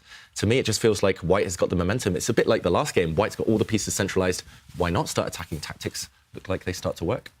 Yeah, again, very interesting games, fortunately, so far from, the last game and this game. And both players with the black pieces taking a lot of risks. And it could be that this move h5 is the key mistake in both games as well. I mean, the last game, h5 seemed to be a little bit too slow, weakened too many squares. And if David's analysis is correct, which I'm sure it is, I don't want to doubt it, but if White can recall that, and well, maybe White hasn't seen this, but if he can, just get those moves on the board, then Magnus can be in a bit of trouble. Do you reckon Magnus knows this is a dubious line, and he just doesn't care? He's like, okay, I'm going to spin the dice. He does take risks, right? He does. He's played worse as well, and he's known for kind of playing the opponent. He's kind of on record saying against Wesley So he takes more risks, but a bit more provocative in the opening. And here, I'm not so sure. It's a bit strange. Would you take a provocative approach against a player like Alireza Firouzja? That's the one thing. Unless, he's got something worked out against a knight sacrifice and he's kind of like double bluffing there. Well, clearly alarm bells are ringing in Firouzja's head. There's no other excuse for spending 5.5 minutes on just move 9 in a very well-known position or very well-known type of position. And, clearly a red flag is there. He's saying, OK, this isn't the right move order. There must be a punishment. Maybe he doesn't know what the punishment is. He's never investigated all the details. I think he'll go knight b5. I think so, too. I think now that he's fought so long, he's looking for something a little bit different, because f4, very logical, and he's spending time. He's obviously a brilliant tactician. I think he'll play knight b5 here. And he has to take his chance, right? He has to take an opportunity. If he calculates it and sees that the sacrifice works, he can't just take a safer approach. f4, like you said, a very reasonable move. But after burning the clock so much, the match situation, you're down a point. You want to take the chance you get. Knight b5 on the board, I think it's coming in. He's reaching out. Yeah. I think f4. Ooh, let's see. Bets are on. Knight b5. Okay. Boom, on the board. And I don't remember any details from here other than White's next move. Yeah. I just remember it was chaos. I was looking from the black side and I thought, OK, this is unplayable. The stakes are so high, you could just get knocked out in the next move or two if you're not careful. You've got to be very careful here, as you say. I mean, is there a rook takes a2 with a knight e4 check tactic coming in? It's getting so complex. This is where, you kind of want to have done your homework, but maybe neither side can recall it. I mean, does rook takes a2? It doesn't maybe work, does it? Maybe king b1. Yeah, then I can't go queen a8, can I? Because, oh dear. Look at that, his knight. It's a nasty fork, but I don't know. I mean, it's actually really hard to find a move for Magnus here. There's been one game played in this exact position, and Black just played the move that David actually suggested, knight takes pawn. Yeah, I just vaguely remember looking at this, but it was 3 years ago, guys, and a lot's happened since, so my details here are a bit fuzzy, but clearly Magnus now as well. Just out of book. I think he's muddled something up in his mind. It's so easy to do, playing the kind of right idea, just in the wrong order, and playing h5 in that position. It feels like it's backfired somehow. This would be logical, attacking the white queen, of course, but the white queen will just move. And still the threats are on the board. How are you going to guard against a nasty knight check or a bishop trap of your queen on b8? And now, not just that, but you've added another problem to the mix. This knight is en prise, it is attacked and vulnerable as well. So Magnus, he needs to really... calculate first of all, but he has to come up with something a bit special just to survive the next few moves. The Sicilian, this is why it's kind of so high risk, it's so popular, but at the same time, it's high demands on you to memorize the exact move orders just to avoid these kind of early potential miniatures, dare I say it. Complicated position. Complicated position, and Magnus in a big think right now. He's touching the 10-minute mark. Huge threats on the board. Rook a2, like we said, is not possible. And he has to fight against one of the pieces arising on c7. Knight e4, it feels like it's the kind of move that you eventually come to, because it's very hard to fight the threat on the board otherwise. You need to create an offense of your own. David, h5 took us by surprise, but instead, couldn't the same tactics follow if Black would have made the standard b5? Because these are thematic sacrifices. These are thematic sacrifices. So I guess there, Tanya, the b-pawn wouldn't be standing on the board. It would be basically the same position, but White's bishop could not have landed on this square. The Black queen is actually trapped. She wishes the Black b-pawn was off the board because then actually she has some breathing space, some air. Very good point. Yeah, these small details here and there. I mean, that's why, again, Sicilians, they're so tricky. That's why most of my life I've tried to avoid them. I've figured out that, OK, my nerves can't handle these types of positions, but that's why the top players, I mean, they tend to turn these types of positions in their favour. Here, though, I mean, who's it going to work for? And who would you pick here? Would you want to be White or Black? Let's say you don't have any idea about the theory. You don't know what the evaluation is. You're playing this position for the first time. Jovanka, would you be White or Black? White. Oh. I mean, one of the big things about this position is that White is not just threatening the knight check to c7, but also the bishop is coming to c7 to trap the queen. How are you going to handle that? And there's just one game in my database, and that one is actually a miniature. Maybe we show it just while Magnus is in Yeah, it's quite a funny one, actually. So knight takes pawn was played, and White played not David's move, which is a much better move, but queen moved to h4, attacking the knight. And Black got very excited and played Simon's move. Oh dear. Well, hopefully I wouldn't play it in this position. Just want to clarify that. I'd probably think about that move for at least a minute or two there. And, Black's threatening checkmate, though. Yeah. Yeah. That's, got some ideas. Jovanka, finish it off for us. The queen did find a home on the d8 square, and that was checkmate. Whoops. So that's the only game in the database. But actually, there was a natural point that the queen moving to h4 is actually wrong.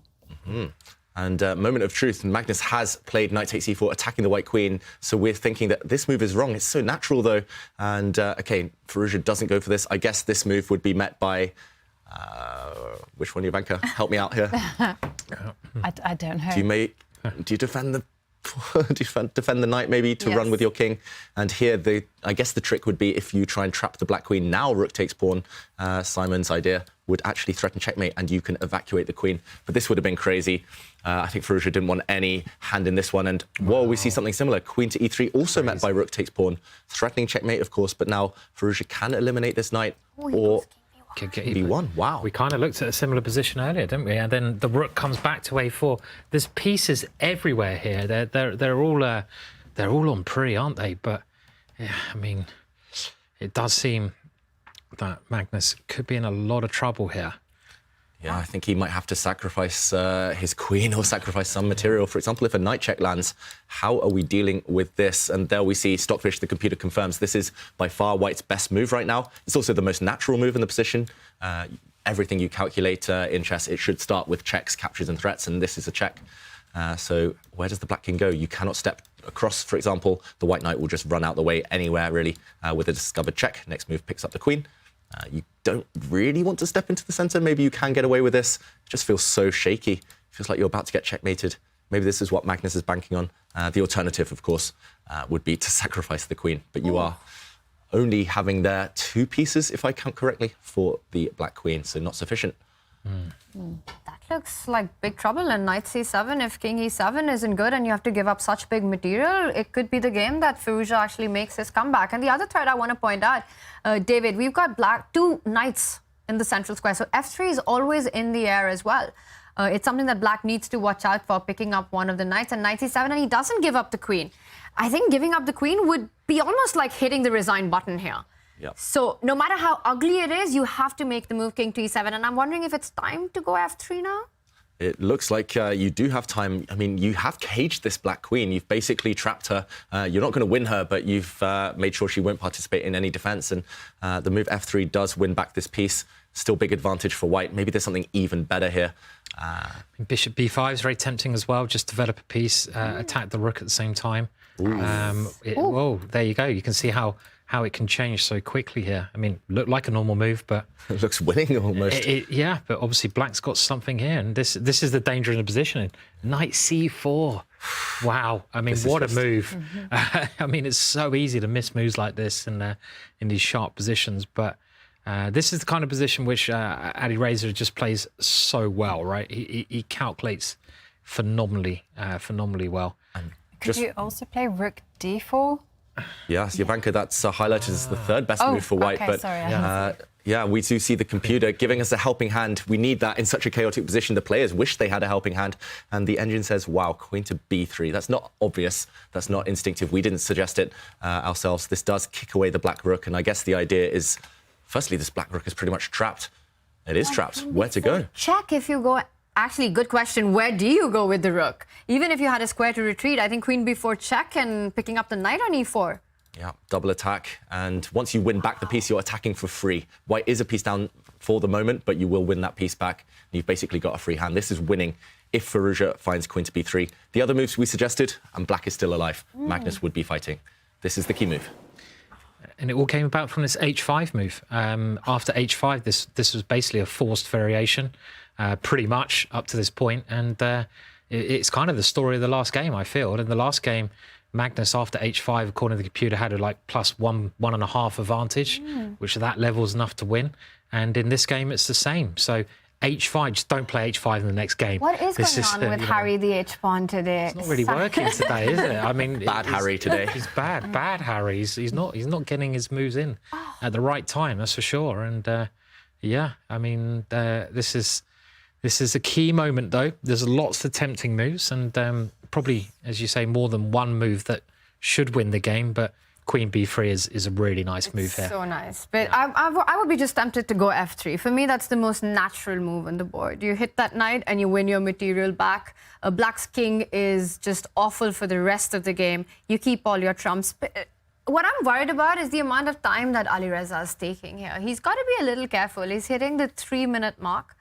But I guess it's one of those positions where you spend the time and the game can be over really soon. Just find a couple of precise moves. Yeah, exactly. I think it's well worth the energy to spend some time in this position. And it's super helpful, you know, just to run through that list. Checks, captures, threats. You know, I know it's super basic. And, here goes for my move. Look at the bar. Go down. Question mark. Oh, dear. Oh, wow. Oh, my gosh. Magnus is back. He's back, but he's still walking a tightrope. How is he going to survive this one? It still looks super scary. The two black knights are forked now. The white queen will snack on one of them next move. The black queen is also pretty much trapped. So for Magnus, you need to be really accurate. I don't know if he'll be breathing a sigh of relief yet. He needs to just get through the next few moves. But yeah, he could have won the rook. He could have trapped that black rook. Essentially, he's got the same position now, Alireza, but he's traded off that rook. So even though he'll win the piece back, it could have been so much more. It's a really weird position of the black queen, though, isn't it? I mean, it just can't get out, the black queen and the black bishop next to it. So, again, finding the right move here is so hard. On that subject, I mean, I would be desperate to get it out. And, well, we see Magnus defend the knight in the middle. Alireza's going to take the knight on e4. But then the black king becomes quite safe, right? I mean, the idea of that move is to give the black king an escape square. Then you can develop your dark square bishop. And all of a sudden, if the black pieces start to come into the game, you know, you might even take the initiative at some point. He does have an extra pawn. Yeah, I'd still rather be white. I say all that, and I say he could take the initiative, and I'm not believing a word of it. How could black ever take the initiative in this position? I just, you know... One of the things, though, is that the queen... The queen out now, the queen is a problem, though. But I did see that black has the knight retreat to d7 at some stage and can unravel that way. It's amazing that, you know, the evaluation bar is actually favouring Magnus now. It's really putting some emphasis on that pawn. It's figuring that the worst is over. And it might actually be that it just assumes he's pretty safe. One move, that was what it was. And queen b3, not an easy move to find. Yeah, and chess is cruel like that. I mean, Alireza, he did the right thing. He spent time at the right moment, but now he wishes he had all that time back again. I mean, the 5 minutes, 6 minutes he spent on knight b5, the several minutes he spent on rook to d4. In the end, he made one very, very good decision, but the clock situation is now going to haunt him in what's still a complicated scenario. And he just looked like he exhaled there, a bit frustrated. The white queen, when she moves, I mean, that's going to be met almost definitely by the black king sidestepping. And maybe we show that, Simon. The black king's going to be super safe. And yeah, simply no ongoing attack, no matter where you put this queen. I'm not sure even where you go, but the black king is going to hide safely on f7. Suddenly counterattack, the black queen will be kind of freed once more, and attack will totally disappear. Yeah, I mean, I guess if you're white, you're trying to keep the initiative going here, and I think it's, as you said earlier, David, you've got to stay on the bicycle. You've got to keep attacking, and if you allow black to move the king, get the bishop out, black's going to be absolutely fine. So you've got to think of ways to keep the initiative, and a move like f4 played is the most logical move by a mile. But you know, maybe black can move the bishop, but you know, at least this keeps the initiative going, keeps the game alive. Very good move by Alireza there. Yeah, he's doing the right thing. He's composed himself, but 1.5 minutes. I do fear for his chances here. It's still in the balance on the board. Anything could still happen. It's one of those wild, irrational positions, but 1.5 minutes against 6. It's not ideal.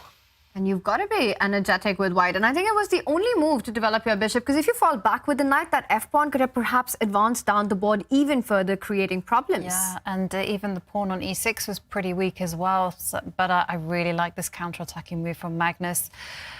And the queen is now out.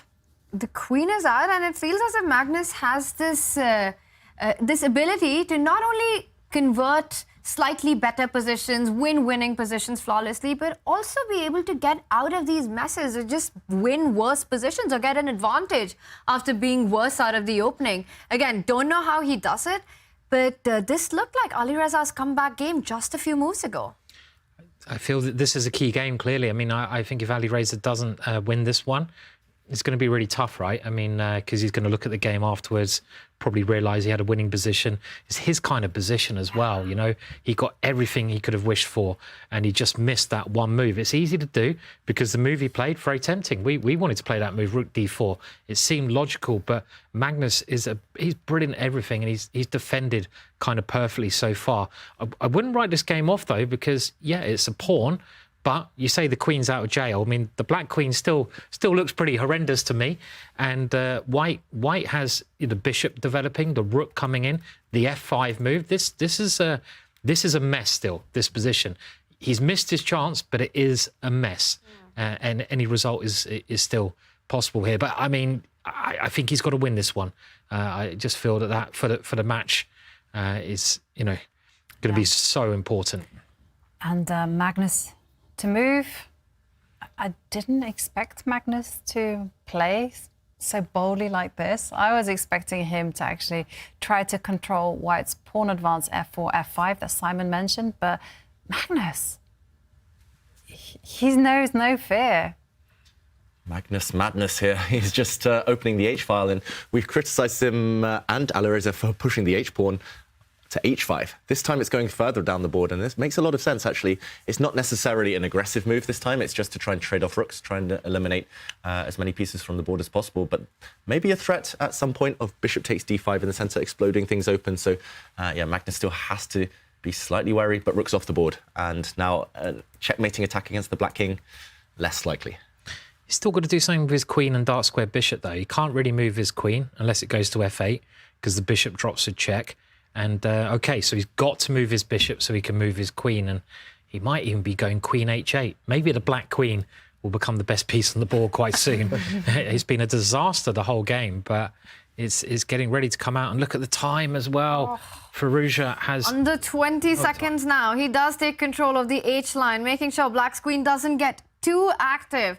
But Magnus Carlsen, with that extra pawn and the initiative, can he take a 2-point lead?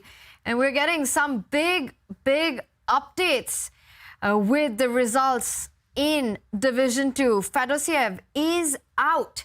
Fedosiev is out of the Julius Baer Generation Cup. which means he was the only player that could have caught up with Wesley So. Wesley So is the 5th player to book his spot into the season and final in Toronto. A huge congratulations to Wesley that even though it was a tough day in office, he lost his match, he has been knocked out, but with some great performances in the past events of the Champions Chess Tour, he does go through to the finals, the $500,000 final. So the pressure is off Wesley, but big pressure in this one. Yeah, what a lineup we're going to be treated to in Toronto. And now only 3 spots up for grabs. Firouzja really will want to win this tournament. I'm not sure he can bank it on points. And this, of course, will be a key game. So now giving a check with the white queen, forcing Magnus's king back to the back rank. He's trying to play for some tricks. He's only got 11 seconds, but look at the white bishop. What a weird square to land on. Trying to eliminate black's knight, which is a very good defender of the king. I like the look of that move, but concretely, maybe Magnus has a way to force some exchanges now. If you can keep the black king safe, the extra pawn should count. But how hard is that to do? Still tricky. I mean, you can certainly go wrong here. The white pieces are converging around that black king. I'd be scared here. Definitely. I mean, maybe you can use the knight to come back. I mean, there might be some other options here as well to keep the position safe. But you use that extra time, and that's what Magnus is doing. He's got the time advantage. You might as well use it, right? Yeah. Was it carrot power? He had some carrots, right? That's the key thing. It's normally noodles, isn't it? Magnus normally loves his noodles, but he was running around with carrots there. Do we think it was carrots? It looked that way. It looked like carrots. Very healthy snack. Yeah, very healthy snack. So. But meanwhile, okay, he snacked on a pawn. He's still 1 pawn up, Magnus, but okay, this move the evaluation bar didn't approve of. Is it possible? Yeah, this was the move that I was thinking about, but I wanted to do it in a different way. I wanted to go bishop takes knight first, and then come in with the bishop to f3. Yeah, Firouzja's problem is he has no time. He's just going to play purely on instinct in such a wild position, and the bar is teasing us here, but it looks like black has traded off the dark square bishops, and the king should therefore be safe. And the reason he has no time is because he burned it all on that one move that changed the evaluation completely. Rook d4, such a big think there.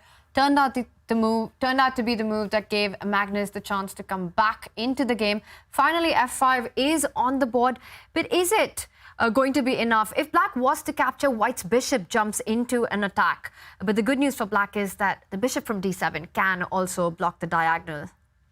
Yeah, Magnus can take on f5. Will he do that? He's got some tempting checks. The black queen can jump into g1 with a check, but white king simply moves. Everything is holding, at least for now, for Firouzja. I like this last move, at least. He's asking questions of Magnus.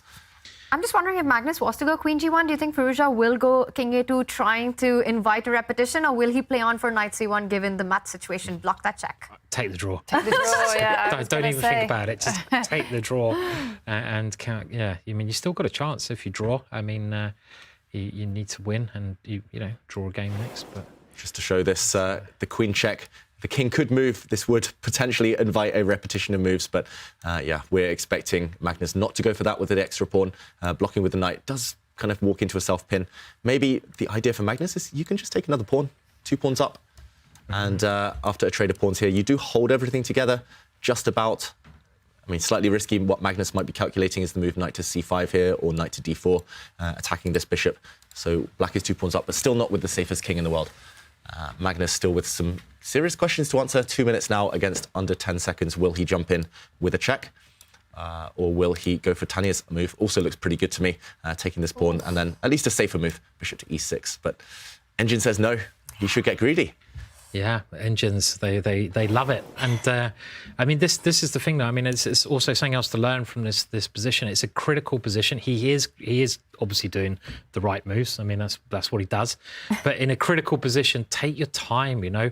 A lot of people get all their timings wrong in chess. Normally, you only get 3-4 moments where you really have to calculate, you really have to spend your time. And Magnus used his time there.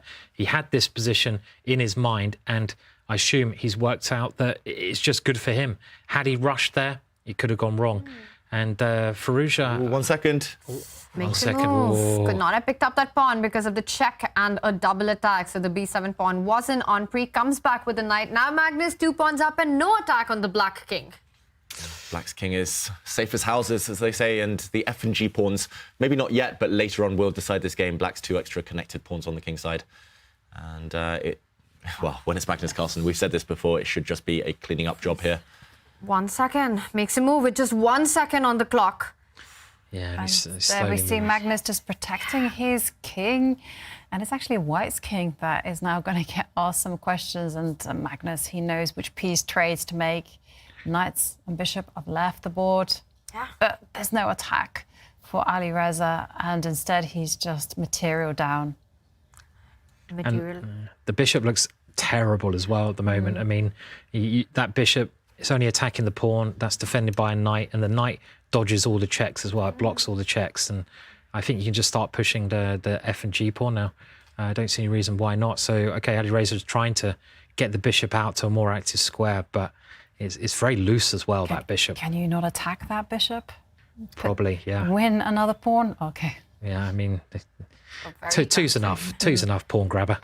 So, calm down. Calm down.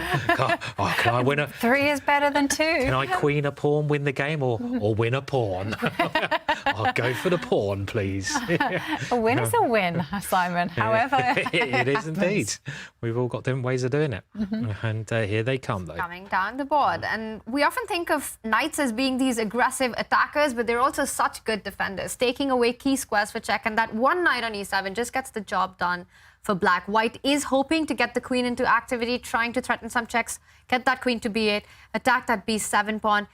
But it looks like black can just return with the queen or even push his pawn. Again, knight, a key defender for black's king. It's amazing how good that knight is. I mean, if you put your king on e6 in front of the knight, the queen can't check it. It's such a good defender. And I love how, pieces are used like this. It's very, very pretty. You know what they say, Simon? A dog is a man's best friend, but a knight is a king's best friend. The knight just... It is. Yeah. Very nice. Yeah. David was the one that coined Did you that coin phrase. it? No, David, Yeah. The problem is the black king, you always just hide behind the knight. If the white queen checks from one side, you hide the other side.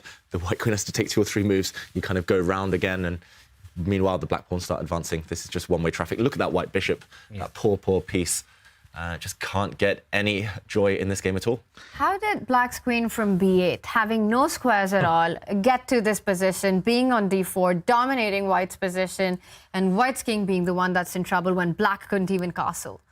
What was this game? Yeah. It's the game of life, Tanya. When you're playing against Magnus, you have a good position, you have that one chance, and somehow you don't take it, and Magnus is just relentless. Look at him. He's taking everything now. He's trying to checkmate now. Yeah. So, a bit greedy, trying to checkmate as well. What else does he want? I mean... he has allowed us some checks. This is... a bit strange. Wow, he's walking into the centre of the board. No nerves at all from Magnus Carlsen. No fear. His pieces are so well centralised, and the pawns, I mean, he's going to be able to block these checks somehow. Does he go f4 as well, or does he march forward with the king, inviting more checks? Keep walking. I would keep walking as well, because the other one gives up a pawn. And we never give up, no. Well, not if we don't have to. And wow, it's going to zigzag back the black king, possibly, and hide on some dark squares. The problem is white's just playing with the queen alone, and the bishop is not contributing. Here we go, the black king can even go back to g5, no more checks, and that will signal the end. Yep. And it is the end. Alireza Firouzja resigns. Magnus Carlsen making it look easy today. Game 1 was full domination. Game 2, he was in trouble, but Alireza Firouzja not being precise in that critical moment. And then, once again, Magnus taking the driver's seat and not letting it get out of hand, which means that Alireza has to win the next game on demand. It could be a 3-game match. Magnus needs only a draw to take this away. David, this one was an up-and-down battle, and it could have been Firouzja's game. That's right. It was so close. Firouzja was one accurate move away from securing a decisive advantage. But in the end, this game did turn on that knife edge. And it was this critical position. White has just given a check, forcing the black king out to e7. And here, he did play the move rook to d4. We saw rook trade and eventually Magnus convert his extra material. But if instead Firouzja had found another attack, another hit on this black rook, he would surely have won the game. Queen to b3 was the killer. The rook has no good squares to go to. For example, if it retreats, then at the very least, White can start to cash in. This is a nasty check, hitting the king, hitting the knight. Next move as well, he could start to gobble up the rook in the corner. instead of finding this, unfortunately, he traded rooks, lost the momentum, and we saw the result. When you're playing against Magnus Carlsen, you have to beat him on every single move until you get that win in. And we saw that big turnaround, which means Magnus with a 2-point lead. Alireza Firouzja has to win the next game. Otherwise, it is match over. Alireza will go down to the losers bracket. A big game 3 for the 20-year-old is coming up, and we will be back with the Julius Baer Generation Cup in just a few.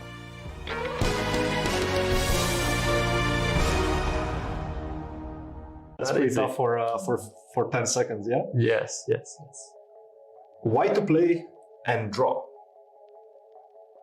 Oh, but this I'm pretty sure I've seen. This looks so familiar. So he has to go to either H2 or H3. I haven't been able to decide which one, but my feeling... 10 seconds pass fast. Yes. My feeling would be definitely not H2, because H2 then maybe E1 knight. That may be a problem. Yes. So I have to go to H3. H3, knight F4 knight check. F4, king H2. Knight G4 check. Knight G4 check. Then king H1. Knight F2 check. King H2. E1 knight. And knight F3. Knight F3, king G3. Yes. Very nice. Very good. I know this one. I'm just trying to remember it. So it's when the 3 knights get it. So king H3, knight F4, knight F4, king H2, knight G4, check, knight G4, king H1, knight F2, king H2, E1 knight, knight F3, knight F3, king G3. Very nice. And now king E3 is a stalemate. Yeah. Very good.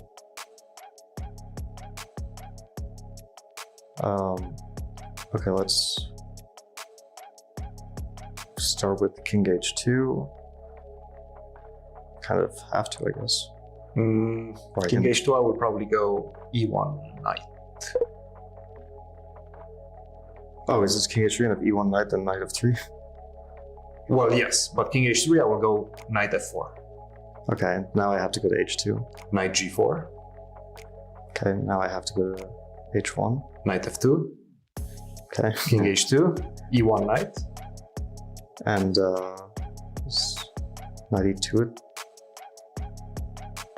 Oh, knight F3, knight F3, king G3, king G3 is stalemate. Yeah. Knight F3, knight takes F3, king G3. Very nice. I knew this one. I was just trying to remember the whole detail. Look, you're the only one that's remaining perfect after 5 studies. Last one, why to move? Yeah, I've seen this one. Okay, this one I think I've seen before. Queen G7, Rook H7, Knight H6. Easy. Yes, very nice. Yes. But what's the puzzle? Why to move? Well, you save the simplest one for last, or? This is Queen G7, Rook H7, Knight H6? Yes. Okay. Yes. Wow. How did you get me here? So Queen G7, Rook H7, Knight H6 mate, yeah? Yes. That's it. We saved the easiest for last.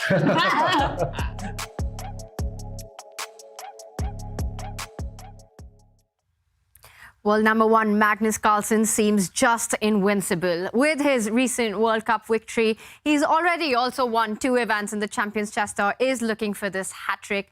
He plays and he wins. How does his mind work, and how is he able to be so good? His chess looks like it is from another planet.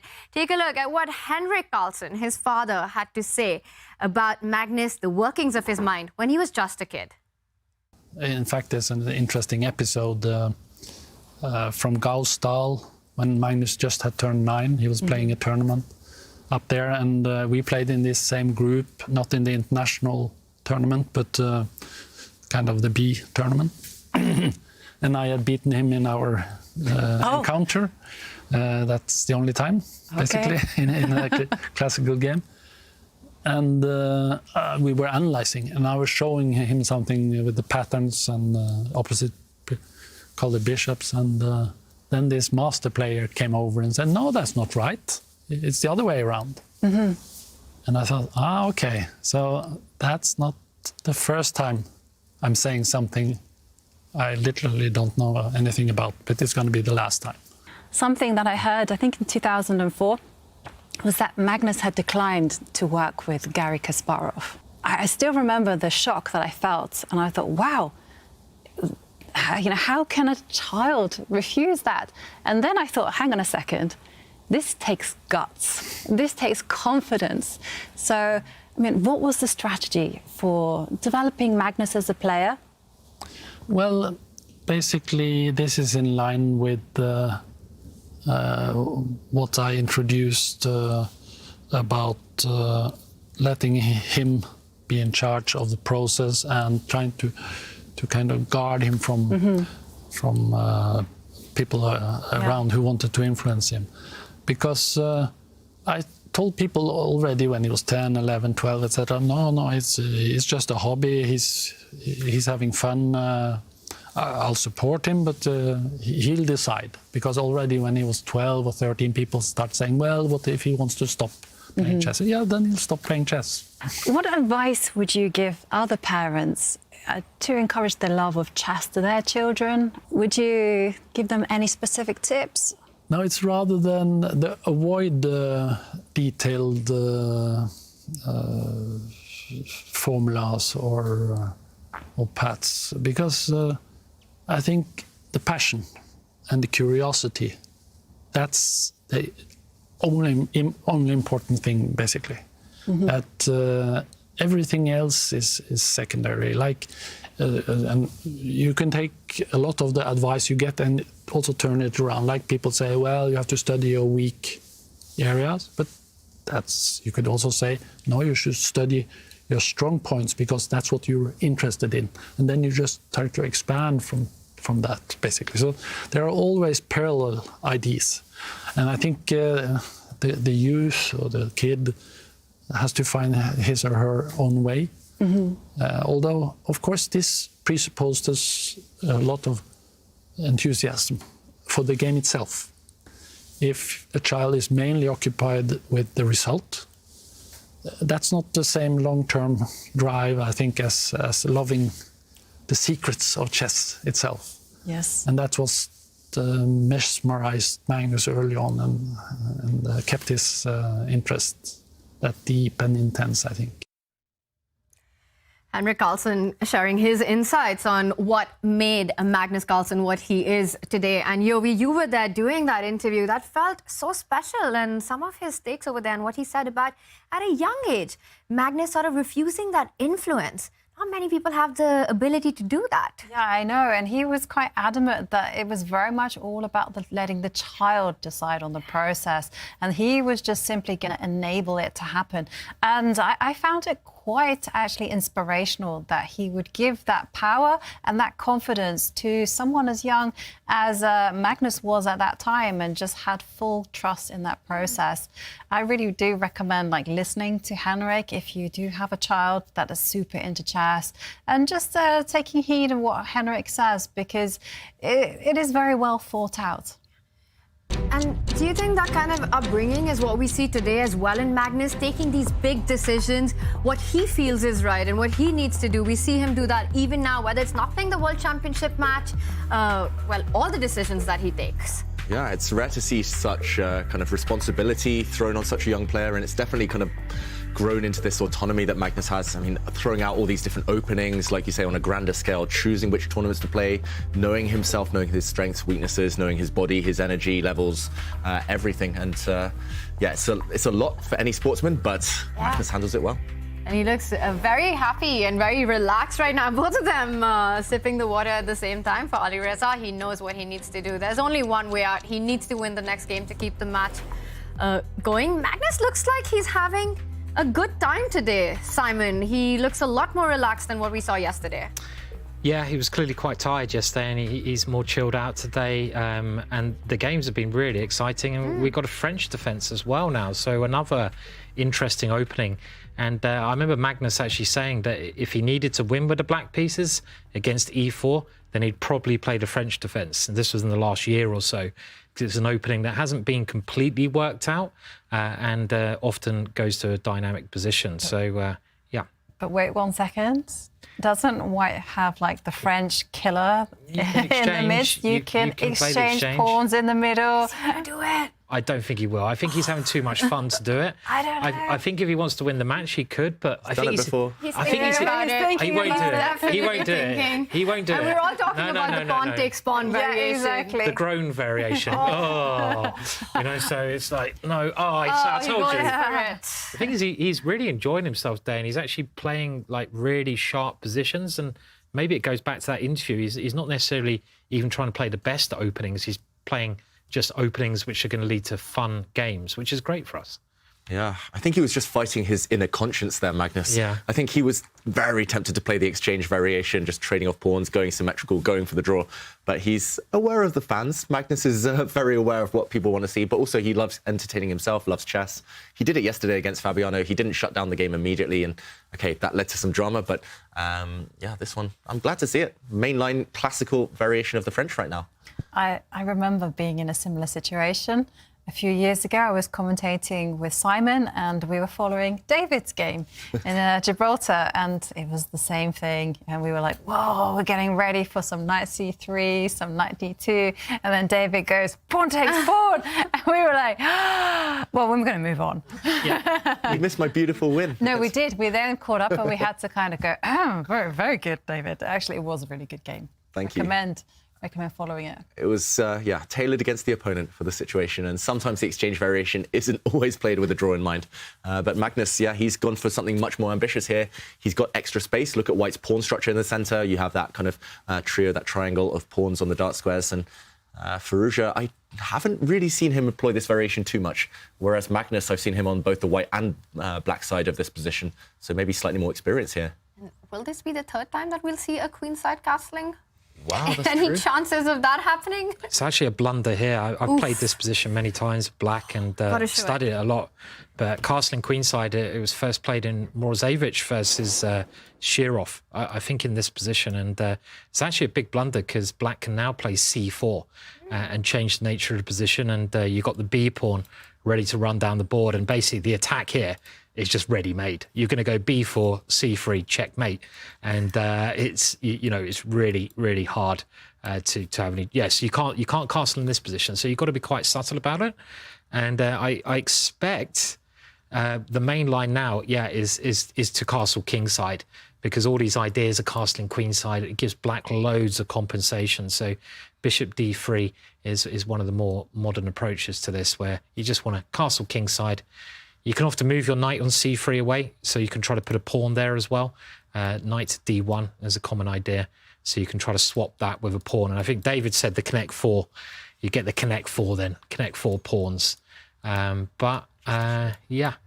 kind of stuff's an idea. But it's castling kingside. It's a bit annoying for players of the black side, because I've had this and I'm like, yeah, come on, castle queenside, let's have some fun.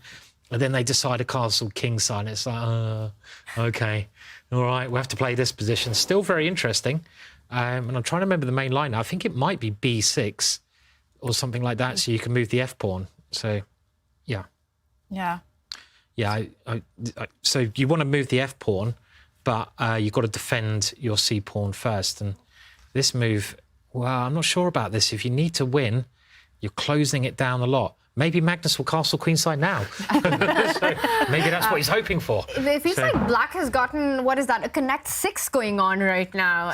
It's not always good to get a connect 4, Not always. And the problem here is, like in the French, you especially in a must-win scenario, you have these ways of opening up the position, and as soon as black pushes that pawn, he can't do that anymore. But Magnus now playing a very standard idea, showing that he can open up the position, and c4 is not supposed to be a very good move, and it's I don't like it. Yeah, you need the tension in that centre to be there, because when the centre is closed, that's when all the action happens on the edges of the board, and that's why we can see Magnus push forward with the f5 pawn, and his big idea is simply to capture the pawn takes pawn, and then just leave that bishop on c8 completely bad. Yeah, and the dynamic justification of this is pawn takes pawn is simply met by a capture, and suddenly black's pawn formation, the beautiful connect 4, it's just collapsed. It's all fallen apart. This knight will move out the way, and white will start advancing the d-pawn, the e-pawn, everything. So f5, very opportunistic, but very strong potentially. He's just getting ready to take, as Jovanka mentions, maybe even castle, and there's an open f line. Look at where the black king is situated as well. It needs to evacuate as quickly as possible. This opening has not gone well for Firouzja, objectively, but at least it's still tense. There's still all the pieces on the board. So in terms of maybe long term, if he can stay alive, yeah, still at least, chances. I'm trying to be optimistic here for black. I want to see a fight. I want to see game 4. I love the way you're trying to say it, but actually in your voice you can hear that you don't really mean it as much. You can tell I don't play the French defence, Simon. Yeah. I mean, have you ever been... I mean, the French defence is a very exciting opening. I mean, we have the Caro Queen here, and it's quite similar to the Caro Khan. And David, the E5 king. I don't actually know what you play, Tanya. You're Sicilian or E5 and Sicilian. Okay, so we've got quite a wide mix of. We cover all bases here at least. And but I love playing against the French.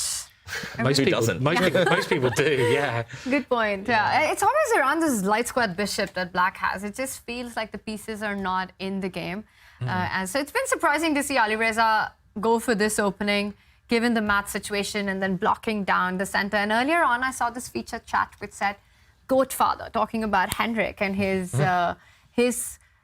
contribution to Magnus's career. I've often noticed he's always there at tournaments, at world championships. And Magnus' family support has been so crucial and critical. Yeah, I think that's a theme around all top players and maybe kind of across all sports. Family, or at least a great support network, is key. I mean, talking about Firouzja, he has a family as well who've really supported him, helped him move to France, and really kind of pushed him in his career. And it's paid off. If you think of other top players as well, you see the young Indian players now. Pragnananda's mum has gone viral recently on Twitter, just supporting her son throughout his fantastic World Cup run. And it's the same for all the top players, I feel. Incidentally, David and I did commentary at Norway Chess, and a lot of the players brought their parents with them.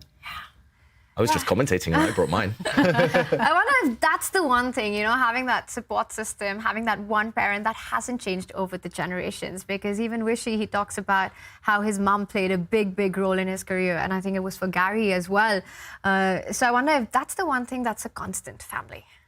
I think it is, yeah. We see a bit of action happening on the board, but before we get there, I used to coach a lot of junior tournaments as well, and it's actually the really pushy parents which are the worst ones. It's not the kids which are bad, it's some of the parents.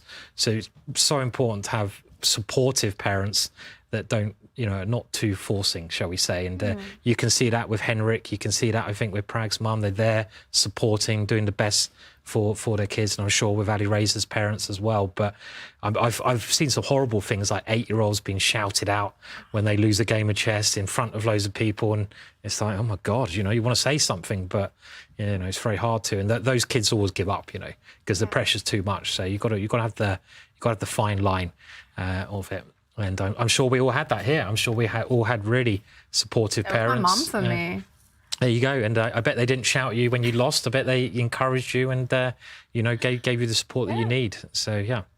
No, you're absolutely right. And that pressure, it can really get to the child. It's just a burnout. You don't end up growing as a player. And, it is definitely sad to see. But I think for all these great players, as you're saying, David, that's the one thing that we see all across, that they've got this support system that lets them sort of just blossom into the best players.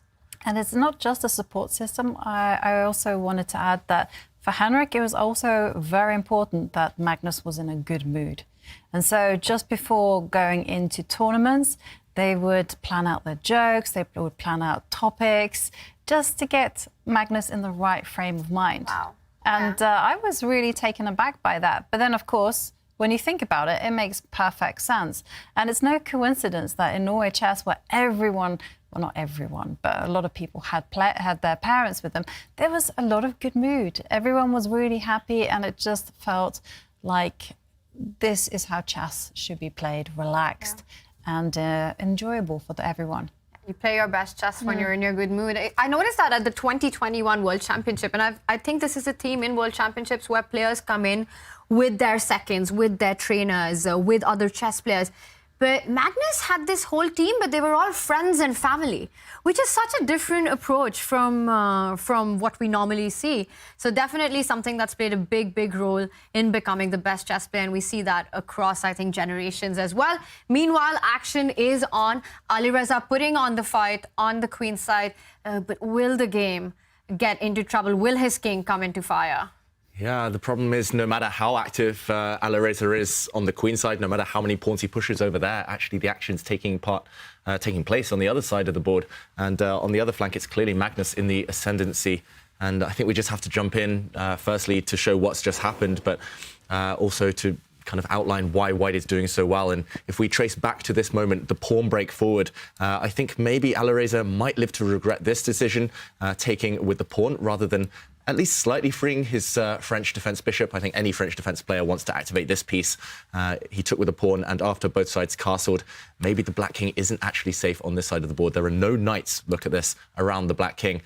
So any attack might just be brutal. We saw how vital defenders' knights can be in the previous game. So now bishop to g4, attacking this point, the base of the black pawn chain. Always the base is the weakest of any structure. And after b4, I'm expecting either the knight to just retreat or maybe a trade of rooks first. Maybe Magnus is calculating whether he can cash in on the e6 square. Yeah, he just drops back. Very logical move. And not just is this knight attacking the pawn, the bishop attacking the pawn, but watch out for later the knight joining the fun and ganging up on this poor backward e6 pawn, the French pawn. It's a very sad position for black, this, unfortunately, I feel. White's also going to get the open f-file as well. At any moment, White can swap rooks and put the other rook on the f-file. Yeah. And, you know, black maybe has some chances on the queen side later on if you can make a break over there. That's black's one chance, but he's got to try to extinguish Magnus's initiative over on the king side here. e6 is very weak, and that's the first problem you have to deal with here. Not easy to do. No, not easy to do. And on top of that, the knight isn't actually obliged to go to the f4 square either. It can jump to g3 and support a piece landing on the h5 square. Yeah, just all the pieces flooding. Note how they're just kind of heading towards the king side. That's where they're gravitating. And black's pieces, because the board is closed and kind of cut in half by this kind of pawn formation, black's pieces are stranded on the queen side. So I think some drastic action might be needed. I'm not sure whether it's something to do with pawn to c3, jumping in the black knight to c4, but yeah, it feels like you're just not quick enough, not active enough as black. And I wouldn't be surprised if he goes into a long think now. I think that might be required. He needs something a bit special to keep this game alive, to keep his winning chances afloat. I quite like your c3 move. I mean, in a bad situation, you might as well try to mix it up, I figure, in general, and at least that gives some chances. OK, he's making the exchange on f1 first, and he's playing it. I mean, I think this is also in Alireza's style. He wants to keep it sharp. He wants to get some kind of initiative. If he can get his bishop to a6, never going to happen, then... yeah, it's just never going to happen, is it? OK, has this helped? Oh, I don't know, I'm looking at the bar there, but has this helped at all? I mean, there are some tactics in the air here. The computer says that white is pretty much winning now, but black does have a serious threat. If the black knight on b6 jumps into c4, hitting the white queen, hitting the bishop on e3, then suddenly white's pieces start to collapse. And there's some serious pressure. Look at the black queen eyeing up two white pieces, but what is the winning move? Why is the engine suddenly so excited? Alireza's missed something. It's not obvious, though, immediately to the human eye. I'm wondering if knight f4 tactics work in this position as a computer move. If not, queen d3 seems like a relatively safe second option. Oh, no, it doesn't, because you actually might lose a piece there. Yeah. So maybe it has been... I can't see knight f4. Wow, we're getting given a hint here, Simon. Thank you to the computer gods. Yeah. Knight to g3, not obvious. Wow. I was trying to work it out, but it's incredibly complicated because, you know, the white queen is going to get hit. And I was trying to figure out Prague style, because one of the things with commentary is that when you comment on the games of certain players, you kind of, you are drawn to the counterattacks because that's their trademark. So I was like, well, maybe you can counterattack the queen with bishop h5. Wow, bishop to h5. No, that would lose. OK, so that's not the move. I think the problem is maybe after the queen is captured, the rook is also hanging on f1. I mean, this is so difficult. I would probably stop my calculation here thinking, OK, 2 pieces are attacked. If you move the white queen, then the bishop disappears. But I think now your idea, Jovanka, bishop to h5 would be winning because the white queen would be swooping in to f7. This is really difficult for a human to spot. Magnus plays a far more natural move. He plays the move h4. Could never be wrong, right, Simon? And he's just backing up his knight. We've seen it go wrong a little bit today, but I was going to say a normal human would never find that, but Magnus is the GOAT, so I kind of expected him to play knight g3 there. But h4's just a good move, isn't it? Defend everything, maybe give yourself chances to harass the queen with h5, which is a big move, and it's knight f4 is also a threat. So that's a really multi-purpose idea, h4, and also very dangerous for black, yeah. It just looks like black's going to end up losing that French pawn, that e6 pawn, knight f4. I don't really see a way for black to fight it. And if the e6 pawn falls, then the position falls apart. This could be just a 3-0 victory right now for Magnus. Yeah, it's looking that way, and Firouzja on the camera doesn't look too happy. He'll still be calculating, but unfortunately, it's just the fact that he's playing without 2 pieces. You look at the black bishop, the French bishop that we talk about, still stuck on c8 on the light squares there. Black's rook stuck behind it. You're always at least 1 or 2 moves away. And we've talked about it before. Somehow Magnus, every game, especially his 2 white games, he's got all of his pieces coordinating, protecting each other, all really centralized, all active. And no surprise that the tactics work in white's favor here. Yeah, no matter what trades black goes for, still advantage white. Just have to compare every piece that Magnus has to black pieces right now. Just everything on white's camp is playing and doing a job. If knight f4 is such a big threat, to me the first thing that would come to mind is trying to trade off pieces so that you can neutralize the pressure a little bit. Could that be something that helps black at all? Yeah. Start with knight e3 maybe? Oh, makes sense. Yeah, I like the idea. Trade this one maybe as well. Yeah, why not? Yeah, but also let's not forget that Magnus needs to only draw. Right. And I thought here, white is actually threatening my OG idea, which is put the knight on g3 and bishop comes to h5. Queen e4, can you try that? Yeah. I mean, I don't like it, but I mean... Queen f2, is that a move? Yes. Oh, OK. And that's now... a killer, I think, Tanya. I'll let you do it. Bishop d7. Oh, Come on, just for the crack. So... Back rank checkmate. That's a back spanker indeed. Do your puzzle rush, everyone. This is not how the game's going to end, but it is definitely a theme in the position. And the problem is as well, not just that you might have to trade off all your active pieces here as black just to survive, but you are a pawn down too. Hard times for Firouzja as black. It's never easy when you need to win. He's only made these kind of uncompromising decisions because he is in that must-win situation, but it isn't going to work out. That's the problem with that last game. I mean, even if he'd managed to draw that last game, he could have played in a lot safer way here, trying to rely on the win in game 4. And I think losing the first 2 games against Magnus, we saw Fabiano somehow manage to nearly come back yesterday, but it's nearly impossible against Magnus. He's just too good. And OK, we'll see Alireza taking a pawn there. Look at those pieces, they're flooding. There's an idea, right? You can go bishop takes. No, you can't. No, I mean, completely. Let's show it. Can we show it? Show Bishop takes knight, trying to do a little trick on e3. I know, but it doesn't really work. There's a bit of a back spanker here as well. So, looks clever. You're giving up the black queen. It looks like you're counterattacking, winning the white queen, but after the white queen gives herself up. Unfortunately, the sting in the tail is this checkmate, and ignore the bar, that's because it is checkmate.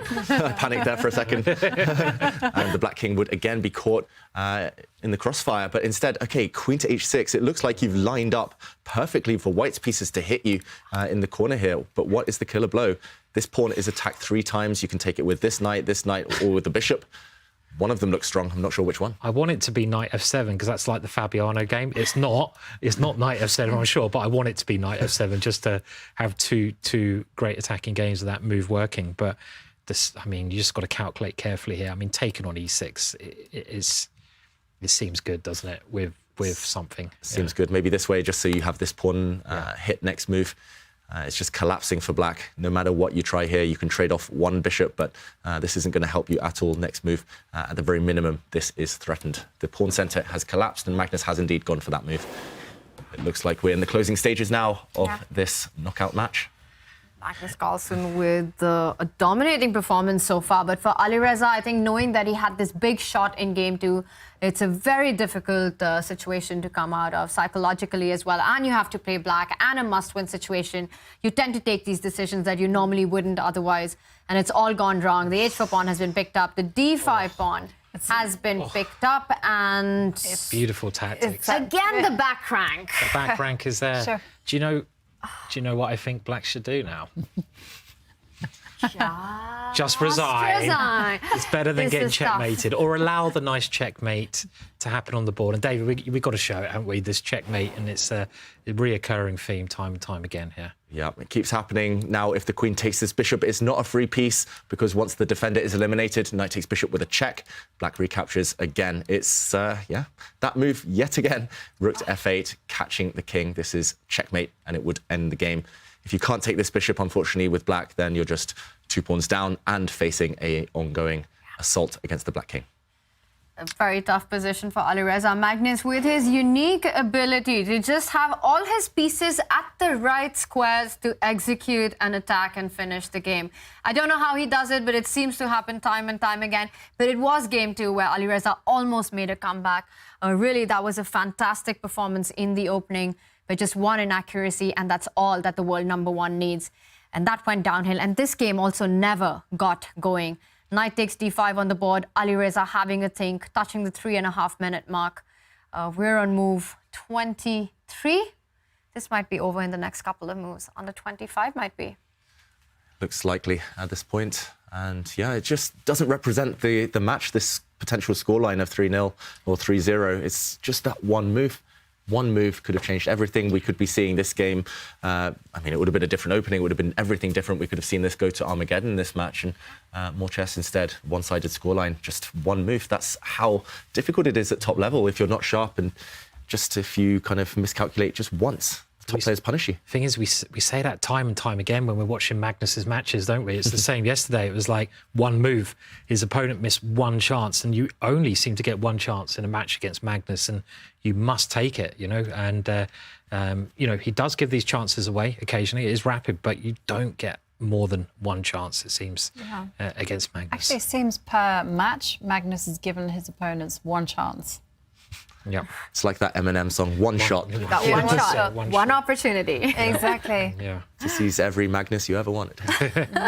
Yeah. Bishop d7. Okay, he's defending. Firouzja, credit to him for finding a move to survive. He has cleared the 8th rank, so that black rook in the corner guards against that recurring checkmate theme. But now all white needs to do, I mean, save your bishop on g4 and 2-pawn advantage. Still with that attack. Not sure how we do it. We can move that bishop. We can bring the rook up to f4 to defend. Lots of choice again.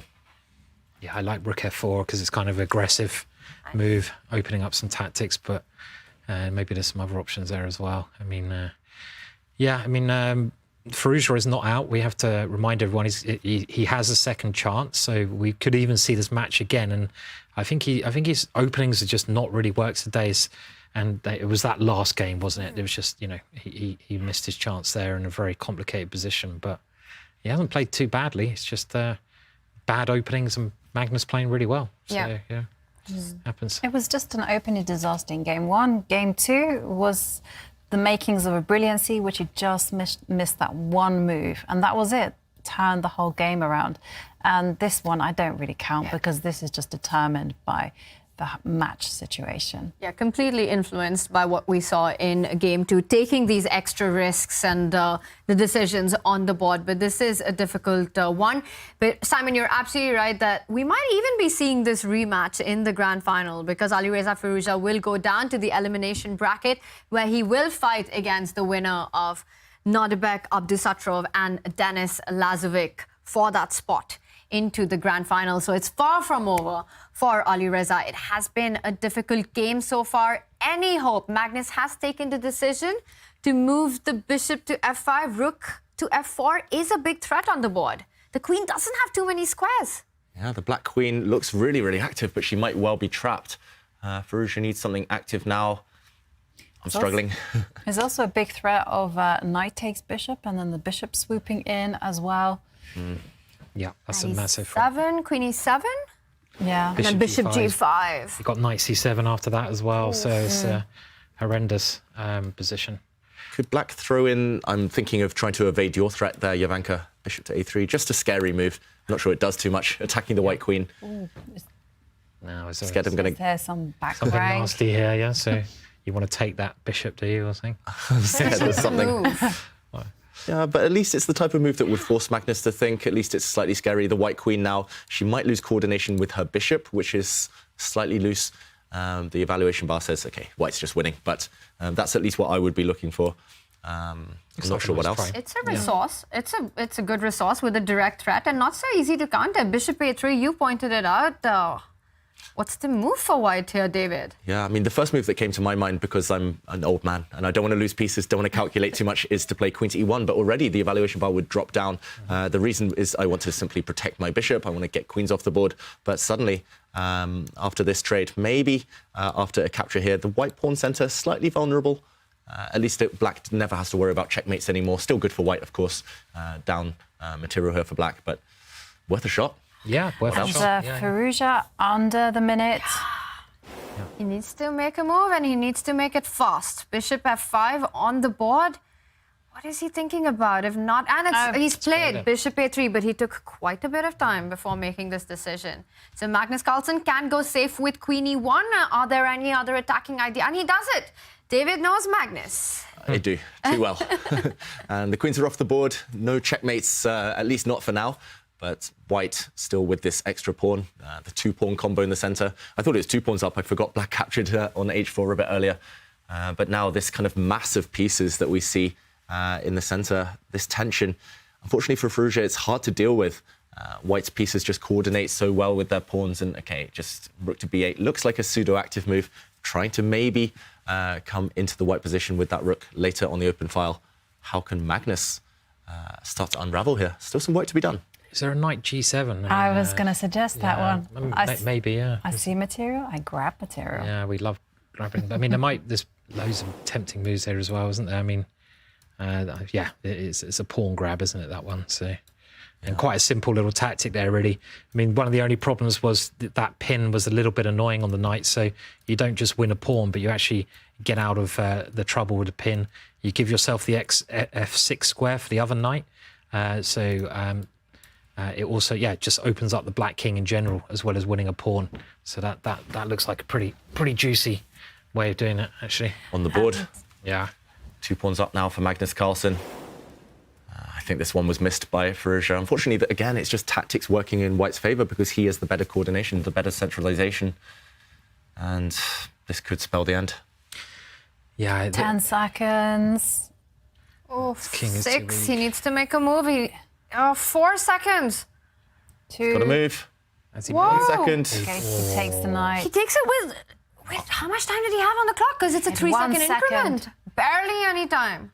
Oh, wow. See what Magnus is just saying, OK, I'm going to just have the draw in hand in case I need it, right? Is that, that's actually a really safety first idea from Magnus. I mean, he played this really quickly, but I mean, because remember, it's enough. He only a draw is the same as a win, right? So, but I mean, OK, he's lost a lot of his advantage, Magnus, from doing this. And black does have the A-pawn. I mean, Firouzja is going to play this out. It isn't.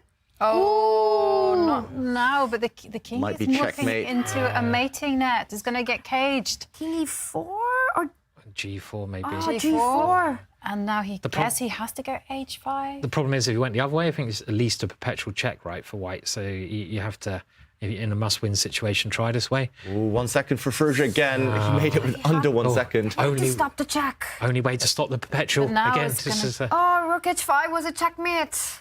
Now the e-pawn is running through. Black's rook is too far offside, and Firouzja leans back. Yeah. In disappointment, he's going to resign. He does it. Alireza Firouzja resigns. Magnus Carlsen wrapping it up in 3 games. It has been a disappointing day for Alireza, but he had his big moment in game 2 and he could have made that big comeback. But that one move miss has cost him the match.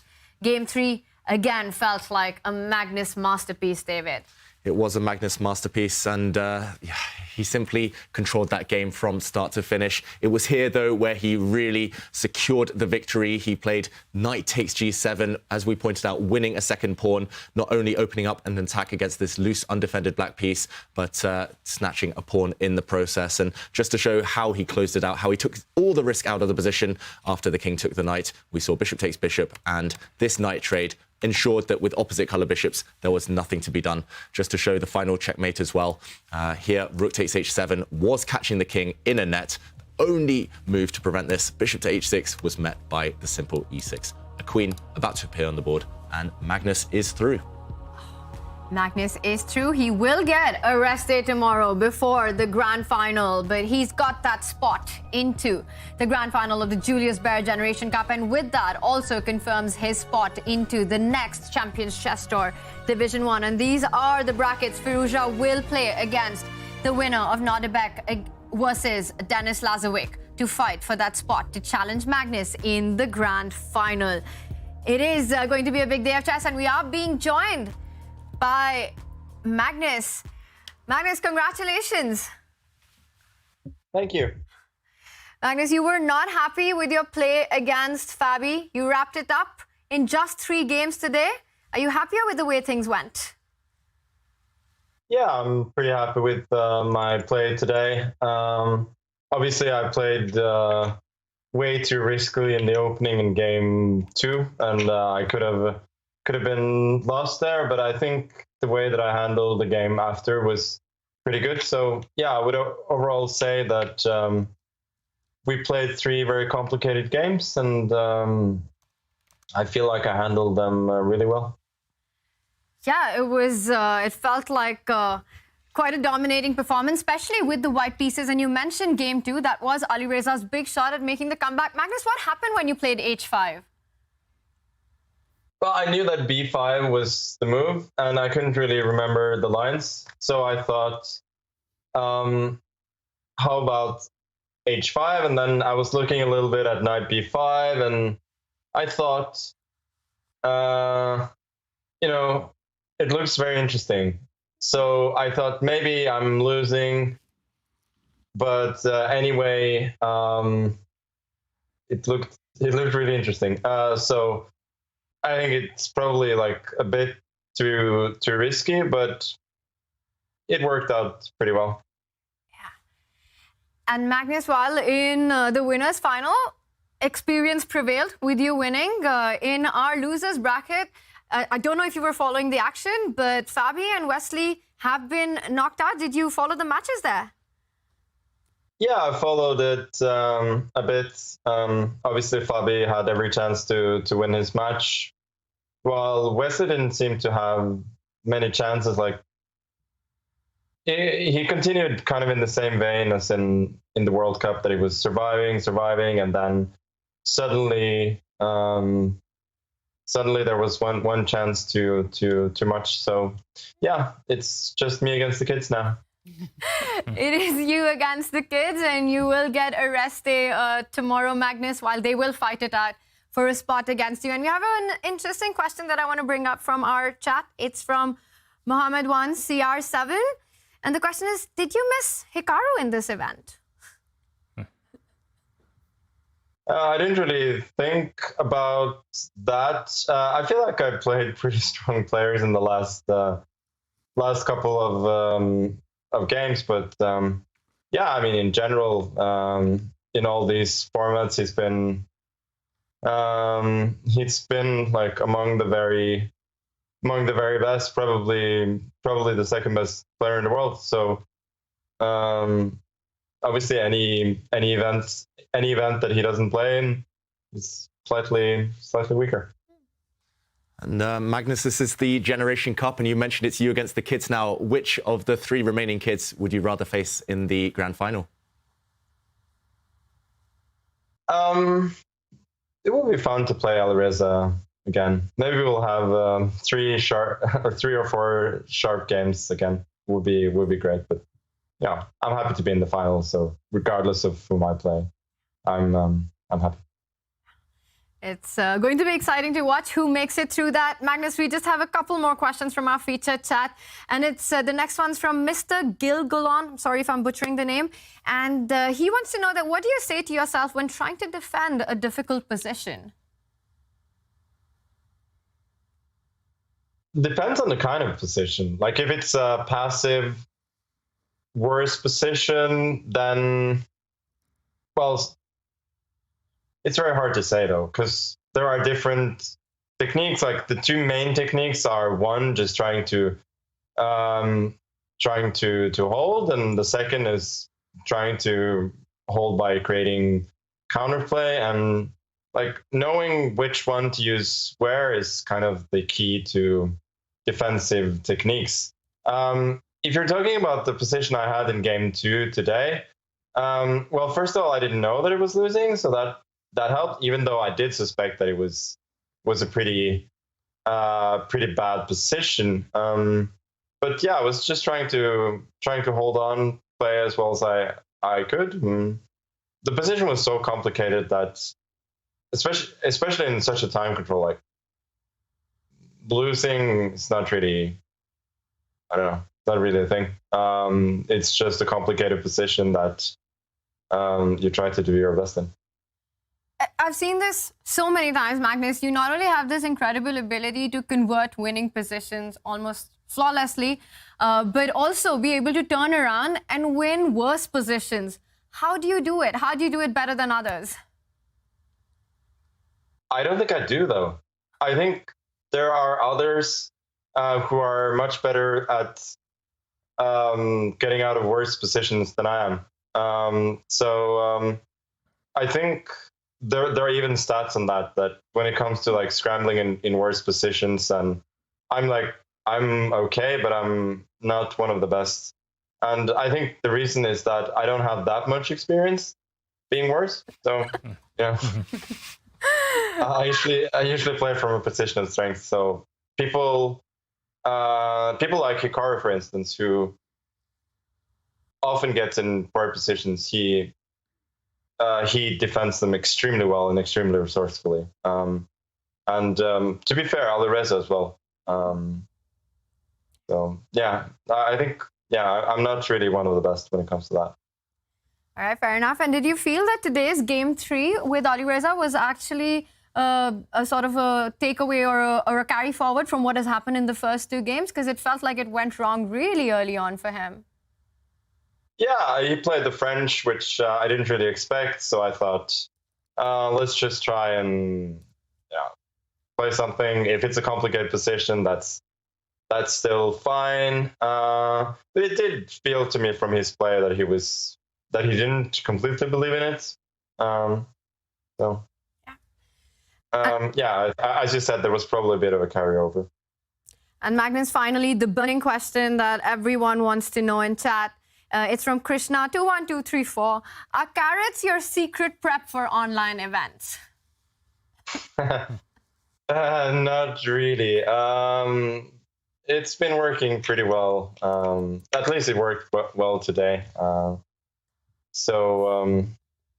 usually eat like my last meal of the day before I play. So it's just a little something to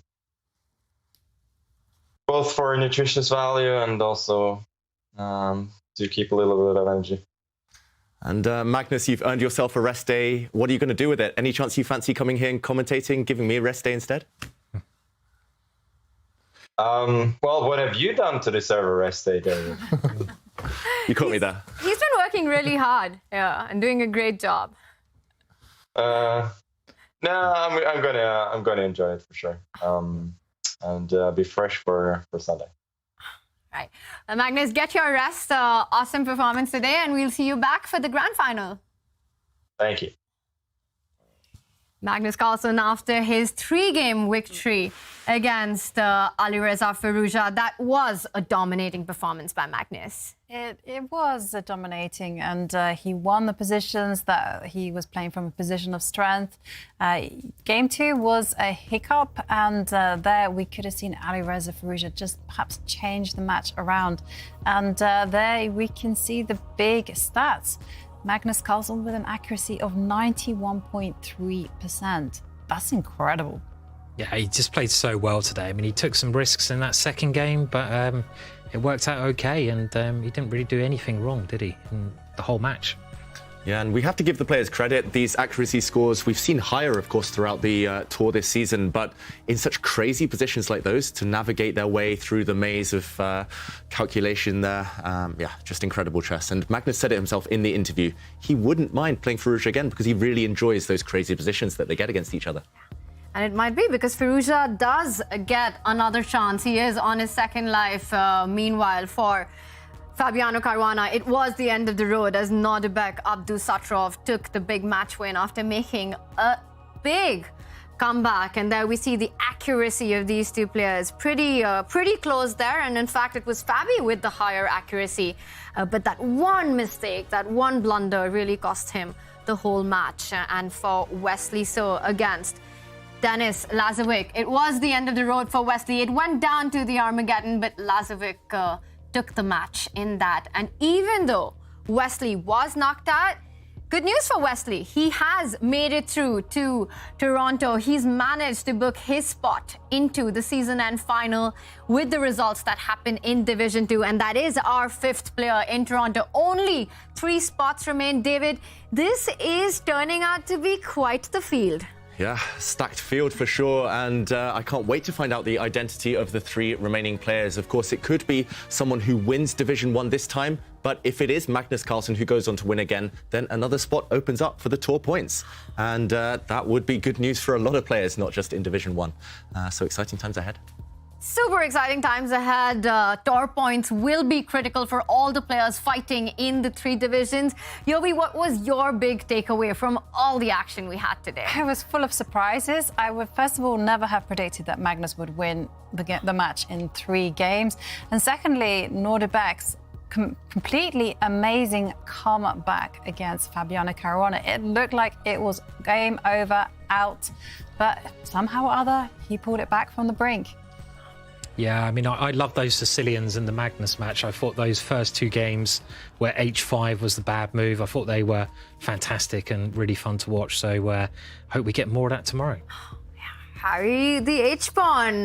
Will we get more of that fun? I'm sure we're going to have very exciting matches as the players fight it out for the final spot in the grand final of the Julius Baer Generation Cup. And it is time to reveal our winner of the trivia of the day. Let's bring up the question. And it was a tricky one. Who was the first player younger than Carlsen to beat him after he became world number 1? Let's reveal the answer. I'm going to go for Ding. And you, David? Anish Giri? So close. Oh! But the correct answer is Sanan Shugirov. He was 17 when he beat Magnus in 2010, and Giri beat Magnus the year after. Oh. And we do have a winner. And it was a tough one. Congratulations to Marita Anderson. You will be receiving your mystery box really soon. That was a difficult one to get, but well done. And it's going to be a difficult day tomorrow for 3 of the kids, as Magnus pointed out, to fight for that spot to play against him in the grand final. While Magnus gets a rest day, we'll be back. The other players will be back, and chat, you've got to be back because you don't want to miss it. We will see you then.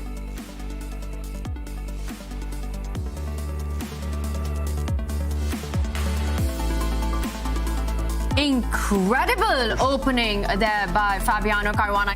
Everything went wrong in this one for black. What's going to trade queens? Queen E4, yeah. Just looks completely winning, yeah. Alireza Firouzja not happy. Magnus Carlsen making it look easy today. Wrapping it up in 3 games. It has been a disappointing day for Alireza.